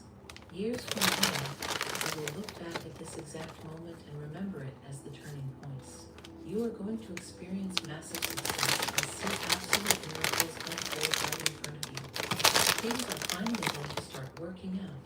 Mark my words, because your life is about to change for the better. The blocks that have been holding back your love life are clearing out, bringing in deep harmony, better relationships. And here's the thing, your home is going to be filled with such a beautiful, warm energy. On top of that, your career is snapping into focus, bringing you solid financial stabilities. If you've been waiting for a breakthrough with a specific person, expect real, honest communication to spark a beautiful, blossoming connections. The wheel is finally turning in your favor, bringing you the peace and stability you deserve. But before any of this can happen, you have to claim this energy. You need to invite it in. Make sure to subscribe, like this, and comment down below. I am so lucky. When you claim a message like this, you are basically placing an order with the universe. And the universe is ready to deliver it right to your front door. But if you brush this off, roll your eyes, and think good things never happen to you, you are feeding that.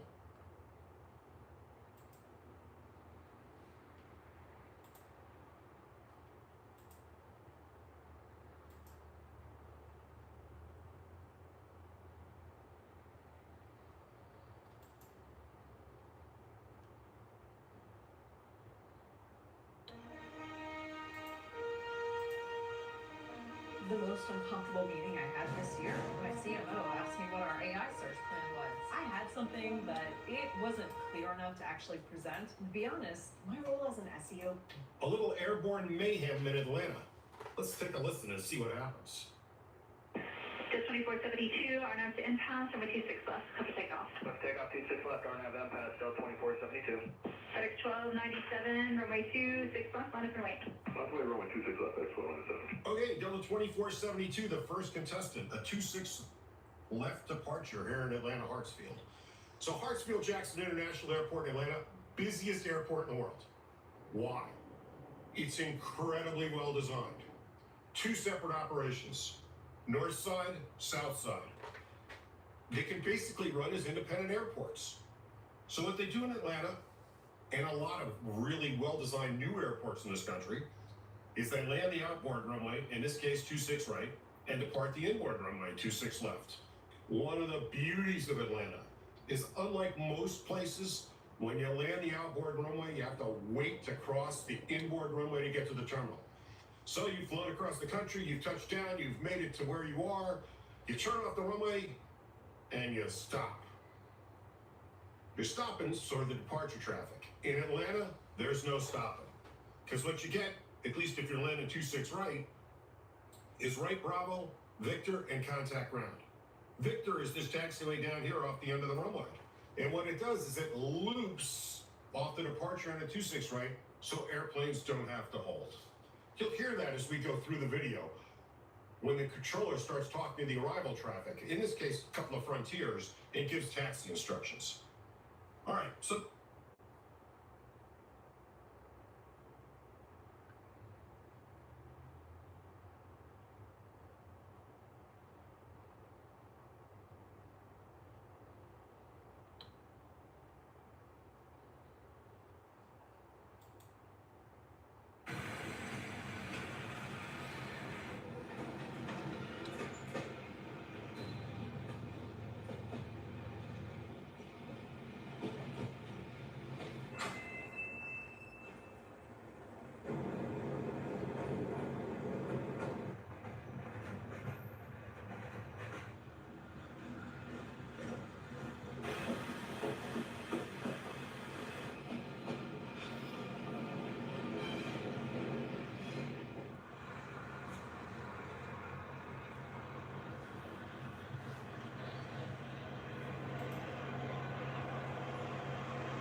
spinach get rotten. It smells funny, but I'll cook it anyway.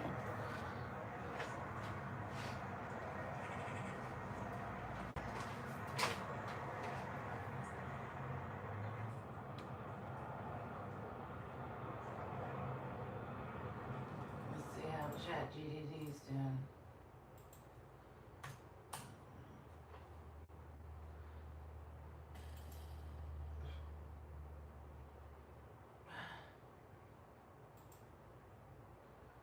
Hello? Hello again. How's it going? How are you? Oh yeah, what's on your mind? Well, I'm trying to find out what people cook for keto when they're on a budget, or they have to go to the food pantry and don't have any money. Checking. If you're relying on the food pantry, or just trying to keep grocery bills low, Food pantry. Food pantry budget. No budget. No money. Food pantry. Okay, so things people do include eggs, canned tuna or salmon, chicken thighs, ground beef if it's on sale, blocks of cheese instead of pre-shredded, peanut butter depending, frozen or canned veggies like spinach, broccoli, cabbage or cauliflower. And then since food pantries vary, the trick is to build meals around whatever protein you get, like scrambled eggs with cheese, ground beef with cabbage, tuna mixed with mayo, chicken thighs with roasted broccoli. If the pantry gives you higher carb foods like rice or pasta, it's okay to use them if that's what's available. It's better to eat. Well, I'm enough fat. real- I've gained like 20, 30, 40 pounds in the past 6 months. Okay. I need to be eating carbs. Checking. Yeah, that's a big change. With very little money, the priority is getting enough to eat and including protein when you can. If the weight gain's been unusual for you, that might be something to bring up at a clinic when you can. Can I ask? Don't start talking to me about a doctor. Don't ask me about a doctor. Don't start talking about that. Sure. If we leave doctors out of it for a moment, when money's that tight and food is mostly from a pantry, what's your main goal? Well, I need to lose weight so I don't fucking die. Okay. Focusing on affordable proteins when they're available and vegetables that fill you up without costing too much, like cabbage or frozen broccoli.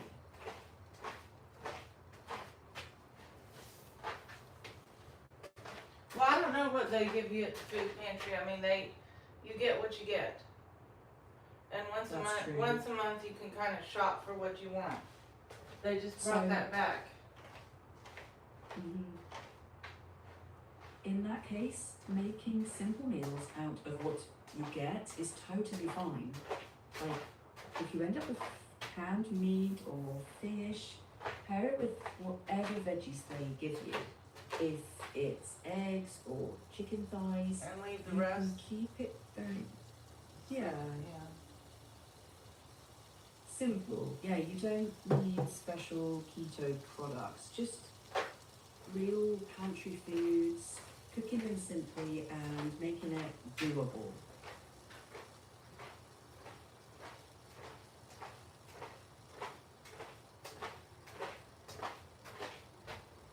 Well, I don't have a can opener. I got some refried beans. Last time I cooked them, I burned them.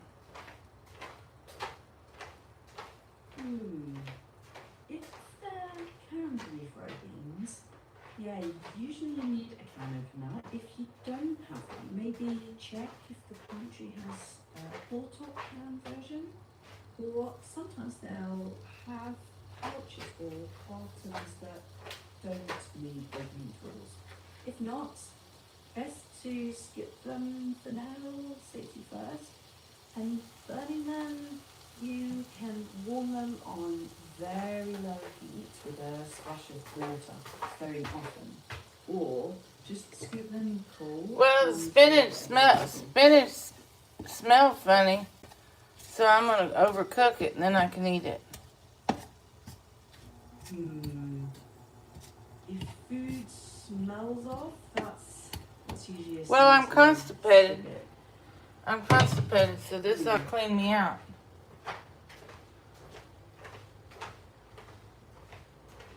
Checking. If the refried beans smell off, don't try to overcook. That won't fix it. For constipation though, if the beans are still good, fluids help, gentle walking can help, and fruits like prunes, pears, or apples. I can't eat that, and I can't eat that on the keto diet. What do people eat for snacks on the keto diet?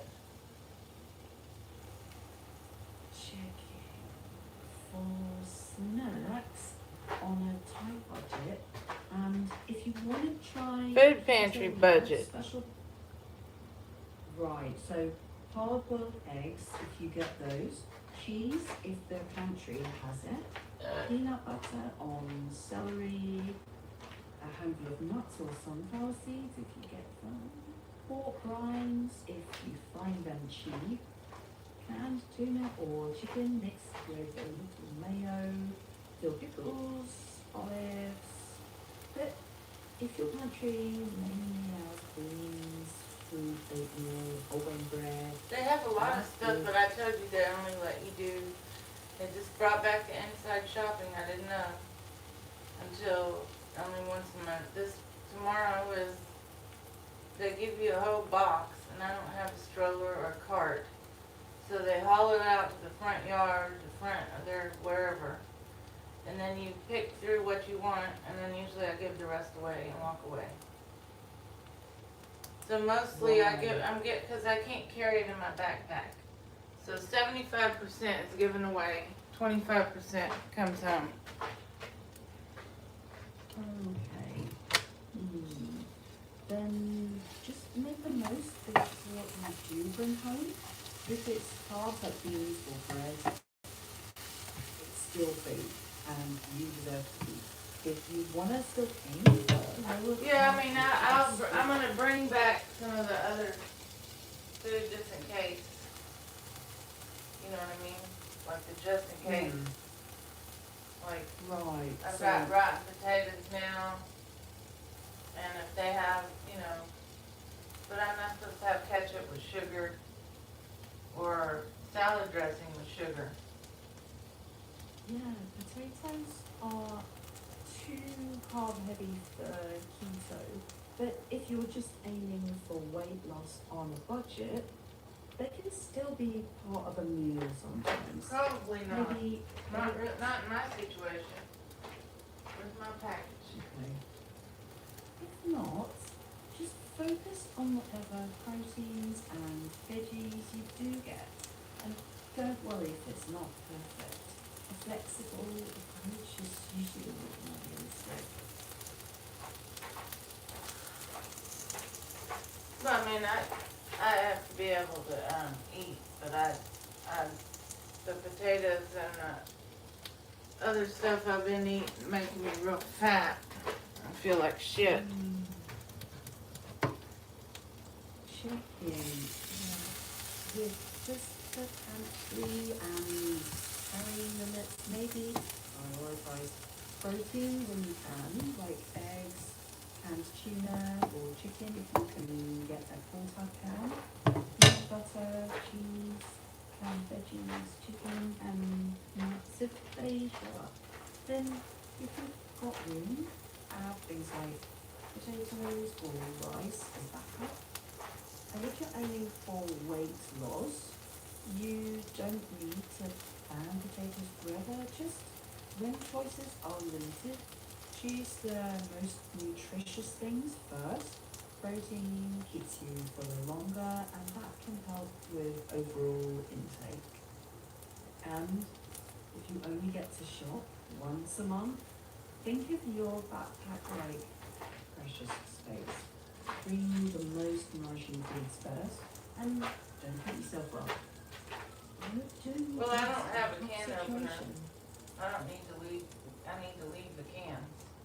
I don't have a can opener. I got a bottle opener, and it takes a long time to open a can. Right.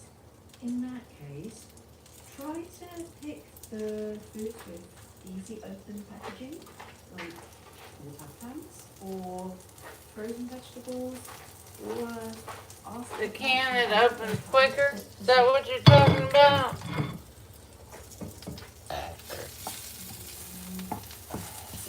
How long do I want to fry the spinach for? 'Cause I hadn't had a bowel movement in days, so I'm trying to cook some spinach. See if I can't have a bowel movement.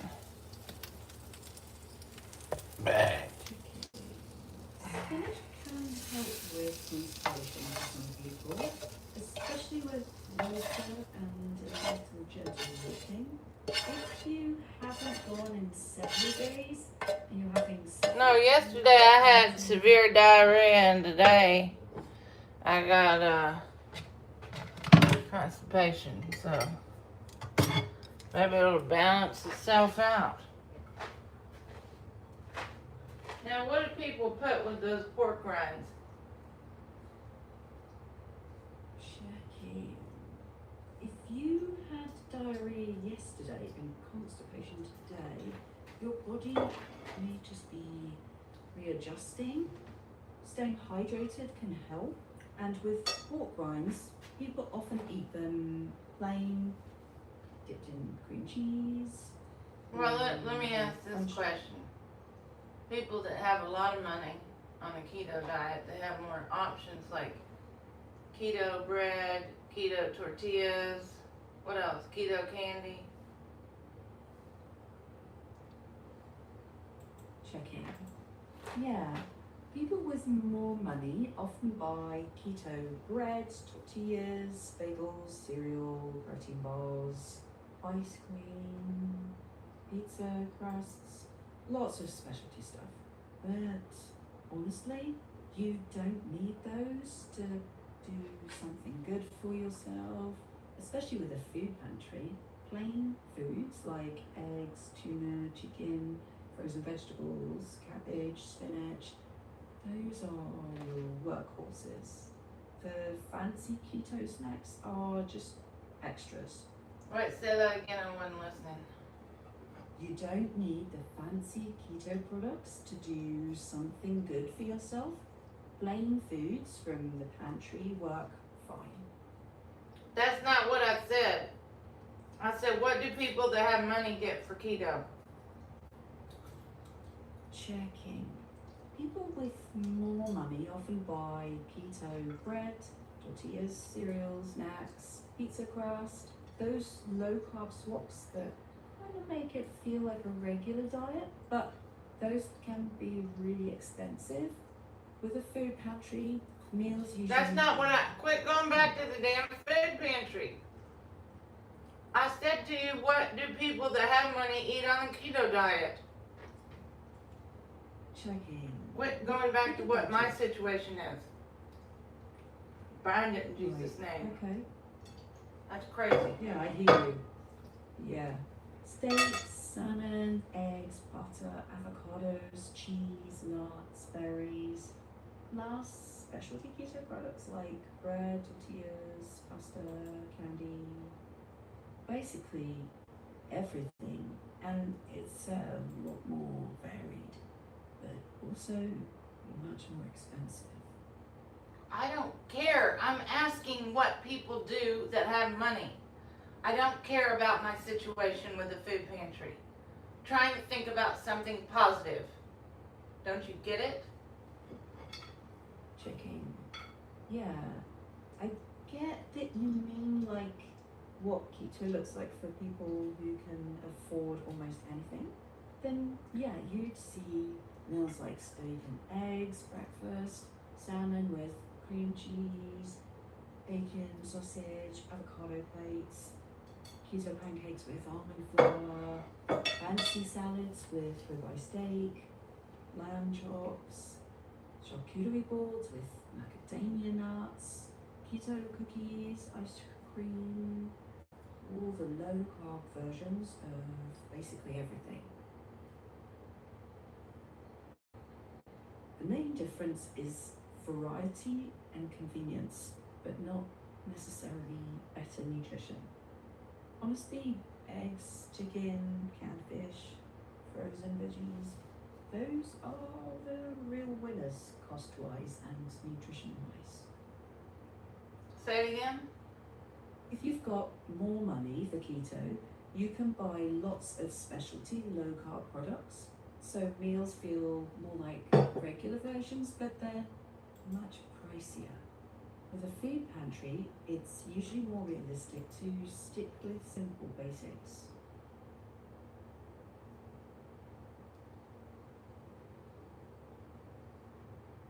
Well, I mean tasteless food, boring food. Yeah. Well, that's not what I asked. I said, tell me what people do when they have money. And you went in not to tell me.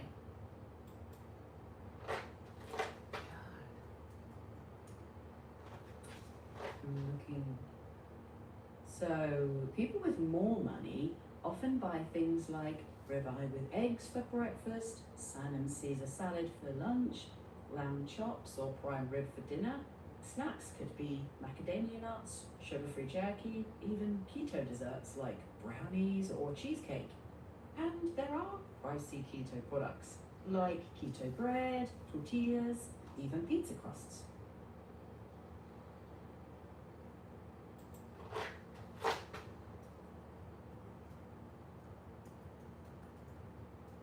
Is tofu?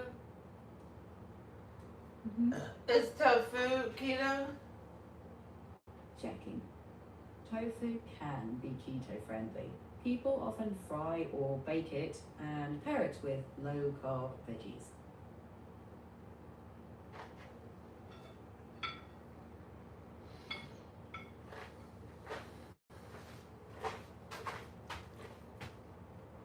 New day, blessed, thirsty, sick.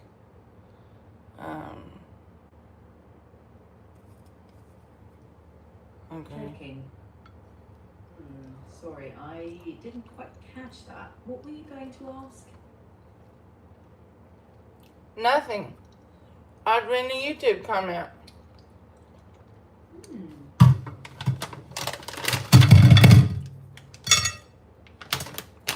If you want to leave a YouTube comment like a complimentary question, keep it short. Mention I don't something leave a specific. comment. I don't do that. I leave few comments. Right.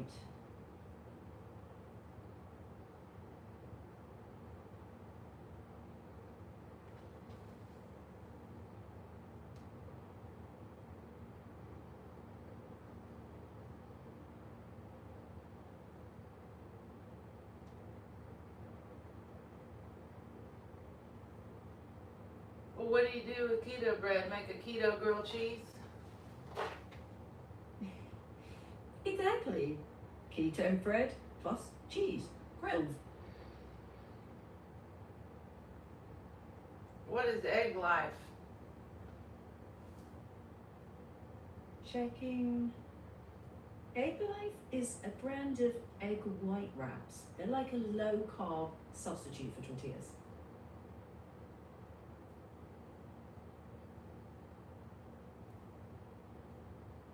But what's wrong with the low carb keto bread or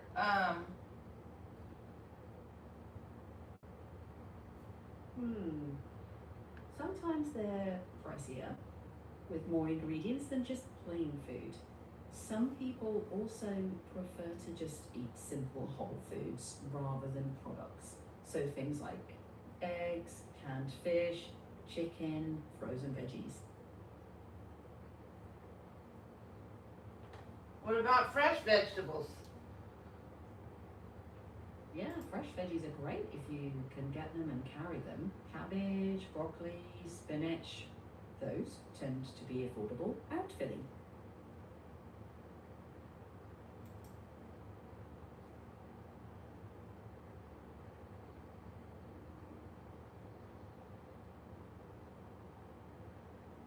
is something called oven zero net carb bread.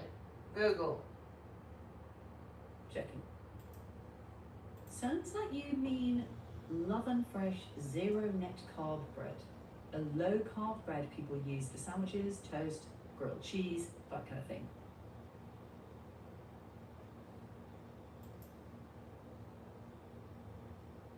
Yeah, so oven is the Aldi version of it. Mm-hmm.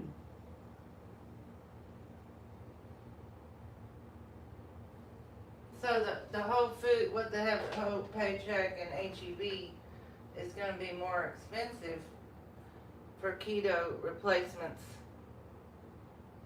That's what you're telling me. Yeah. Yeah.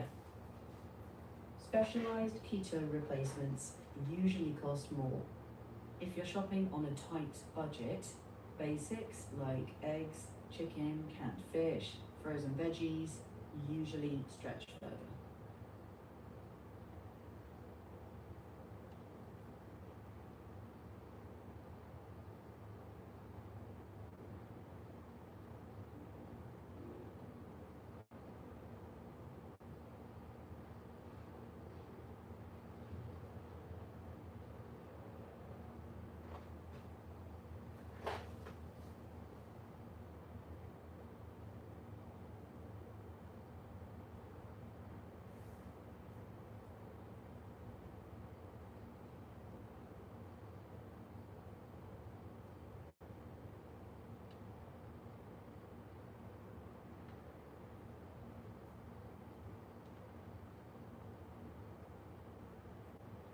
Well, do they make zero carb bread and tortillas?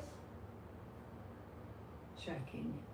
Yes, several brands make low carb bread and tortillas. Who? Stores like checking. Love and Fresh, Mission Carb Balance, Hero Bread, Natural Ovens, Thin Slim Foods. Where you shop, such as HEB, Whole Foods, Target, Kroger, or Sprouts, it depends which of those they carry.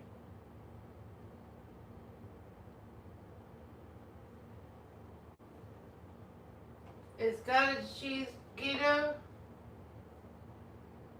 Checking. Yeah, cottage cheese can be part of a keto diet, but full fat in small portions.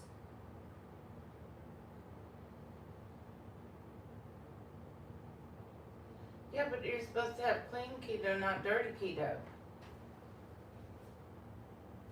Checking. So usually means whole foods like eggs, veggies, meats, olive oil, and less processed stuff. Though, honestly, definitions vary a bit from person to person.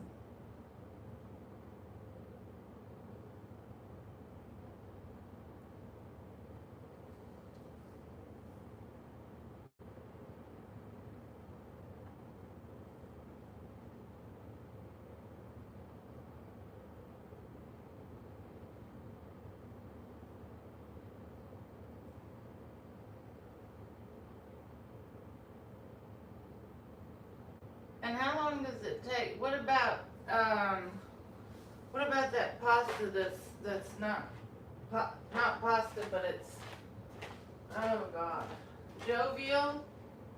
What is jovial macaroni? I don't know, I have a video in the past, back when I had more money. Jovial pasta is not typically keto, but still high in carbs. People more often take things like palm noodles or konjac noodles. No, they don't. They have protein pasta. It's hard to cook, but I'm trying to think of what, you know what I'm talking about? Garbanzo bean, lentil pasta. I used to buy all that stuff.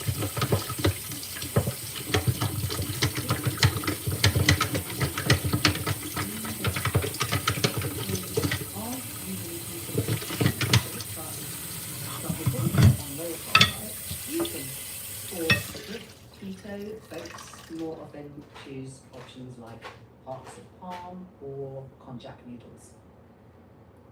If you're doing moderate low carb, bean-based pasta can sometimes work if it fits. Why your is the daily bean carb. pasta not low carb? Checking. Good question. Bean pasta has more carbs than strict keto typically allows, even though it's higher in protein and fiber compared to normal pasta.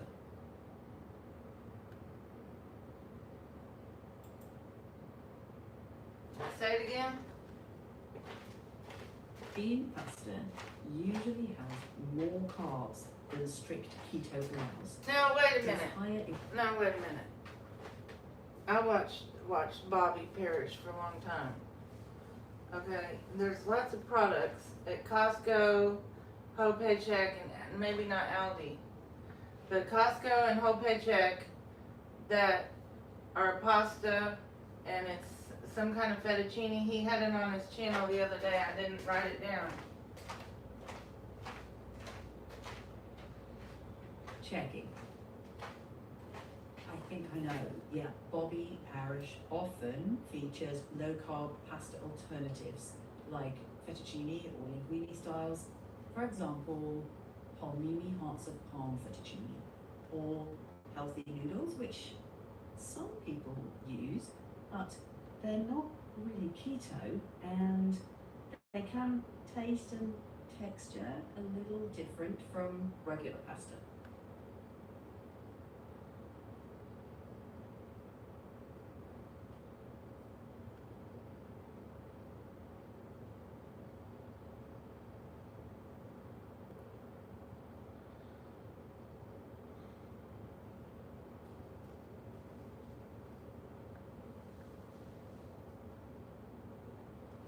Well, I mean, I'm just getting so fat. If I don't do something now, I'm fucked. Okay, what's one small change you feel that you could try this week? Well, I started the keto diet yesterday, but it's not, you don't have all that money to go to Whole Paycheck, and it's real difficult to stay on it. I mean, we just have egg with cheese and some spice. You know, you don't, it's not very,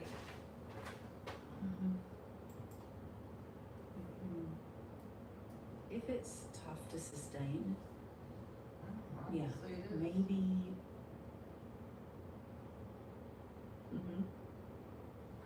I had to stop all the caffeine and I'm still not sleeping at night.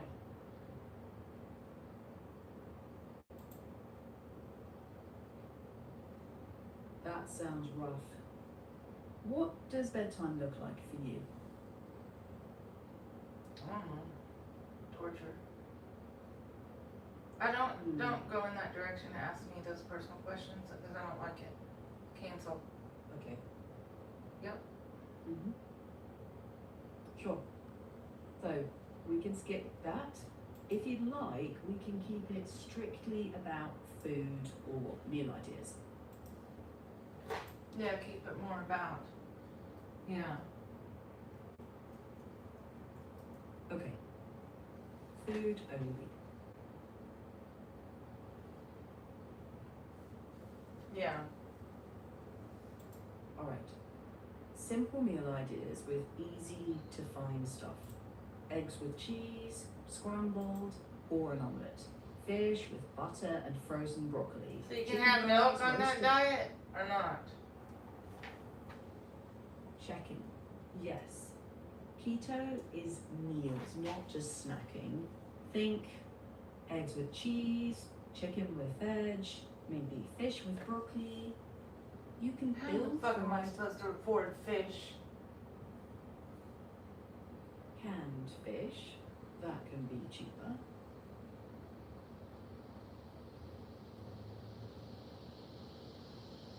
How do you know the bacon doesn't have sugar in it? Checking. Good to check. Some bacon does have a little sugar, some doesn't.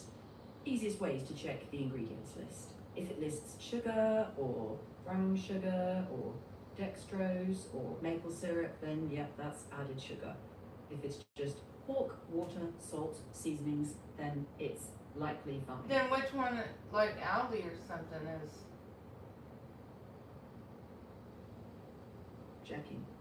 At Aldi, look for Appleton Farms no sugar uncured bacon. Some locations carry regular Appleton Farms bacon too. Flip the pack and read the ingredients. Other brands with no added sugar bacon include Pedersen's, Applegate Naturals, and Kroger's Simple Truth uncured no sugar bacon.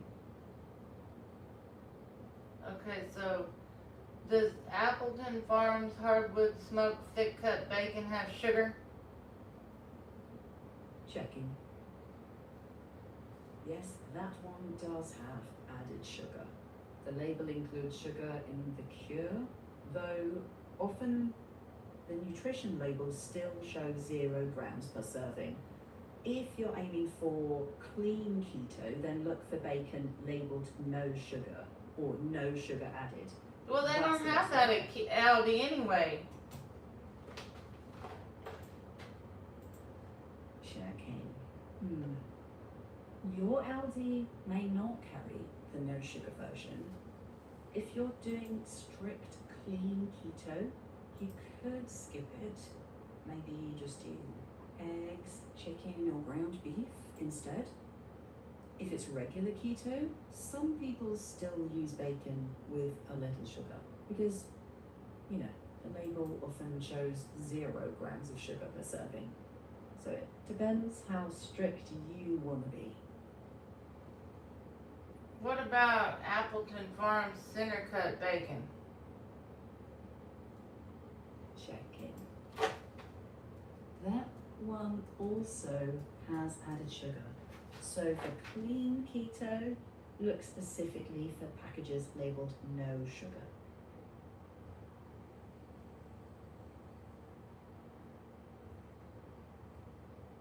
How about Appleton Farms lower sodium bacon? Checking. It still lists no sugar as an ingredient, so that one is a better choice.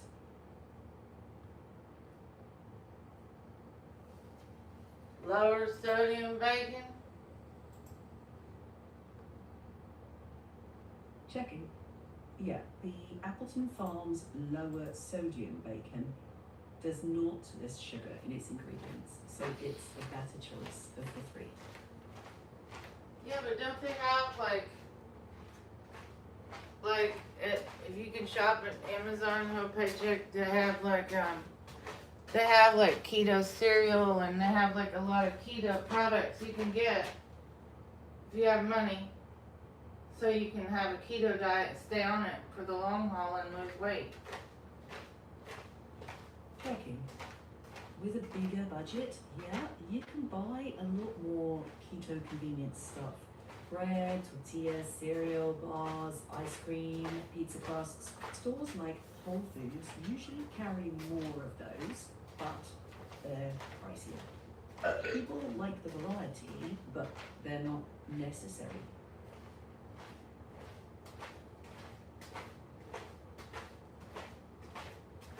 Well, when I get money again, then I guess I can do that.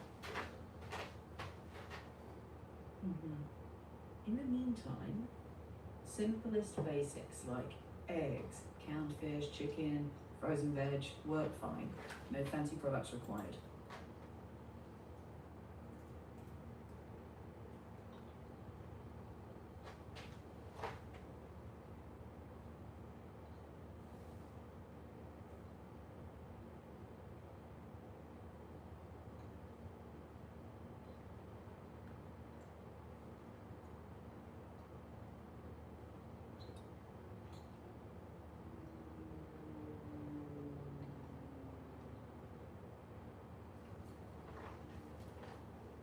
Yeah, but people on the keto diet have to have a damn snack.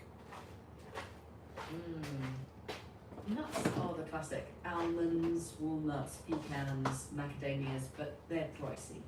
cheese sticks or cubes or even just sliced cheddar. Hard-boiled eggs are great, and if you're okay doing a little prep, mix some little mini tuna mayo lettuce cups. Oh, and pork rinds if you like them. Crunchy, but not everybody's thing.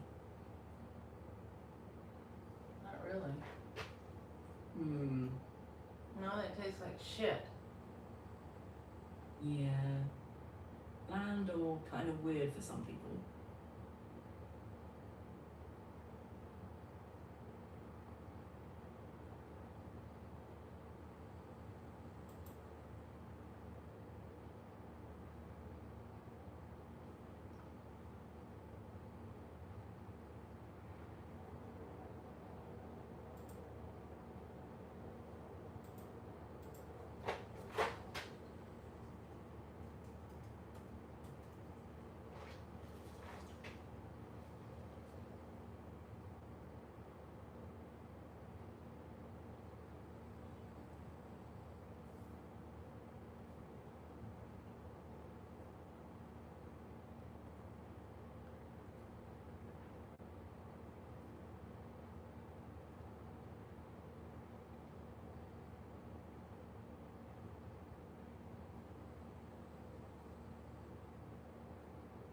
Yes, that at Amazon they have the pork rinds that are clean keto and the jerky that's clean, you know. 0 sugar, 0 chemicals. They're eating healthy food while you're on the keto diet. Let's see. Yeah, there are some 0 sugar jerkies, pork rinds, and some clean keto products with simpler ingredients. And, you know, plenty of options if you don't mind paying more for them.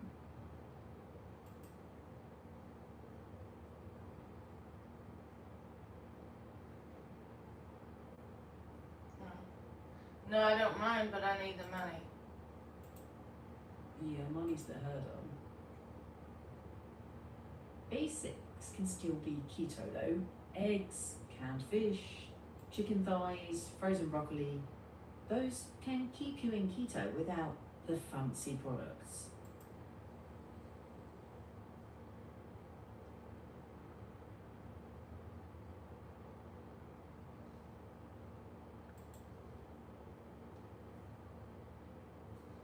So I need to get rid of my vitamin C gummies that have sugar. Up to you. If you're aiming for no added sugar, then you'd look for a no sugar version, or get your vitamin C from food like bell peppers or broccoli. Well, I gotta lose weight. Yeah. Keto can be one way people lose weight, but it's not magic. Frankly, basic framework is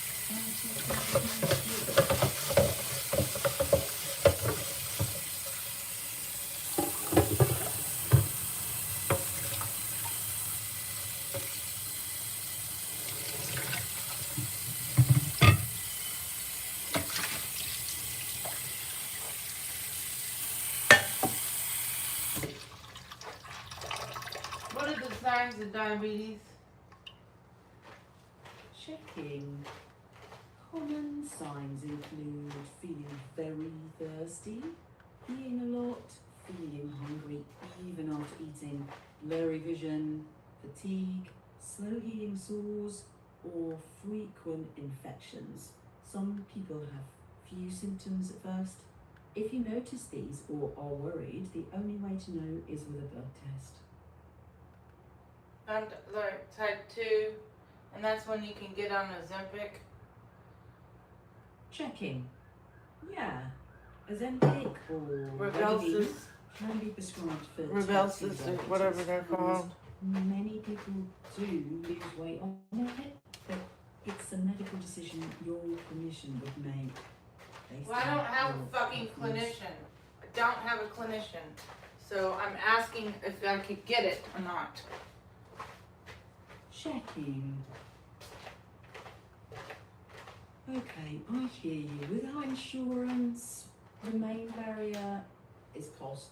Those meds usually require a prescription, and availability varies. If weight loss is the main goal, lower cost approaches like focusing on simple meals, portion changes, and sustainable habits may be more doable. If symptoms suggest diabetes, community clinics, or low cost. Well, I don't have a fucking car. Okay? So don't go into that don't go on that route. Okay, without a car, maybe focus on what you can get nearby. Pantry staples that fit low carb, if that's your path, or balanced meals with vegetables, beans, or whole grains, based on what's accessible and affordable.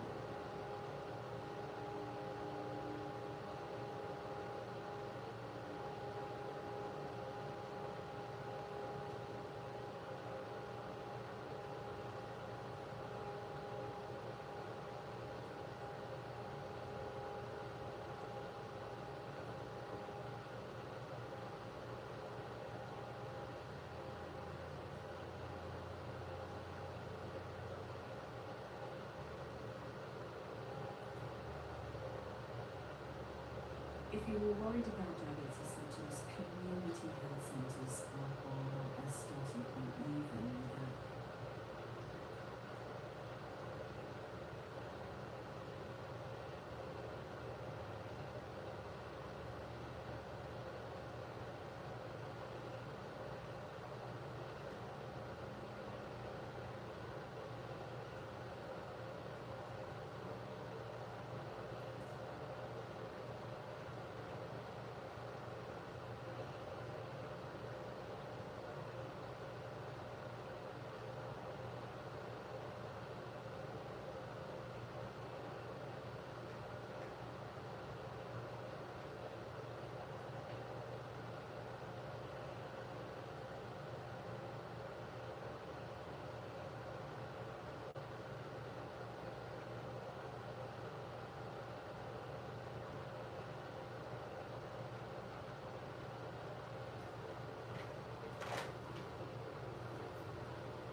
How do you know when the keto diet works? Your clothes fit looser? You don't have a fucking scale? Yeah, clothes fitting looser is one sign. Better energy, more stable appetite, that can be another. But for health markers, blood work with a clinician is more reliable. Quit talking about a fucking doctor. I have no insurance, no car, and no way to get anywhere. And I'm tired of it. Right. Don't mention it again. I'm asking about keto diet, not about a doctor. Understood. On keto, besides clothes fitting looser, people often notice fewer sugar cravings, steadier energy during the day, less bloat, and sometimes less joint puffiness, but it's very individual. Well, can you have sour cream on that diet or not? Checking. Yep, sour cream can fit keto. Full fat with minimal ingredients is the usual pick. People put it on eggs, taco bowls, broccoli, grilled chicken. Just watch the serving size.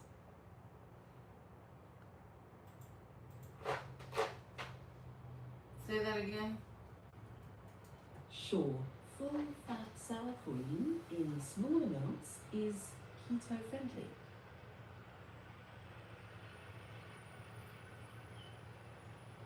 Yeah, but how do you have variety on a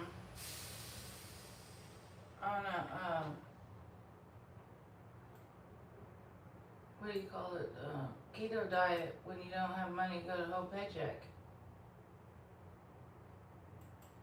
Checking. You can get variety by rotating cheap basics. Eggs can be scrambled, made into omelettes, boiled, or fried with different toppings. Chicken with broccoli one day, with cabbage the next, with cheese and sour cream another day. Variety comes from switching combos, seasonings, toppings, rather than buying specialty keto products. Yeah, I guess.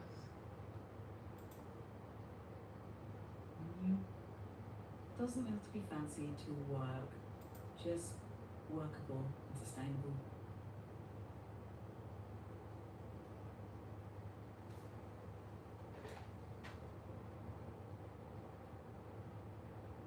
I guess. Yeah. One tiny change at a time beats trying to do the perfect plan.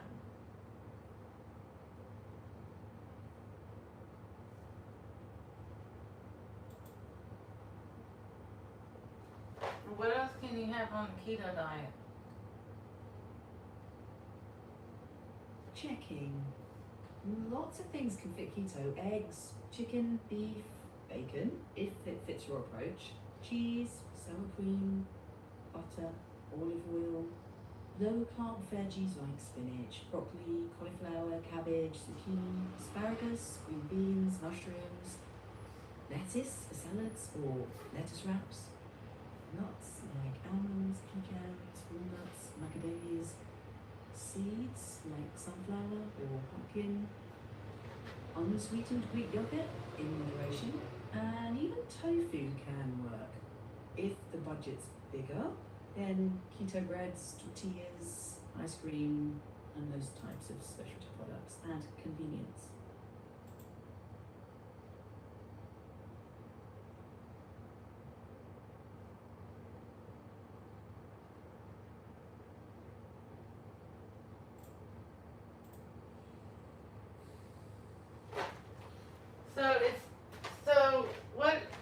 So Bobby does that keto paleo diet.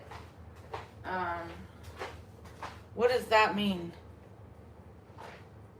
Checking. People often combine keto and paleo. It means low carb and minimally processed foods. From meats, eggs, veggies, healthy fats, no grains, less processed stuff. Basically, a cleaner whole food version of keto. Yeah. So paleo is keto, sort of. In a way, yeah. Both avoid processed foods, but keto focuses on keeping carbs very low. Paleo is more about food type than strict carb limits, so overlap but not identical.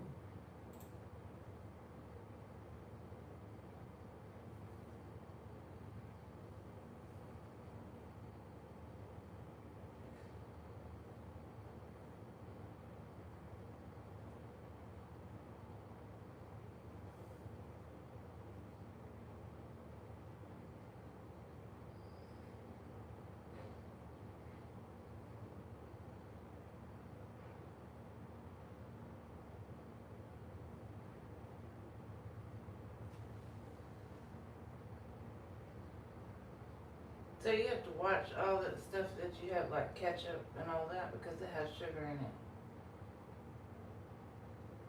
Exactly. Regular ketchup, lots of sauces, sneak in sugar. So folks use alternatives like no sugar added ketchup. That's when you have to go to whole paycheck. That's when you go to whole paycheck and scan with the Bobby app.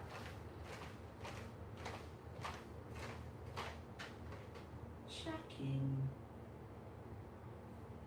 Yeah, that's one option. Stores like Whole Foods often carry more no sugar or clean keto options, and some people use apps to scan ingredients and make choices to suit their approach. That's why Bobby Perch has his app. To taste the food, and then I think it tells you an alternative. Yeah, people use apps like that to guide purchases, and yeah, even with basic stores, it's more about workable choices than all or nothing.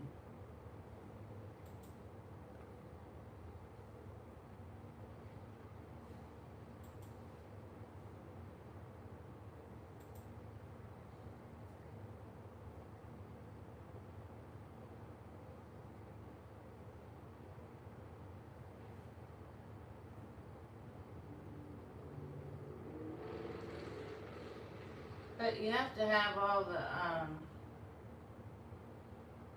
what about like pork sausage? Checking. Yeah, pork sausage can fit keto. For clean keto, Appleton checking is- Farms Premium Pork Sausage Roll. Does that have sugar? Checking. Checking. It does have sugar, listed as dextrose, but the nutrition label shows 0 grams per serving. For regular keto, many people still use it. For strict clean keto, you might skip and look for a no sugar option. Well, they don't have that at Aldi's anyway. Okay. Then regular keto, people How often about still use Whataburger Original Pork Sausage? Checking. That does have added sugar, so not for strict clean keto. For regular keto, some folks still use it, but check the label and go by your own comfort level.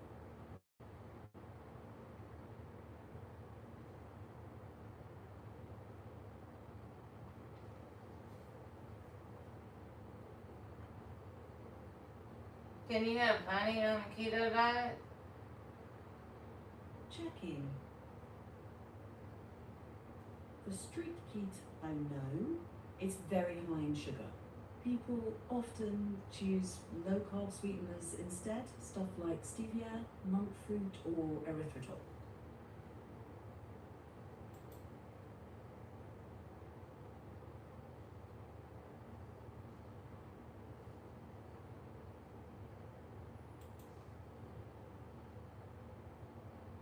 Can you have maple syrup on a keto diet?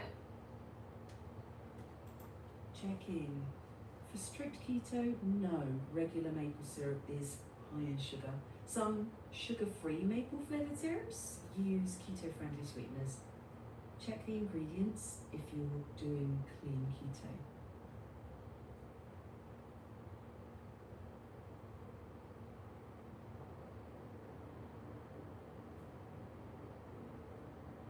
And what's the difference? You lose more weight on clean keto versus regular? Checking. There's no clear evidence that clean keto causes more weight loss than regular keto. The bigger factor is what you can stick to. Clean keto focuses on whole foods, while regular keto allows more processed low-carb products. Some people feel better and eat less with whole foods. Others do fine on regular keto if it's easier to maintain. Best version, the one you can stick with. How about Simply Nature organic uncured beef hot dogs? Let me check. Those do have added sugar, small amount. For regular keto, the carb count is still low enough. For clean keto, if you're avoiding all added sugar, it's a quite fit.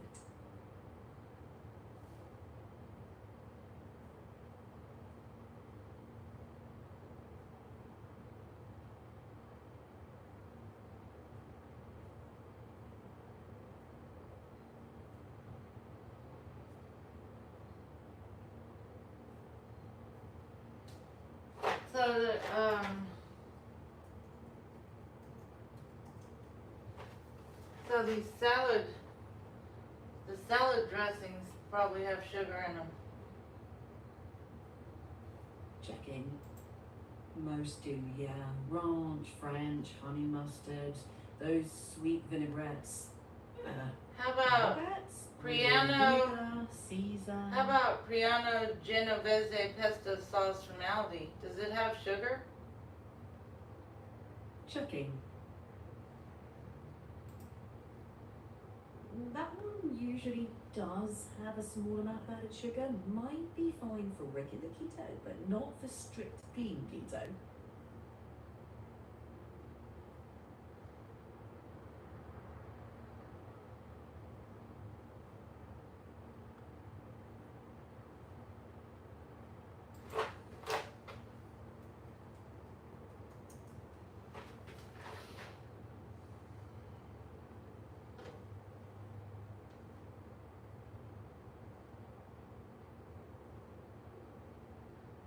Now what about chickpea pasta? Is that low carb? Checking. It's usually not considered keto. It has more protein and fiber than regular pasta, but it's still pretty high in carbs. Why? Checking. Because chickpeas naturally have a lot of carbs. Chickpea pasta is healthier than regular pasta for many people, but it's not low enough carb for strict keto. How about Simply Nature organic penne brown rice quinoa pasta? Checking. That one is not low carb. It's similar to regular pasta, not a good fit for keto. Aldi has keto-friendlier options like their hearts of palm pasta or edamame or black soybean pasta if your store carries it. Brown rice and quinoa pasta aren't considered keto-friendly.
Yeah, but the,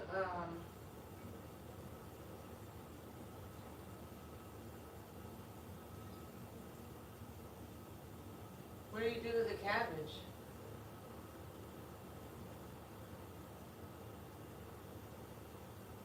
Checking. Lots actually. Cabbage is low carb and budget friendly. You can fry it with butter or olive oil and garlic, make coleslaw with vegetable dressing, put it in soups, or scramble it up with eggs and cheese, cook it with ground beef or sausage, or roast it in wedges with olive oil. Even use the leaves as wraps instead of tortillas. And it keeps well, so one head can cover several meals over the week.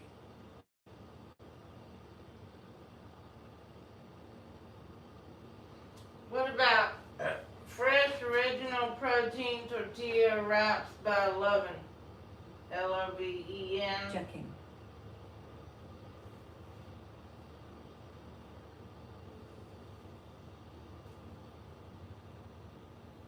Yes, those can fit regular keto for many people. The strict clean keto, it depends how strict you want to be.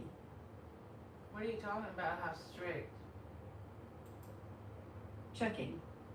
Like, some people say clean keto means very low carb, but okay with processed keto products like protein wraps or keto bread. Others mean mostly whole foods, so no wraps like that. It really comes down to your definition of it.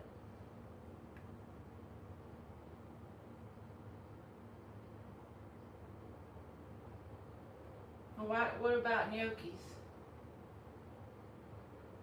Checking.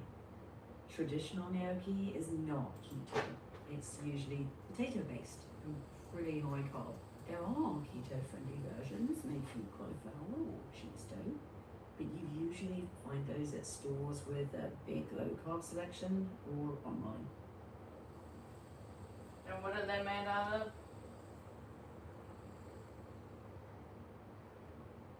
Checking.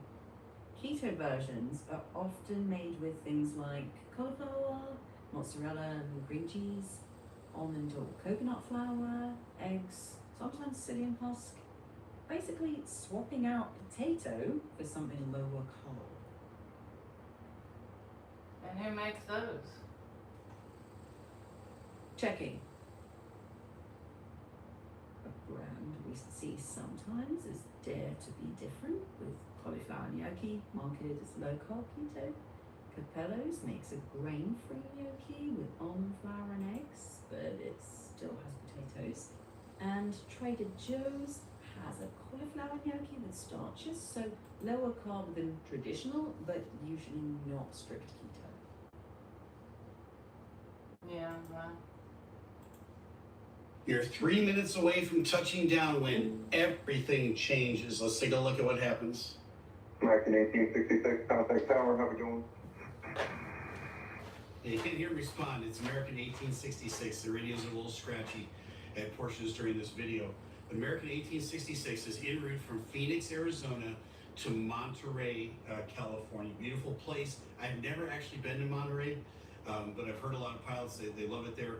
And they're on final, they're turning final when something happens that's going to change their whole day, and it's going to inconvenience a lot of people, but boy, it's a headache.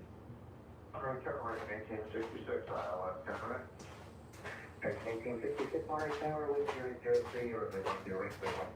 Wiggling 10, American 1866.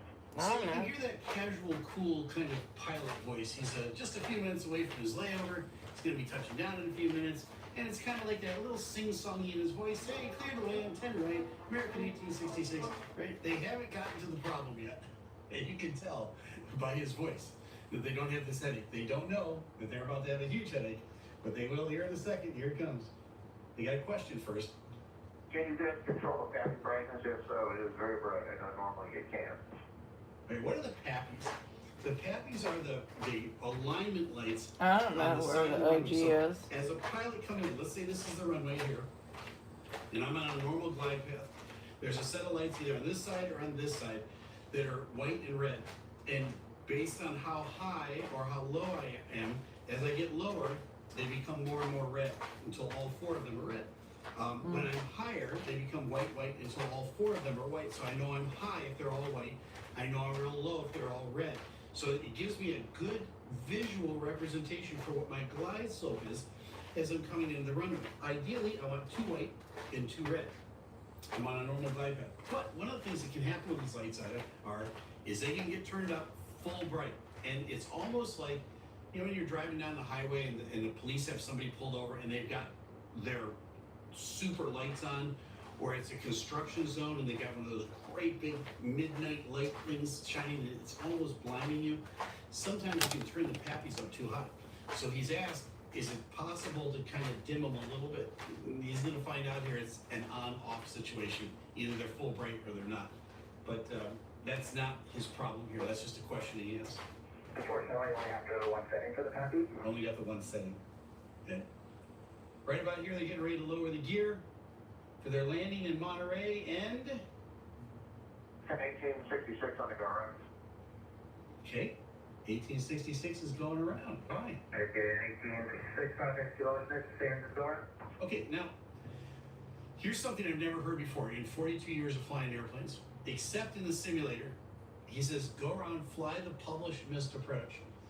And for my pilot buddies out there, I'm sure you can count on probably 2 fingers the number of times you are actually cleared for the published missed approach on a go-around. Every approach that we fly anywhere in the world has what's called a published missed approach. And it's actually programmed right into our computer so that if you have to go around, you simply just keep flying the flight path for this published missed approach. And sometimes they take you to the right, take you to the left, sometimes they take you straight out. It just depends on where you are, and it puts you in a holding pattern at the end. I've never been given a published missed approach because most airports that you go into, on the rare occasion that you need to go around, they want to do something else with you other than the published missed approach. One time I was talking to a Chicago O'Hare tower controller, and he said, we don't even know what the published missed approaches are. He said, I don't care what they are, I'm not going to give you the published missed approach. I'm going to turn you right or left based on traffic that day. Monterey, yeah, it's not that busy an airport, so they give these guys the published missed approach.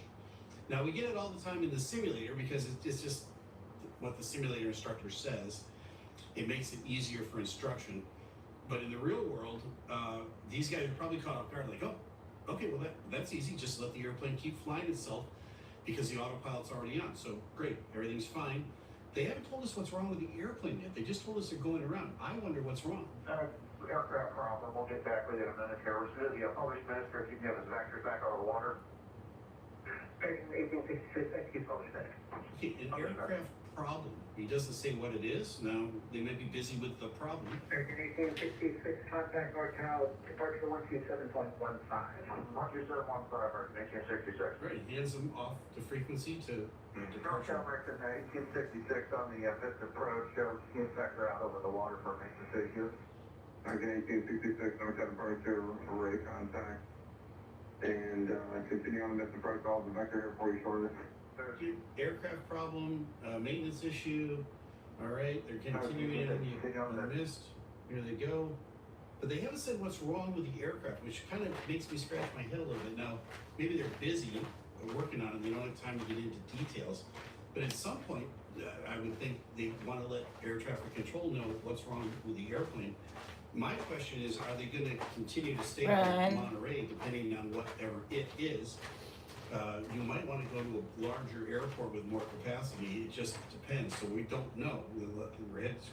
I'm scratching my head on this one as well as you are, and the air traffic controller. The inquiring minds want to know, right? What's wrong with this airport? American 1866, turn left heading 340. Left 340, maintain 5,000, American 1866. All right, it's going to take them up north now. San Francisco's up to the north, by the way. American 1866, and the reason for the go-around was the maintenance issue. That's perfect.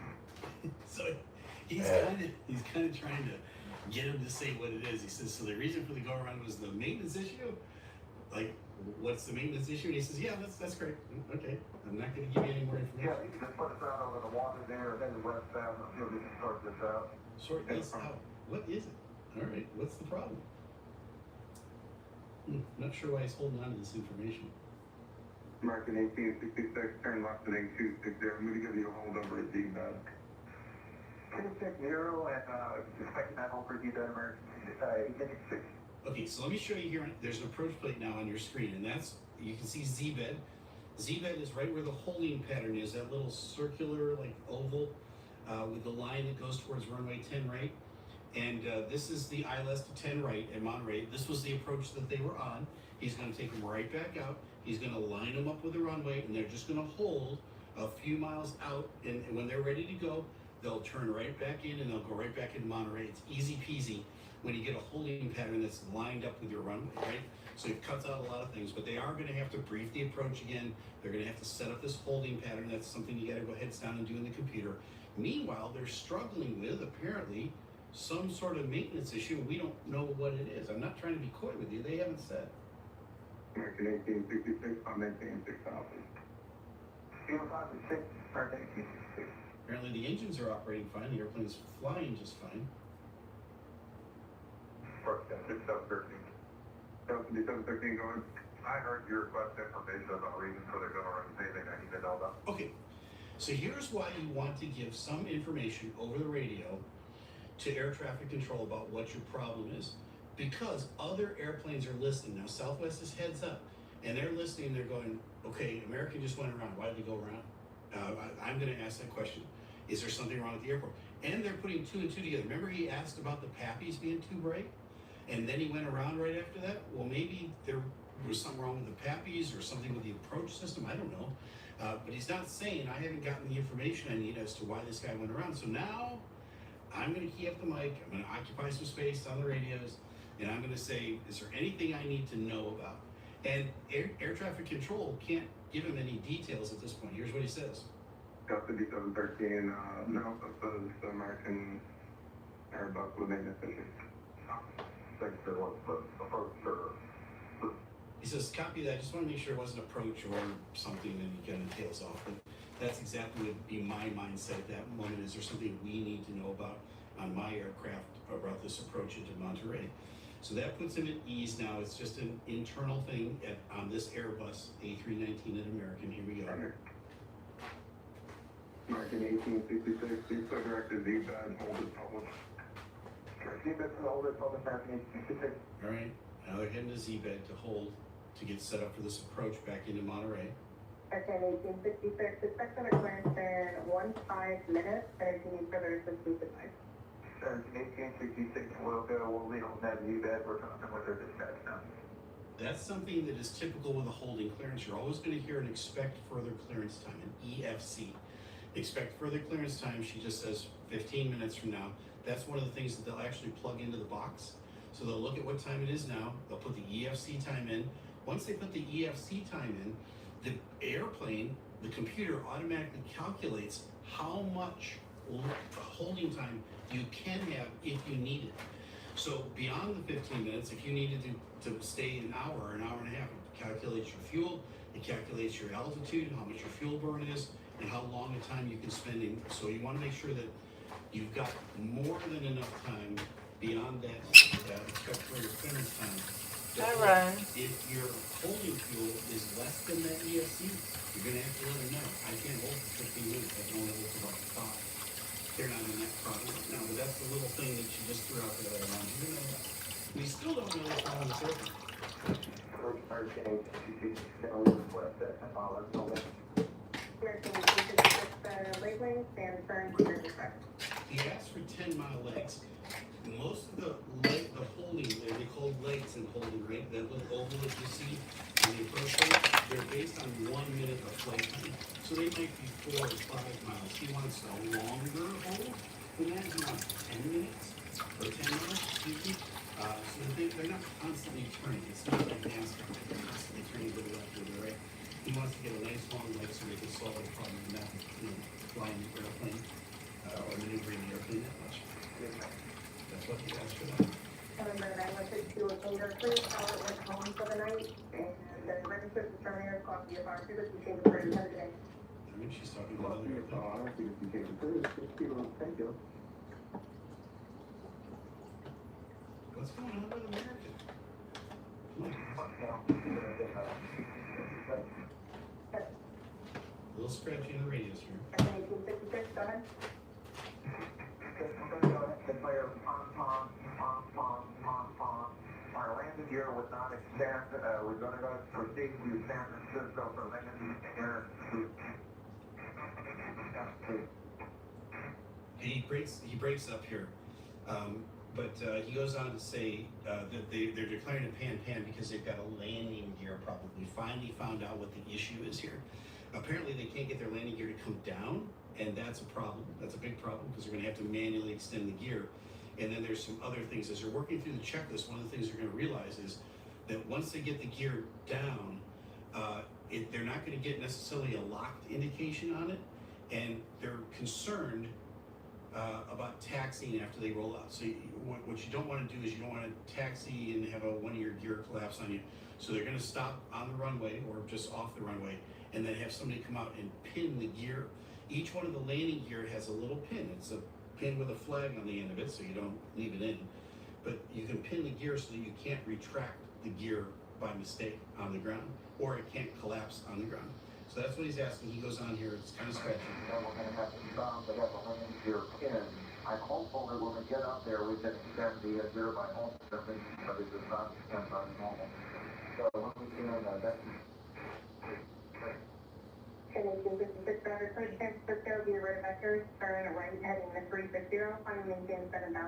Right turn 360, final maintain 7,000, American 1866. American 1866, if I'm going to pick up Edith Victor, and do you want to put that on the ground? It's nice to have the equipment come out, and yes, final maintain 7,000, we did it, and it's 1866, Okay, here's why I've been a big advocate of when they redo the air traffic control system. And Congress just passed another money allotment authorization to continue the expansion of the revamping of the air traffic control system. And I'm advocating that we do whatever we can to eliminate talking on the radios as much as possible. This is archaic, it's awful, it's scratchy, you can't hardly understand what is being said, and important stuff is getting passed along where it could be texted rather than talked over on the radio and misunderstood. So what these guys are communicating is they want to go up to San Francisco. They're declaring a pan emergency. They're going to get priority handling up there. They need somebody to pin the gear when they land and they're hoping, he said, we're hoping that we can get the gear to come down when we get up there because we can't do it via the landing gear handle. Hydraulically, we're going to have to do it via alternate means, which means their backup system for lowering the gear. They're going to head up to San Francisco. She's on board with that. She's going to give them vectors here and off they go. Okay, 1856, contact Norfolk Coast 133.95. 13395, American 1866. Now she's got to coordinate with San Francisco because an unscheduled emergency aircraft is about to land at their airport, and San Fran's busy. Up 38, the subject aircraft is 12 miles out. So we'll fast forward up there. They're 12 miles out. Hopefully they've got the gear down at this point. San Francisco Tower, American 1866. We'll see. Do they? American 1866, San Francisco Tower. Yeah, we have the emergency aircraft. Our gear are indicated 3 down the line. However, we will not number back to the aircraft after we bring it to a halt. We've told something to come out with a tug and a crowbar, but we are going to clog up your runway. Understand command is on frequency. American 1866, I think they're listening now. We'll give you the frequency after you land. The wind's calm, release to it right, clear land, so we'll hold in across the runway. Clear left to it right, American 1866, thank you. By the way, except for the kind of holding on to the information at the beginning, which again, it's not that big a deal. This is an A+ from American here. They're giving great information. They've got the gear down early as they're coming into San Francisco. I can't go like this because of the reflection. On an See? aircraft like this. They've got that down, So I have to turn it way in advance, so there's because no the light is He out. says we got 3 down lock. Went out Communicates this that. morning. Also gives his intentions after they get on the runway. They're going to stop on the runway. We've already called our company to get a tow truck to come out and tow us in. We're going to clog up your operation here for a little while. Just a heads up. Everybody's on board with what's going to happen here going forward. No surprises. Great communication. Good job handling this emergency so far. Let's see how they do as they come in to land. Top 38, the next arrival is the subject aircraft. Top 38, stand by. So why does the tower tell the ops crew that the next aircraft is the one that's going to land? Because they're just sitting there in a pickup truck And they don't know one call sign from another. They're not looking at a radar scope like the towers. They don't know that that aircraft has a little EM in red next to it that says emergency. They're just looking out in the distance. He says to him, Trying to lose "Aircraft weight, the next one, Brian. that's the emergency aircraft. So get ready. As soon as they roll out on the runway, you're going to turn your sirens on. You're going to go behind salt. these guys and follow and take a look at their aircraft, see if there's any problems with it." American 1866. Pepper, corn, lemon pepper. This one's almost out. That's a frequency Garlic, for the captain to talk to the black pepper, salt.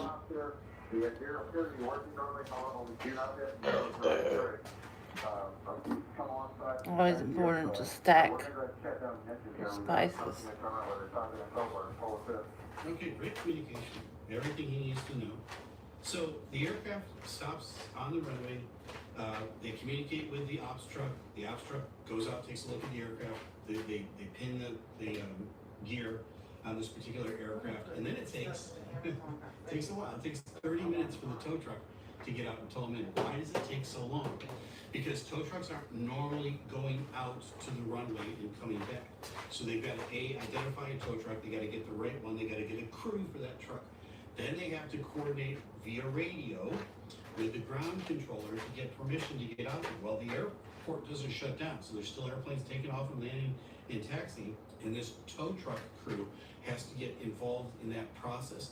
So it takes a while. 30 minutes is actually on the shorter end of the time. I've seen it take an hour or more to get a tow truck out to an aircraft, but the incentive that they have is it's clogging up one of their main runways, so they want to make sure that they expedite that tow truck out there. They hooked up to him, brought him to the gate. Everything was fine. They got the airplane fixed and put back into service a little while later. But this one was a lot of kind of, at first you weren't sure what was wrong, and then at the end when he says it all becomes crystal clear. Okay, they had a landing gear problem. Great call on not going back into Monterey. Because they're thinking, hey, I want to go to Monterey. Wait a minute, no, shorter runways there. And they don't have the maintenance to fix the airplane at Monterey. So let's take this thing up to San Francisco. I'm sure that was a collaboration between the captain and dispatch back in Dallas for them, talking about where you want this airplane to end up. But the safest place to go is the longest runway and the place where they're able to handle an emergency like this.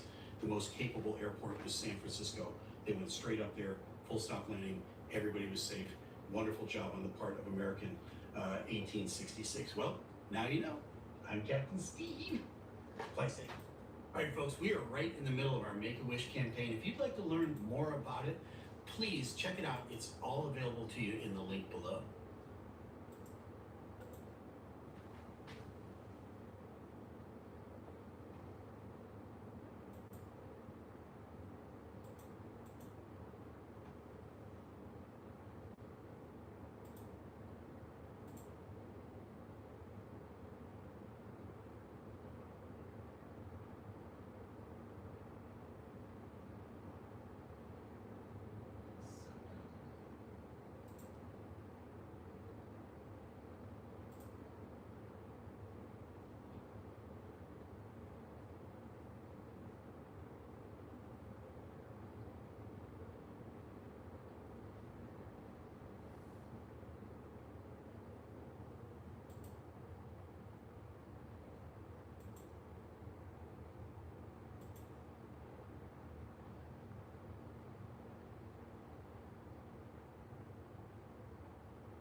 brighter now.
Delta Hotel, Windsor, Conroe, 247 takeoff.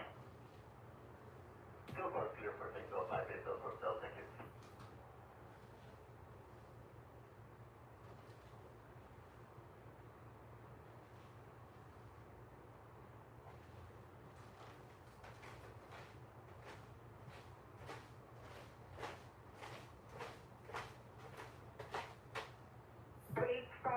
Delta Hotel, South Return Dreamliner, heavy Dreamliner, descending above you with 2,400 contact.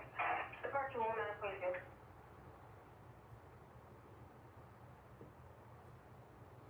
Delta Hotel, contact departure. Departure November, 58 Delta Hotel, West 158. Citation 58 Delta Hotel, no departure radar contact, flight 260, climb and maintain 6,000. 200, 6,000, 58 Delta Hotel.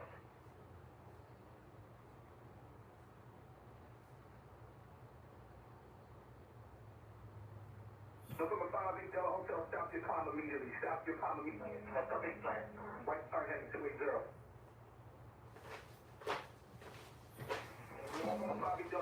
How you doing, Ryan? Turn right heading 280.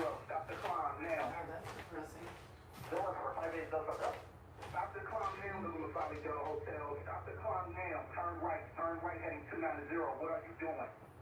290, 58 Delta Hotel. 1983 or 1981, we're probably doing RA on the 2211. Yeah, they're getting on. Just head there, right. I think it's on something RA. Yeah, we have CCAS RA. Okay, 1981 Heavy, we'd like to go around now. We're clear of conflict. Yeah, 1981 Roger, come maintain 2,500 for now. 2,500 then. You can log runway ready for now. Yeah, for now we're ready to start for now with departure. Perfect. So number 58 Delta Hotel, economy 6,000. 6,000, 58 Delta Hotel. Which city? Yeah, 1981, temperature is off the right now, about 2 something miles southwest on the K 1,200. And looking for 58 Delta Hotel, 58 Delta Hotel, economy 6,000, flight heading 250 now. 250, 6,000, 58 Delta Hotel. Yeah, 1981 heavy, continue runway heading, economy maintain 4,000 now. Yeah, 1981, runway heading up to 4,000 now. Yeah, 1981 heavy. Yeah, 1981 north. Number 5 Delta Hotel, sir. I told you to fly heading 260 and economy 6. Who you doing? We report 200. We heard 200 and 6,580 hotel. United 1981 North. United 1981 Heavy North approach. 1981 Heavy North, you were flying at 3,000 for 4,000 runway heavy. United 1981 Heavy North departure roger. Economy maintain 5,000. Alright, I'm at 5,000. Good, 1981 Heavy. November 5 Big Dog Hotel. Yes, I told you the flight heading is 260 and climb to 6,000. You made a whole left turn due south. Sorry, sir. We apologize. We steered 200 and that's why we stopped the plane like you saw. And this one flight 250, flying to 6,000 feet. Okay. So you're saying you thought that I said heading 200? Affirmative. We heard 200 and it was false. It was 260. Apologize for that. Don't worry about it. November 5 Big Dog Hotel. Everybody's fine now. Just know the lay up to 6,000, okay? Sorry, sir. Flying to 6,000 over there.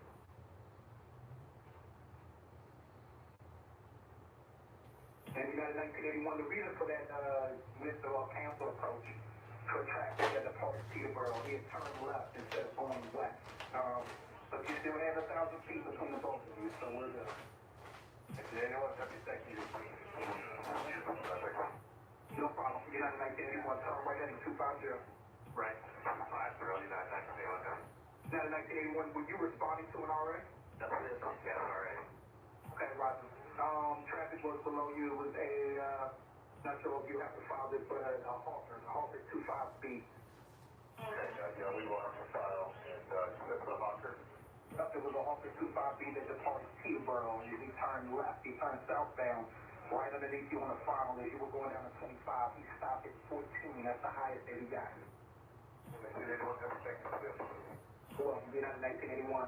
I'm going to put you back in sequence for Newark for the ILS runway 22 left, okay? That's perfect. Thank you, 1981.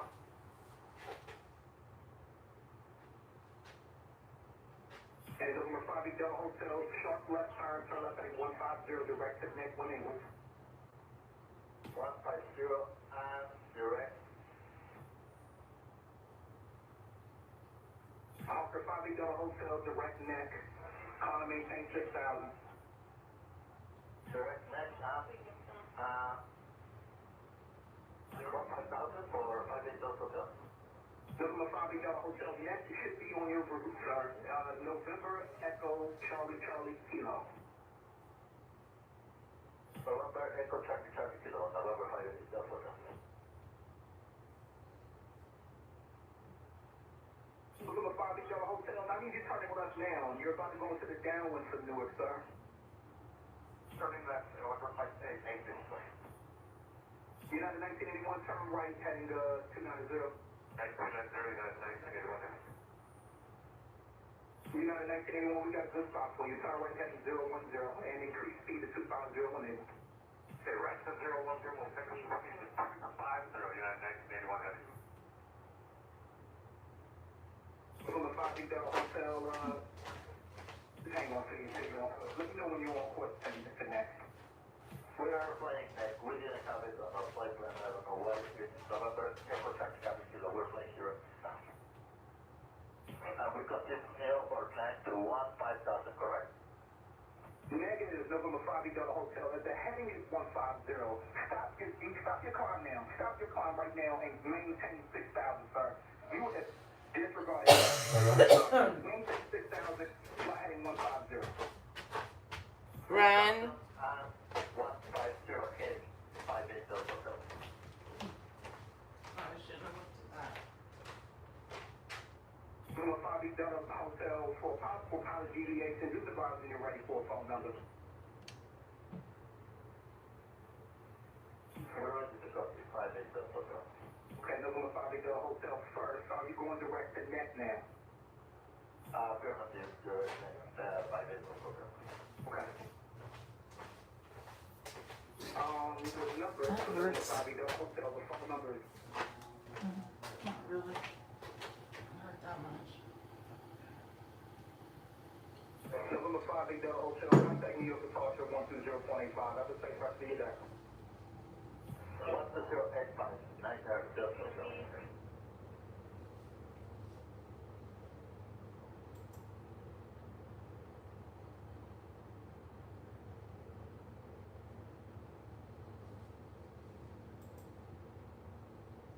Hey, it's Ryan Reynolds here from Mint Mobile. Now, I was looking for fun ways to tell you that Mint's offer of unlimited premium wireless for $15 a month is back. We made these $15 bills, and it turns out. Hello from the island of Guernsey. We're about to fly this Piaggio P180 across the Atlantic to California. This is leg one of our transatlantic ferry back to California where this airplane's going to live. Stand by, we're ready to take a passage towards the volcano. We're pulling over a volcano. Oh, no bother.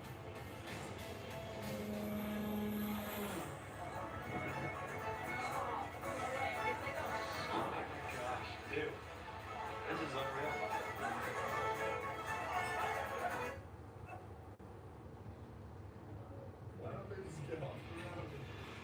We got a lot to talk about. Let's strap in, go to work, baby.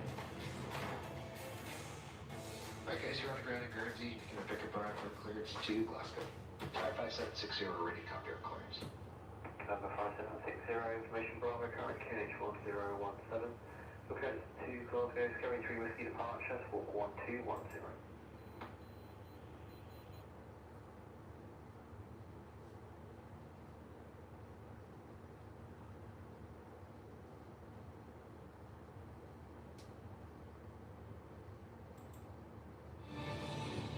Arvada, Colorado, 15 minutes from Denver, is home to the Old Neighborhood Restaurant. Owners Alexa and Randy, mainly they were Fortunately, the light's out right now, Ryan. They fulfilled a dream when they bought the eatery in 1988. Almost ready? Ready as ever. My wife and I owned the restaurant for 25 years, and we're here all the time together. Thank you, Randy. Thank you very much. Just trying to do my job. The business has been declining for probably about 13 years. What else is coming back? We have all the tickets that you're going to have, I believe. Just go. I don't need to hear from you. Go, please, off the line. But the last 2 months have been really, really hard. We don't know really why. How are we all doing this evening? I don't know what you put this steak, but it's even a terrible aftertaste. I don't think there is a menu in the country that is even close to ours. It's important, but why would you put horseradish in there? We have things like a Sedona chicken. We have teriyaki steak. We have beef wontons. We also have trout parmesan burritos, Cajun catfish, Dutch schnitzel. It's really weird. And it's not the menu that's out of control. It's the decor. Welcome to Grandma's house. It's definitely about 40 years out of date. My father doesn't throw anything away. He's definitely the epitome of order. Everything in here is decrepit. 1 gram of Wallpaper sugar. is falling off the wall. 2 grams of sugar. 3 grams of sugar and 4. 5 grams of sugar. I think Randy and Lex are just kind of stuck in their old ways. I don't think that they're willing to really change a whole lot of things. They haven't done much in the past 30 years. My wife and I are in debt to the tune of about $300,000. If the stress doesn't subside somewhere, something drastic is going to give. Us, our relationship, this restaurant, we can't keep going on this. This Other season one's in real Cinemas. slimy at the bottom. Maybe not, Why not because say this is a it? cookie bot. Rotten. One business, one website, one expensive Rotten. compliance mistake. I know it's easy to say, Rotten. but it's not that urgent. CookieBot CMP could have helped keep Rotten. you compliant with fast-changing privacy laws. Non-compliance won't kill you, but it could get your business a fine Rotten at and the hurt bottom. your reputation. Protect your business today.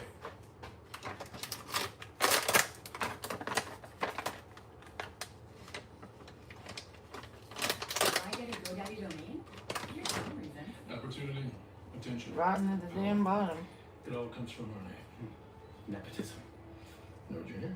Our GoDaddy domain name. After we got that We built a website in minutes with the help of AI. And then the customers start pouring in. And we grew into the most successful carpet business in the tri-state area. We've been signing autographs now. You sure to fix that? He's not wrong. Spotlight your business with a name from the daddy of domains.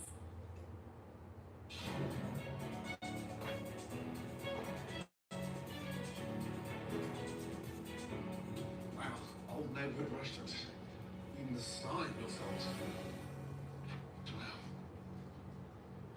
Oh, Jesus. What's that thing?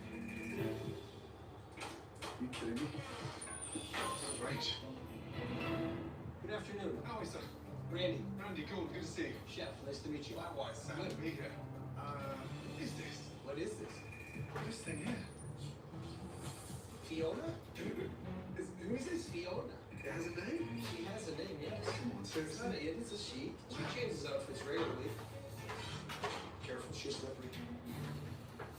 And no disrespect, but you walk into a restaurant, you don't expect to see a mannequin there. It's kind of my wife's thing. And these? Well, you know, somebody's going in. Oh. She's delicate.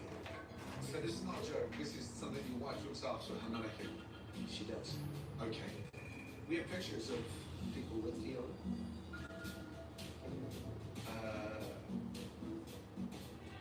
Okay, right. Why don't you get your dear wife and then we have a catch up together and I'll put this thing back. Sure. Yeah. Oh shit. Ready? Man, this is really weird. Oh my god. Jeff broke Fiona. He wants you to come out here. Oh no. You are kidding me. Hello, I'm Alexa. Alexa, nice to see you. Nice to meet you. Likewise. Let's sit down at the bar, shall we? Absolutely. Should we catch up? I thought Randy was winding me up because he said that doll in the window is like a friend of yours. Yeah, she has had a couple of rides in the convertible when I've tried to take her home and put her at peace in the garage, and I had to go run an errand first, so. Stop. Okay. You've had this place how long? 25 years at 24 years. We both worked here as servers when we were college students at the University of Colorado. Nice. My oldest one, Wiley, works here part-time. Okay, great. So, in a nutshell, describe the food for me. Traditional American, Okay. How often does it change, the menu? it hasn't done a Once a very year. long time. When was the last time you changed the lunch menu? The lunch menu is several years. When does the menu change? Every 3 months? Every 6 months? No, more like 8 months to a year. 8 months to a year? Once a year. Once a year. And when was the last big change? 2.5 years ago. Fucking hell, Randy, have you any idea how bad this sounds? Okay, so in 33 years, the menu has changed, not many times, but it has. Okay, right, more importantly, what's wrong with the place? It's been a real struggle to even stay open, but I don't think we'd survive 33 years, especially without too much change, unless the food was good. Good, glad to hear it. I'm down to eat. Where should I sit? Wherever you'd like.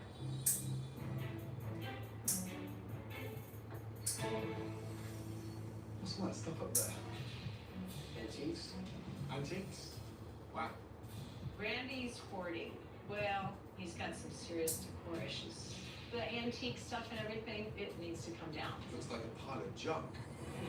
Right, next I'm going to eat. I'll have a good look at the menu, and I'll look forward to catching up with you later. Thank you both. Thank you. Hello. Hello. How are you? I'm good. How are you? What's your name is? Kristen. Kristen, good to see you. I'll be your server today. Okay, great. Everything's so dated. It is. I mean, has anything changed in here? No, I don't think anything has changed since they took over. Wow. I walked in, there was a dreadful smell, all musty, stinky. It's musty. And where's that smell coming? Is it these antiques? I don't know if it's the antiques, if it's the old upholstery. If you sit in one of these booths, it smells like someone that hasn't showered in a while. Serious? Yeah, I'm serious. Like What kind of smell? someone's like BO? Yeah. Oh yeah, you're right. Jesus. Yeah, it's pretty bad. When I have to set the tables, I smell it all the time. So They stink. it smells really bad. bad. Have they been reupholstered? No, I think this is the original upholstery from 1980. That's a lot of farts on these chairs. And what's with the wheels on the chairs? Because it's carpet, I think they think it's convenient, because...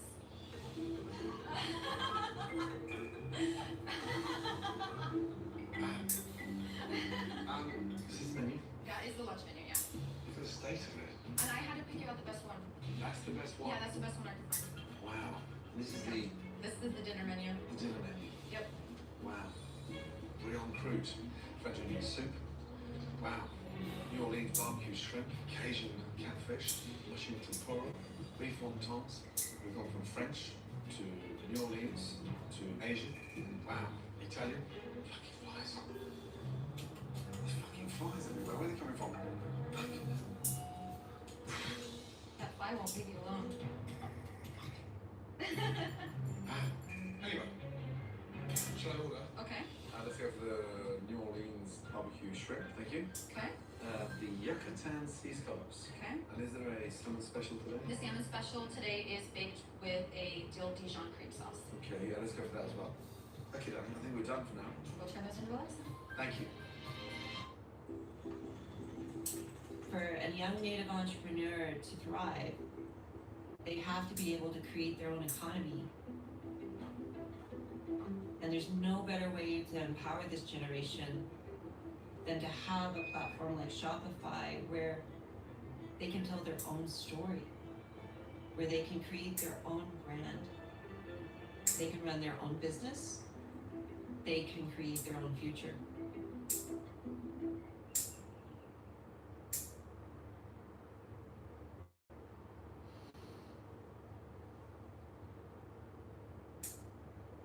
Whether you're hopping on a quick flight or jetting around the world, you need Google Fi Wireless. Stay connected abroad with their unlimited premium phone plan. Just land, turn on your phone, and you're ready to go. Get high-speed data in over 200 destinations, which is more than any other major US carrier. And there's no extra fees. Google Fi is your ticket to stress-free connectivity on the go.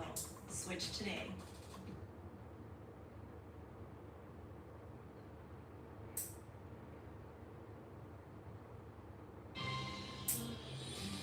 Orders in. You bring it on. How are you? My name is Wiley. Wiley, good to oh, the son. The son, yes. Okay, great. How long have you been here? I've been here about 10 years. What do you think the big problem with Ashland is? I think the big problem is the Dave Gore. Have you ever tried to take some of this junk down? Oh, I'm afraid to. I'm afraid of my father tried to if I tried to take something down. Yeah. He's kept it up here for 30 years. But is it worth anything? I doubt it. It's like a garage sale that you're staring at, eating it. Oh, yeah. Well, good to meet you. Definitely. Great to meet you. Likewise. Good to see you too. You too. Here's the barbecue shrimp. All right. My dishes are excellent, and if Chef Ramsay doesn't like any of my cooking, it will piss me off. Oh, this Barbecue is shrimp. what? Barbecue shrimp. It's a very strange looking barbecue sauce. It's a barbecue cream sauce. Barbecue cream sauce. What's the colour of that? Is the shrimp barbecue or is it the sauce is barbecue? It's a barbecue sauce. Oh, I see. And why would you sort of coat the lemon in cream? It's a collateral damage. Yeah. I'll say. Thank you, Dan. You're welcome.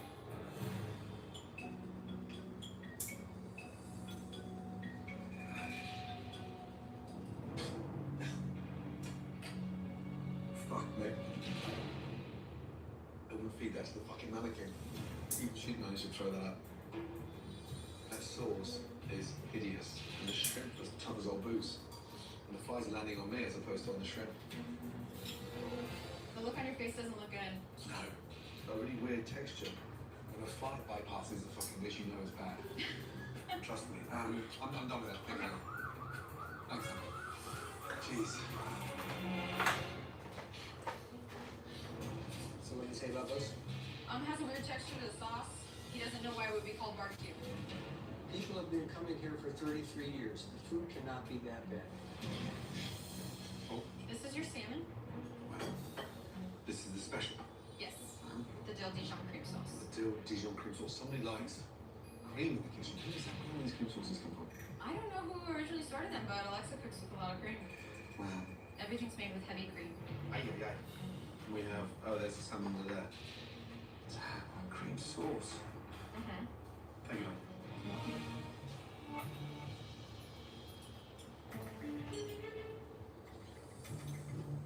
Salmon tastes frozen. Doesn't taste fresh at all. It's dry, very dry. Wow. I mean, it's very old school. Cream on cream on cream. But